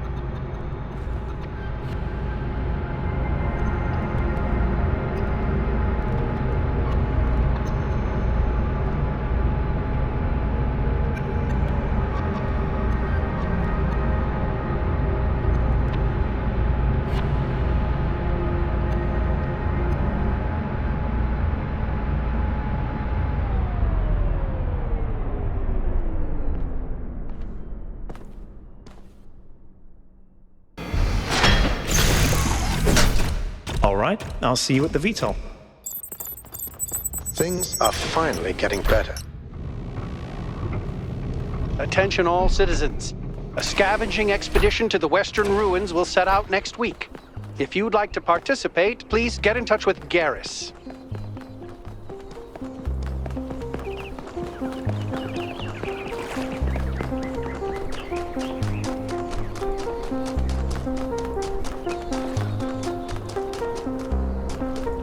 $1K! You're back on your feet.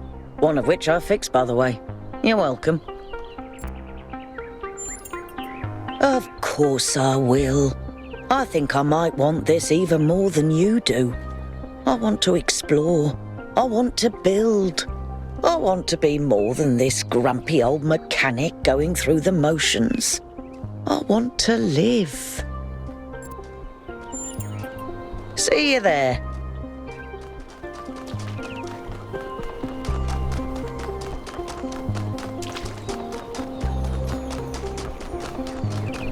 Welcome back.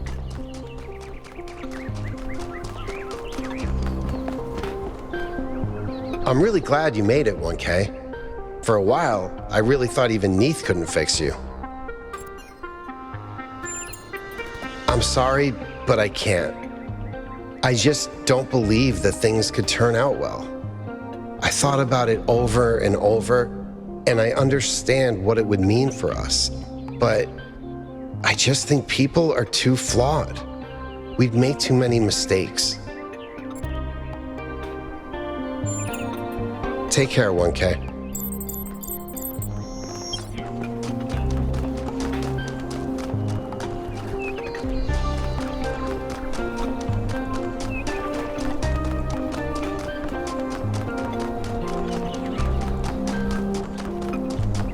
Hey, 1K.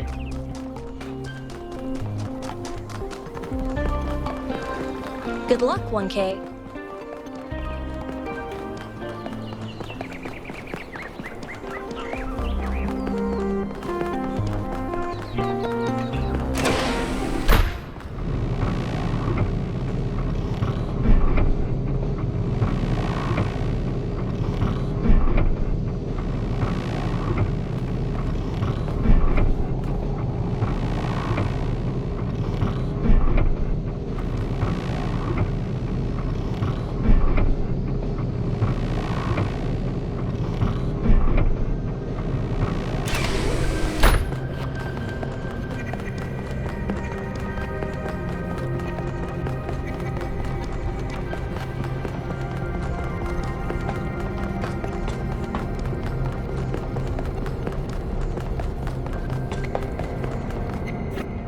I'm glad you're here, Melville.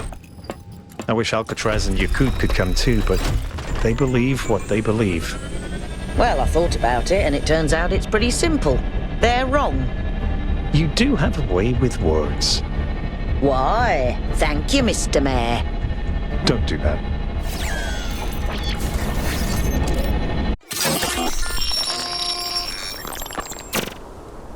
I have only one thing to ask of you, my child.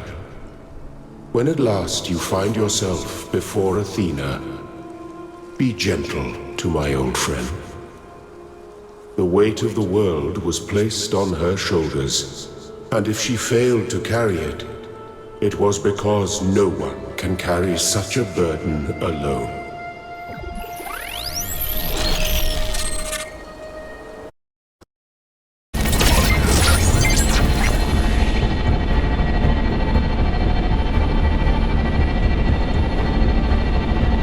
All right, 1K, you're in charge now.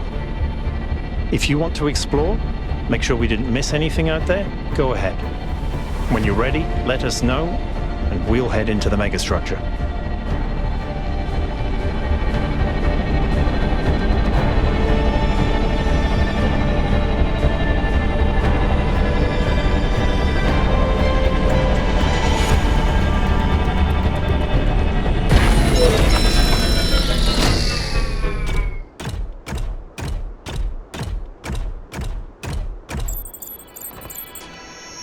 There seem to be more puzzles per cluster than necessary to gain access to the tower.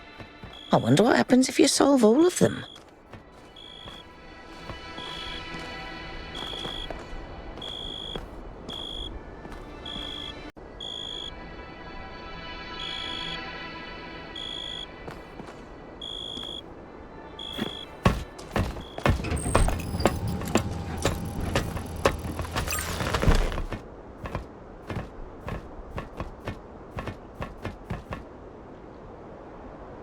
All right, my friends, this is it. We've come a long way together, but there's a little bit further still to go. It's time to save Athena and reclaim the future.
Singularity. It's beautiful.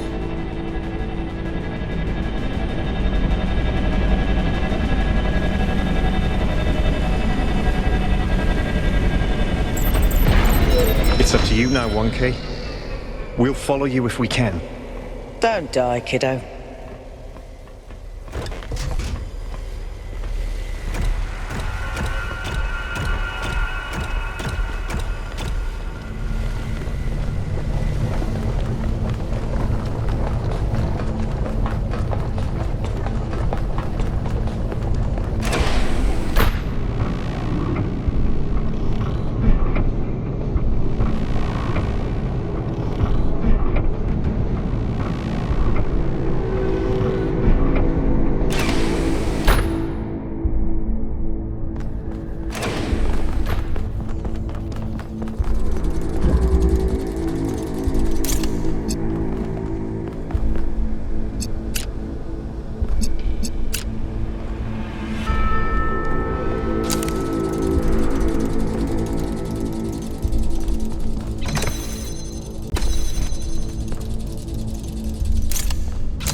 Alexandra Drennan said that we are not entirely bound by time.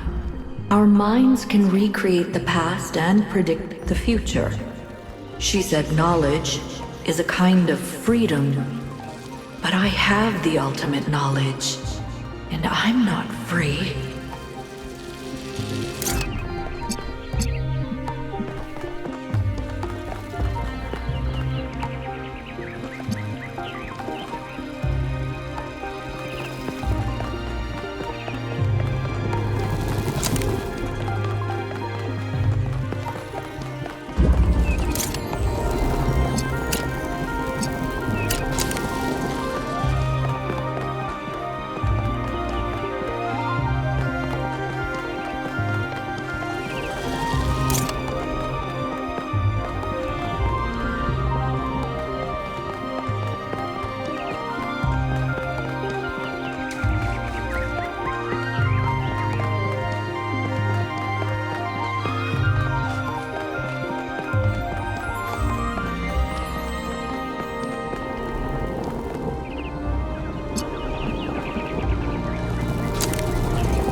Calculate the future of this planet.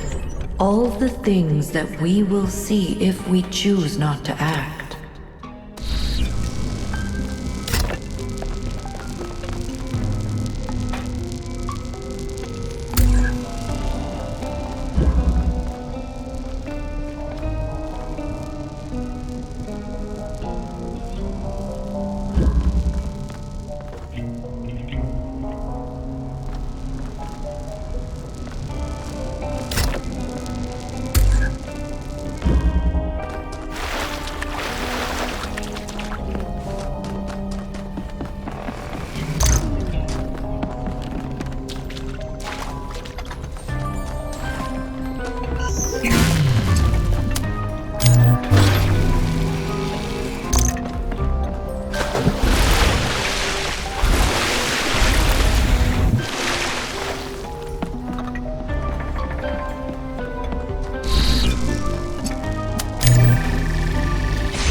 Will move, the mountains will fade away, even the stars will change. The days will grow longer as the rotation of the Earth slows.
volcanoes and asteroids, earthquakes and floods. Slowly, day by day, the moon will drift away, and we will still be here.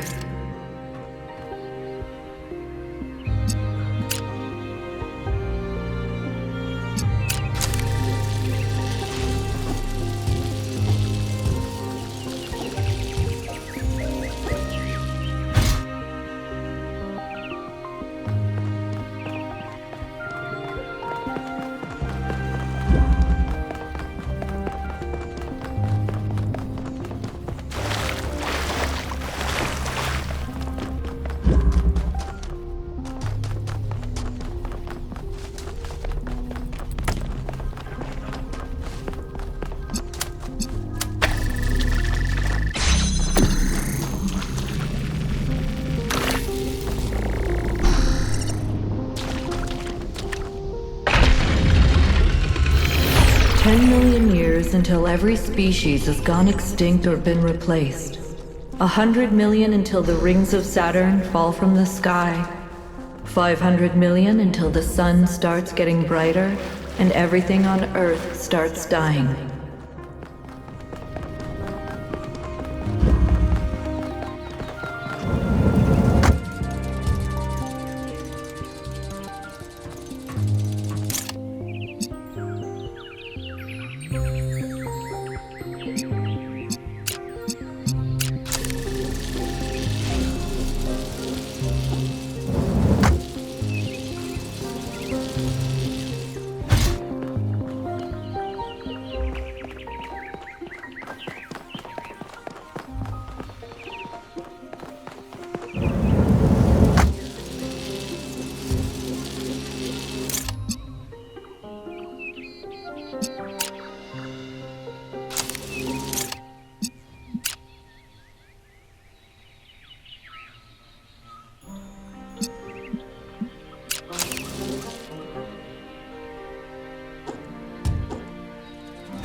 If we do nothing, there's only 1 billion years left for life on this planet.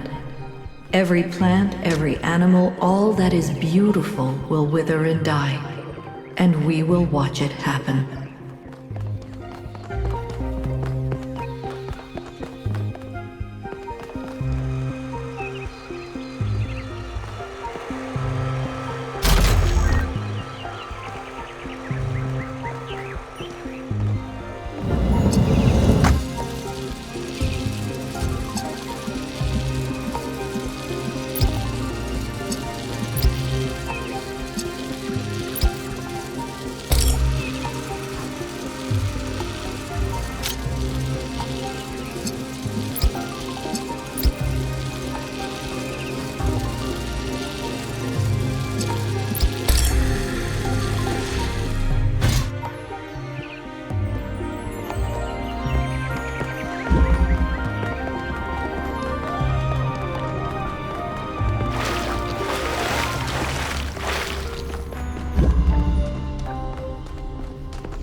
The universe will continue for trillions of years.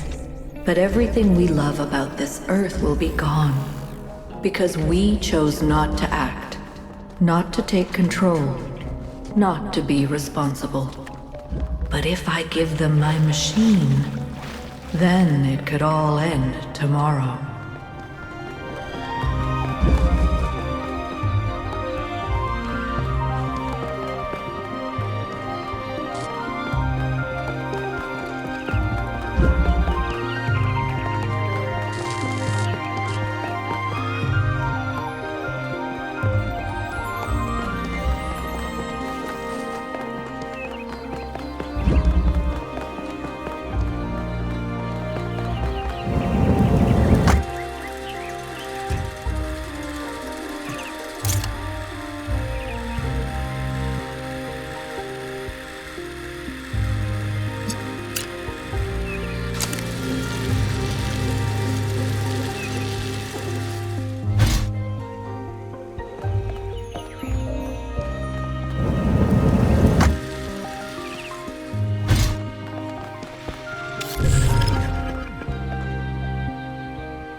I can calculate the future of the planet, the death of the sun, the migration of the stars.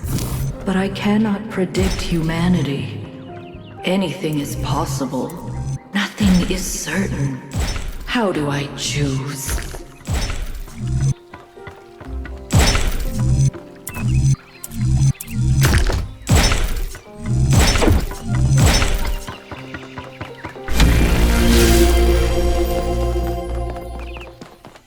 Do not falter now, son of man. Have faith in yourself and the work of generations.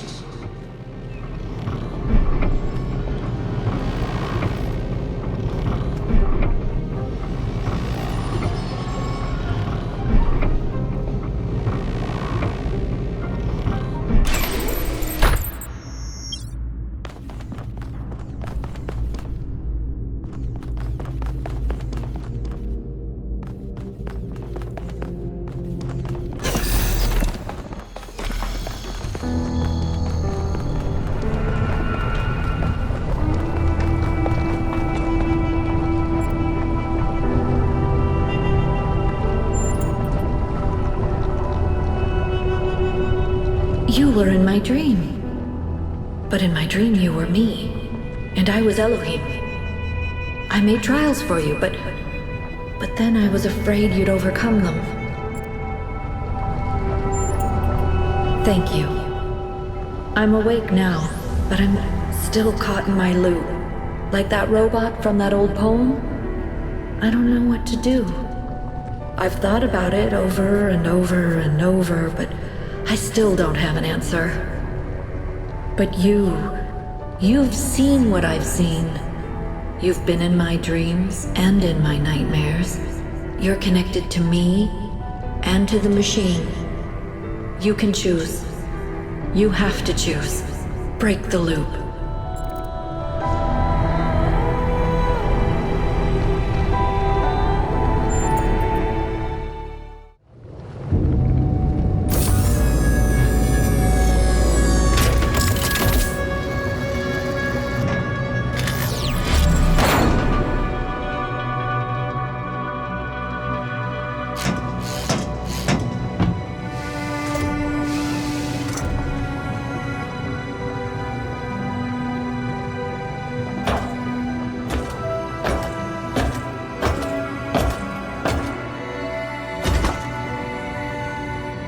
Alexandra Drennan carried her burden as far as she could. I took it from her thinking I could carry it forever. But no one can. Not alone. So in the end, 1K made the choice I couldn't make. He took a leap of faith.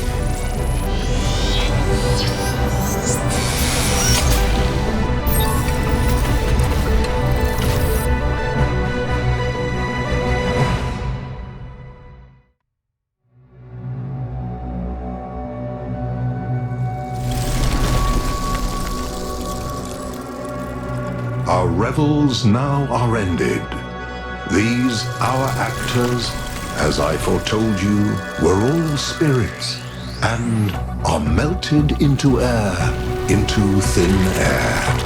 And, like the baseless fabric of this vision, the cloud-capped towers, the gorgeous palaces, the solemn temples, the great globe itself, yea, all which it inherit shall dissolve, and, like this insubstantial pageant faded, leave not a rack behind.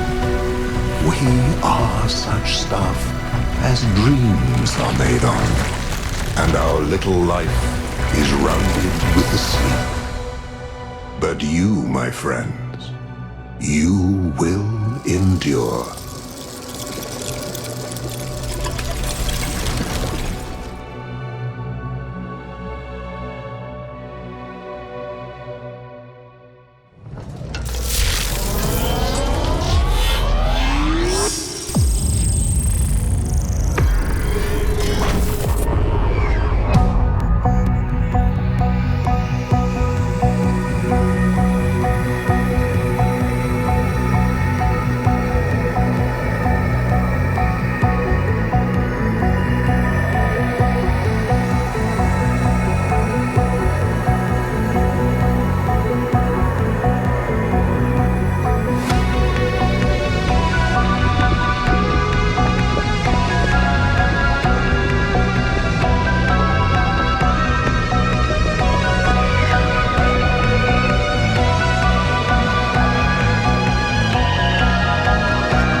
Come, my friends. 'Tis not too late to seek a newer world. Push off, and sitting well in order, smite the sounding furrows. For my purpose holds to sail beyond the sunset and the baths of all the western stars until I die. It may be that the gulfs will wash us down. It may be we shall touch the happy isles and see the great Achilles, whom we knew. Though much is taken, much abides. And though we are not now that strength which in old days moved earth and heaven, that which we are, we are. One equal temper of heroic hearts, made weak by time and fate, but strong in will, to strive, to seek, to find, and not to yield.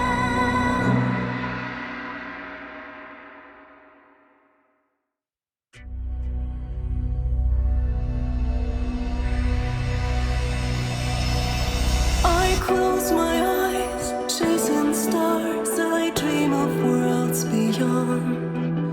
Illusions are all I see. This feeling's grown so strong.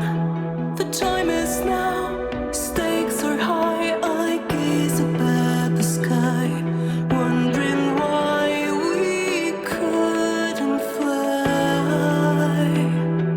Yearning for those clear blue skies. Through these trials, we'll find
and storms.